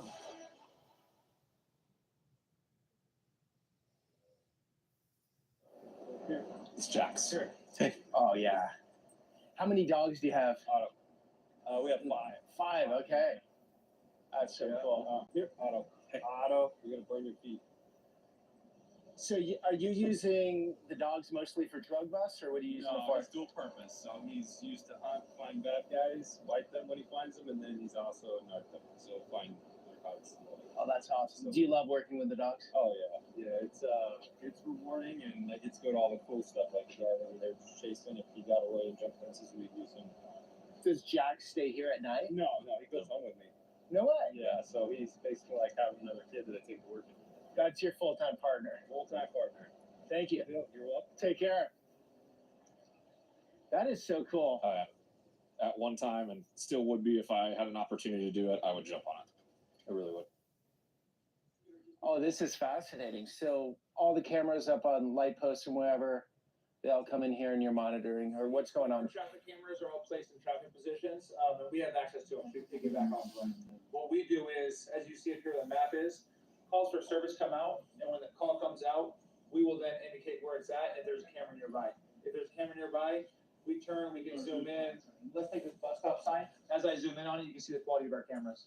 Oh, wow. So I can tell you right now what the phone number is for that bus. So again, I can zoom in on these signs, see things. So you can imagine like license plates. You have your armed robberies, you have your shopliftings, accidents, wrecks, hit and runs. If I can get that vehicle and I can start tracking it, smoothness of the camera wise and the quality, I can get you a plate, I can get you information, which just leads to our success, leads to apprehensions, leads to our solvability rate. You could see fentanyl foil from this camera, right? Yeah, there's a good chance you can. Yeah, for sure. But you can see up here on the map side, or even right here on this map side. Yeah. You can see for us as I zoom out, you can see all our camera feeds. These are all cameras. This is all Glendale here. So Glendale is a big L. So this is all Glendale right here. Okay, So that's all Phoenix. Yeah. So but as I zoom in, all these little blue dots, a lot of them are camera feeds. You can see all the cameras we have on different buildings. We have private businesses. We have Circle K's. We have gas stations, QT. We have a school district. So all the schools are camera feed in case there's a live scene or incident going on. We get on faster. We provide information. We provide updates. And we can get those ground units with firsthand eye response. So there is no avoiding the camera these days. There's some, but it's getting smaller and smaller, and we're getting better and better at what we do. So, yeah, it's good. So if you see someone, say right now, commit a crime here on the sidewalk, you're getting out there immediately? Is that what's going on? Or are you? Depends on the crime. Does that make sense? Like if this guy jaywalks, I'm not gonna call patrol there because again, that's the minor offense in that and the nonsense. What if he has foil and then it's doing fentanyl? Yeah, it just depends. I'm not gonna zoom in that much on this because we're He's jaywalking, by the way. Oh no. He's close to the So I will tell you that a lot of these things, and not that we don't care about this and the drug problem and whatnot, but the issue runs into just manpower and policing and staffing. Having it be so inundated with all these things, we don't proactively go out searching and looking for stuff. I don't proactively look and go, who's smoking drugs? Who's doing this? First off, I don't want to be like zooming in trying to like do things and possibly violating someone's rights. But a lot of times what we do is calls for service. What are the rights with this? This is a public area. They're in public. They have no expectation of privacy. So just like when I'm filming in a public area, it's Same legit. thing, same concept. Once you go inside a door, Yeah. So once if we were going someone's like building or whatever, sending us. It's like anything with our drones. For us to go fly interior or something, you have to have your, exigent circumstance, probable cause, warrants, all that fun stuff. For us, a smaller agency, a helicopter program is multi-million-dollar a year. This drone right here, right now, I think $13,000, give or take. So with that being said, compared to a multi-million-dollar helicopter deal a year, we have, you have one helicopter versus the potential of 5 to 6 drones on any shift. So we're able to get things out, as well as some of our smaller stuff I'll show you here in a minute. Our smaller interior drones, we are able to get inside of houses, need be for warrants, for barricades, things like that. Helicopter ain't going in there. And this drone right here, the drone itself, $500-600. I'm gonna tell you right now, I'd rather $500-600 rather than a team of officers who are unknown, potentially being ambushed or attacked or shot. So the technology is really coming into policing quickly right now. 100%. So you don't need to fly a helicopter, no need. Just get this up there. Nope. And the way we run and we operate, you'll see Officer Ellis here. We have extra batteries. Everyone carries typically around 4 to 6 batteries on them, and they have chargers in their vehicles. They're able to charge and refresh. So you say, oh, a helicopter can last longer. Quick come down, quick battery change, you're back up in the air, and we're able to kind of do what we need to do. Does Officer Ellis have steady fingers with his joystick here? Is he good? I do. Yeah, he is. I'm going to tell you, Yes, he's sir. one of our best. We balance back and forth, myself and Officer Ellis. We go back and forth for flight hours.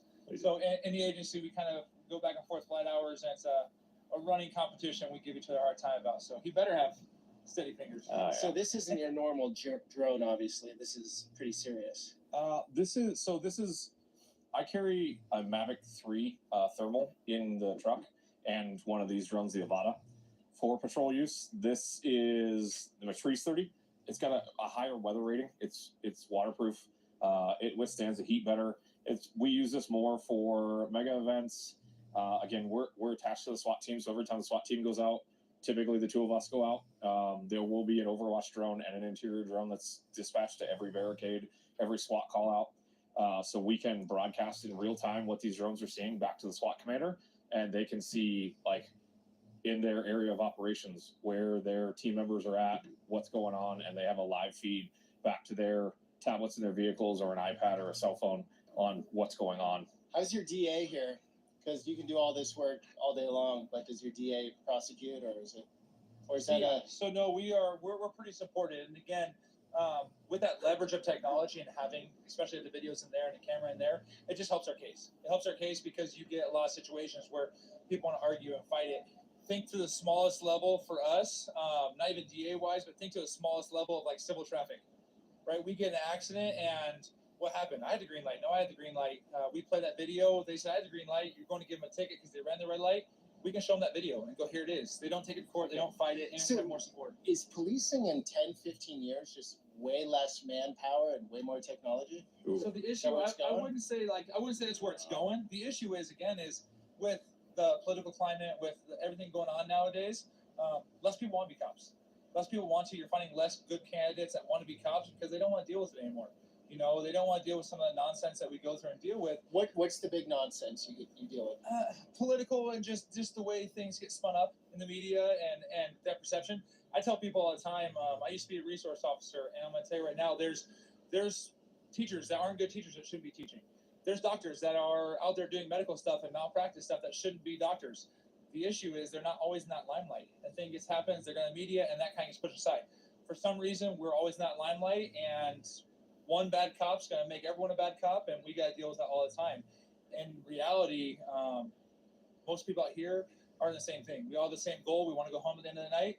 We all have the same kind of mindset, and we want to do our job and be successful at keeping this community safe. And you have 4 kids, right? I have 4 kids, yes. So how do you leave? I always thought this was crazy about police officers. You kiss your wife goodbye in the morning, you leave your kids, you go out and deal with society's biggest problems that might get physical. 100%. Then you have the scrutiny of, like you're saying, the media. There's a spotlight on your job, and then you got to go home and live your family life. Like, how do you balance all that? So I will tell you that's the one of the big things that I've kind of learned over my career. I've done 19 years is separating the two things. This is a job. This is a uniform. It comes off. It's a job at the end of the day. Now, in all reality, to my son, I'm a rock star. I'm his biggest hero. I go out. I get to get bad guys. I get to do my thing. To every young boy, that's their dream. Cops and robbers. Again, to my daughters, I get to go out and I'm the protector. I'm this force, and I get to come home and now they not see me as just dad. I'm a protector. I'm there. Would you suggest to your children get into law enforcement if they showed interest? Yes. Okay. Now, is there things that would probably make me slightly nervous? 100% there is, but that's life. And in all reality, I can't speak for everybody. That's something that I go through. We're very open. We keep a lot of open, honest conversations in my house. We are a very open house, so they know that there's risk, but they also know the lifestyle we live. They also know the benefits of insurance and retirement, all these things that we talk about. And 100% I would. But again, it goes back to what we kind of talked about and earlier is we're at where? What agency? Where are we at? What's the political climate? San Francisco. Yeah, no. Again, I want them to be supported. And I will tell you that in Glendale right here with the community, with our city council, with the people around us, do we have headaches? Yeah, 100%. But I'm telling you right now, we're 100% supported. we're supported. They care about us. They take care of us. We take care of them. That It's a means great everything, relationship. right? It means everything.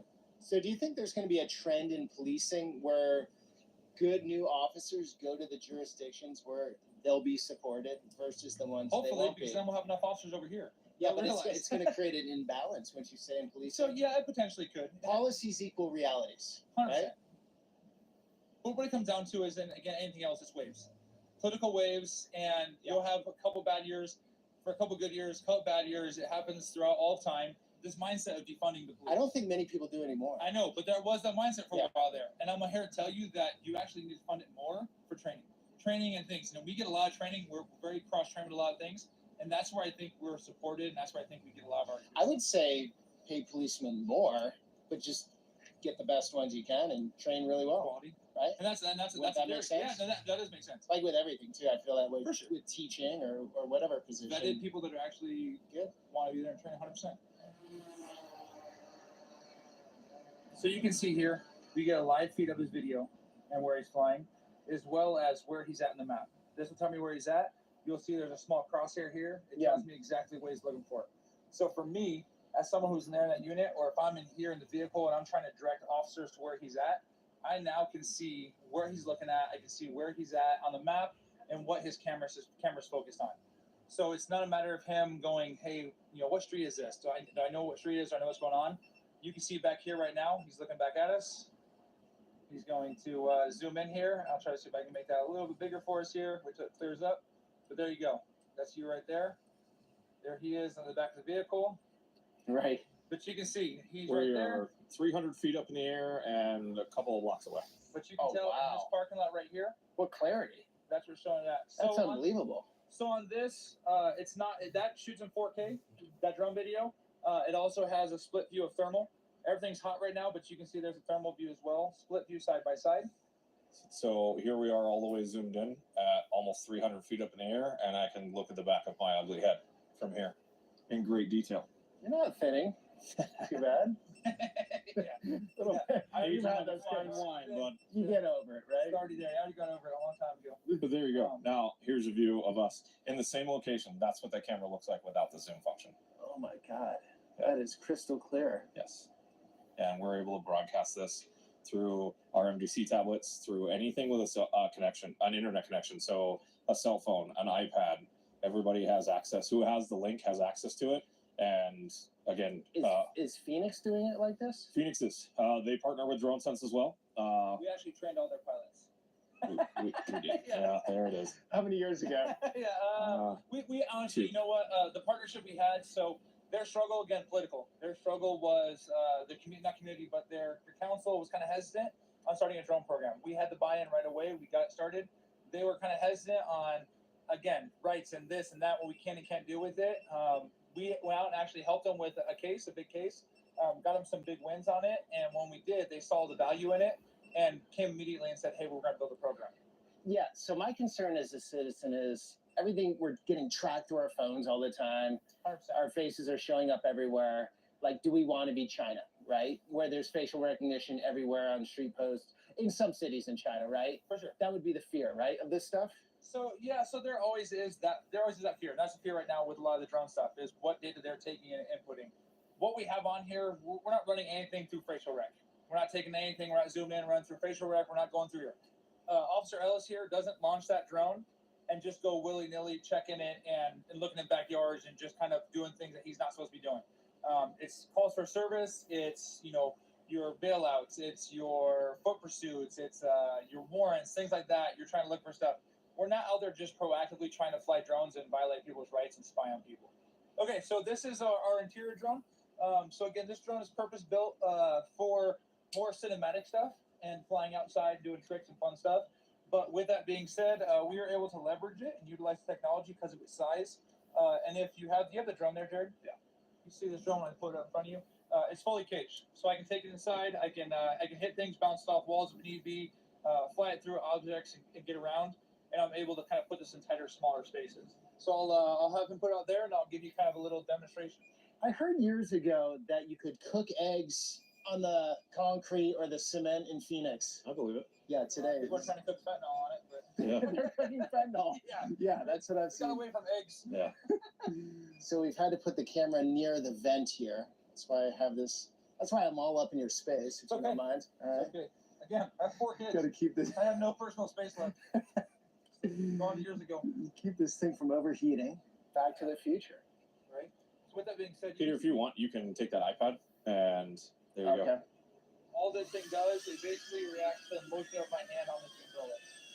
So as this comes through, I will get back over here a little bit to you. I'm trying to see if I can get closest. Oh, that's great.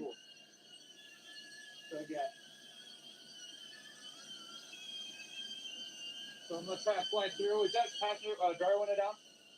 Driver window? Hang on, give me a second. Okay. Is this a dream come true job Oh, for you? I love it. Again, I'm flying toys for the most part, you know? You're good.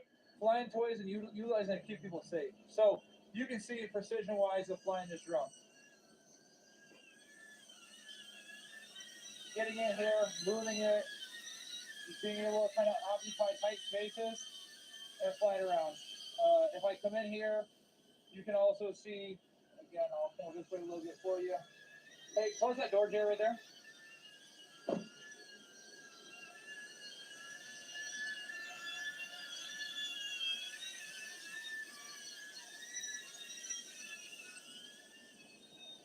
Okay, the next nice part about this is with our tactical teams and with some of our patrol teams, if I needed to come down and hand land it, Jared's right there. I'm able to come here and Jared can take it, grab it, and get ready to go to the next area, corridor, fly around. When is the technology there so that you have the mass shooter guy and he's running away and you can put a stun gun in on the drone or something? Is So, yeah, like trust me, when can you get the weaponry into the So by our policy and by rules and regulations, we can't arm them. We can't arm and put things on. Now there's 3D prints where you can, if you can imagine it, you could probably put them on there and people build it. You see things overseas, Ukraine, Russia. There's a lot of things that you see that we can't do. Not that I do or don't want to do it. Again, that eventually will be a realistic thing at some point in time. You know, especially with Taser being local here in Arizona, having a drone with a built-in Taser into it, which could it be efficient? 100%. Just depends on your pilot and your skills of it. But having those right now, yeah, that's a long ways away. I'm just enjoying flying the regular drones. Turn over here. North side of the street is Glendale. We're rolling into the city of Phoenix here. Yeah, what's this situation here? I don't know. Whose car? Okay, that's got to go back to Walmart. You know that, right? So, can't conduct any business at the store back here. We've got a shopping cart, which belongs to Walmart. Those things cost about $350 a piece. So this is Phoenix. Yeah. We're 2 seconds into the other city, right? So you're not gonna say it, and I totally respect you for it, Yeah. but there is a difference between Glendale and 100%. from what I've seen. Yeah, there is. You cross a line and it's They're doing the best with what they have, and they're short-staffed. And, I mean, here- Phoenix is more short staffed than you guys. Yeah. I mean, look at all the trash down here. If we walk through that, that's going to be foil and drum paraphernalia and straws and all kinds of stuff. I'm not saying that we don't have those problems too. We absolutely do. We are empowered to take care of those issues before they become bigger issues and do proactive enforcement on it. Do you guys get along, or is there Absolutely. beef between them? We've worked events together. We call them for help. They call us for help on big scenes. We've loaned equipment back and forth. Like they're wonderful to work with. This is one of your favorite Mexican joints? Yes. So you work with these guys, Elaine. Officer Ellis is in patrol. I'm over the Glendale Family Advocacy Center, so I have our special victims unit. A topic I didn't bring up today that I want to, trafficking, human trafficking, women trafficking. Is that a big deal? Because I see it all over the country. I would say that it's a hidden topic. You could run into them right now ordering food. And so in the past, we just didn't know what it really looked like. We've moved beyond the days of where we would see a victim, what you would refer to as a prostitute standing on the corner. It's not as obvious, but they're actual victims. What we focus on are the indicators and trying to help the victims get out of the life. I actually have all special victims unit. I have child crimes, which we also investigate internet crimes against children, which you would refer to as child pornography. What's going on with that right now? So we get hotline tips through NetMec, the National Center for Exploited Children. We'll get images of young children and in the worst case scenario that you can think about. And our detectives will investigate that. I also have a family violence unit, which is all domestic violence. And I also have Randy Rainbow. He is my sex offender program manager. Okay. I'm monitoring tracking sex offenders that move in and out of the city. Are there a lot of them? There are, I mean, relative to the population, no. No, but we got 500 or so that we track in the city of Glendale right now. Phoenix has like 3,500, statewide. Yeah. So when I go through, say, the Navajo Nation, northern Arizona, you see signs for human trafficking everywhere.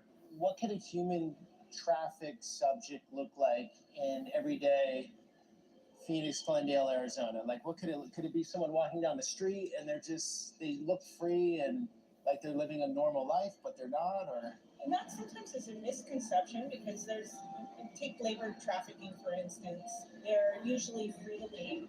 They're provided with a cell phone. However, their trafficker is threatening their family, so they stay because they're afraid that something will happen to them. Is this mostly illegals? They have families south of the border, and then the cartels have organized that. Is that what you mean by labor trafficking? No, labor trafficking can be, I could be, just have a couple of kids and hire Randy and only pay him $20 for a month. And some people can confuse that with wages, unfair wages. But this is actual coercion or threats, and these people get subjected to very, very harsh conditions like other crimes, like aggravated assaults and things like that. Thank you. What's your connection here, Dave? I'm a police officer in Glendale. We're very lucky. Our city allows for 2 full-time labor release positions. We're a paramilitary organization, and so if these guys need something, traditionally it's got to go officer, sergeant, lieutenant, commander, assistant chief, chief. What I bring to the table is I report directly to the chief, so I can solve problems quickly and efficiently with our chief. We have a great relationship. And so really my job is to just kind of keep these guys supported and solve problems. What would you say the average person, like myself, doesn't understand about your guys' work? What you go through? What they don't understand, and I've been doing it for 23 years, is that we are just like anyone else. We have families. We have people who care about us. We do goofy things. We have a sense of humor. We like the things that other people like for hobbies. We have officers from all types of different backgrounds. I know an officer, his hobby is quilting, cross stitch. And you say, oh, well, you would never expect an officer to do that. Clock works. Somebody does something with hawks. Yeah, falconry. Thank you, man. That's the best part. Here it is. There you go. So, what's the name of this place? Senor Pollo. Senor Pollo. It's a brand new place here in Glendale. Past couple months, yeah. It's a very tender chicken. It falls apart, which means it's good, right? Yep.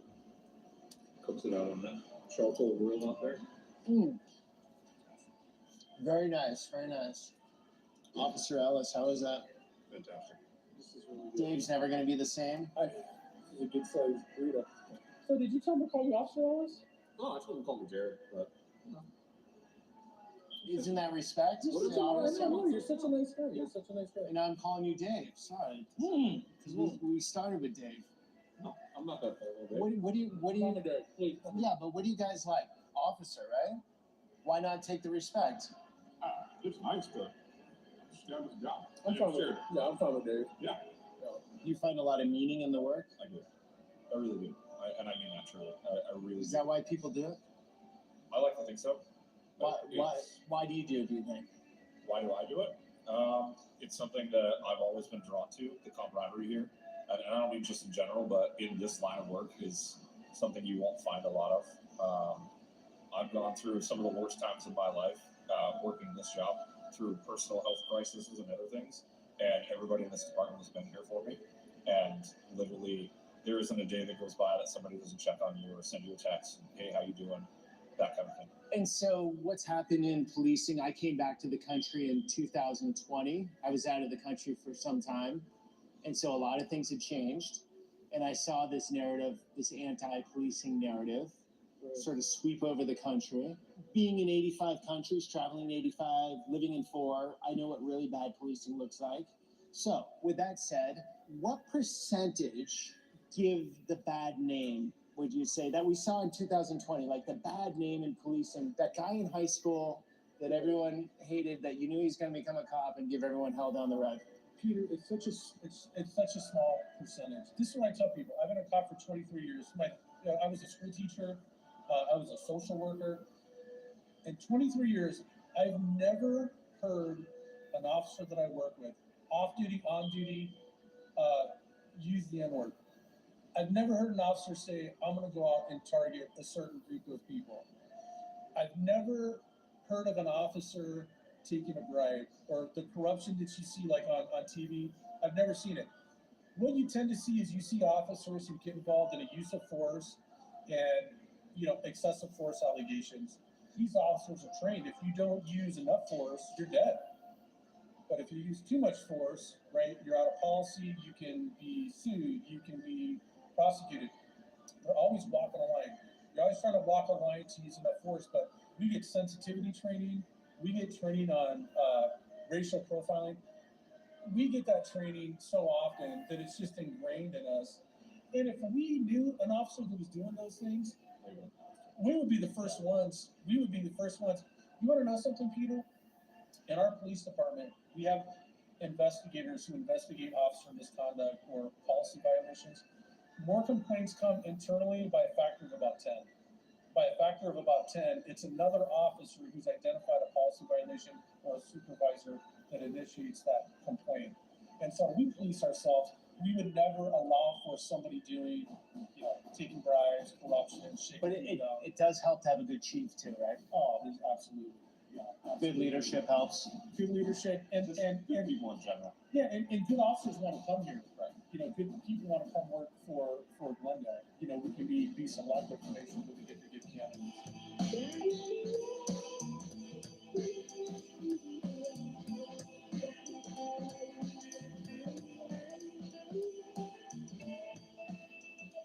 Okay, so this is all Glendale. This is very stark difference from where we were at this morning. My typical area that I work is Southside Glendale. Again, higher crime, lower income neighborhoods. This is quite the opposite of that. This is our Arrowhead Lakes. So area. they're not dealing with any of the problems we saw this morning. I mean, there are definitely less transient individuals, and fentanyl's everywhere. I mean, it just In a neighborhood like this? It could be just better at hiding it up here. You know what I mean? I don't know. Okay. I would say that we don't respond to nearly as many calls up here for that kind of thing. So in Glendale, like most places, it really matters the zip code you're in. It really does. Yeah. Well, anything else you want to tell us? Learned a lot from you today. I appreciate you coming out and telling our story and seeing our side. We're just people trying to do a job, trying to do the best we can with what we have. So appreciate it. Thank you, Peter. Officer Ellis and Jared. Okay. Yeah. Thank you, Jared. Of course. Thanks, guys, for coming on that journey. And again, I just want to drive this point home. Most officers, or they can't through the line of command, do something like this. Yeah. So what you did and what your chief allowed us to do is very uncommon these days. Yeah, we're very, very lucky and very, very fortunate. We have a lot of support from our mayor, our city council, our chief, our administration staff. And we're just heading on our property. That's all. Okay. So thanks a lot. On that note, I'm gonna go. All right. Thanks, officer. All right, thank you. We'll see you next time. All right, sir. Take care. Take care. Yep. Thanks, guys, for coming on that journey. Until the next one.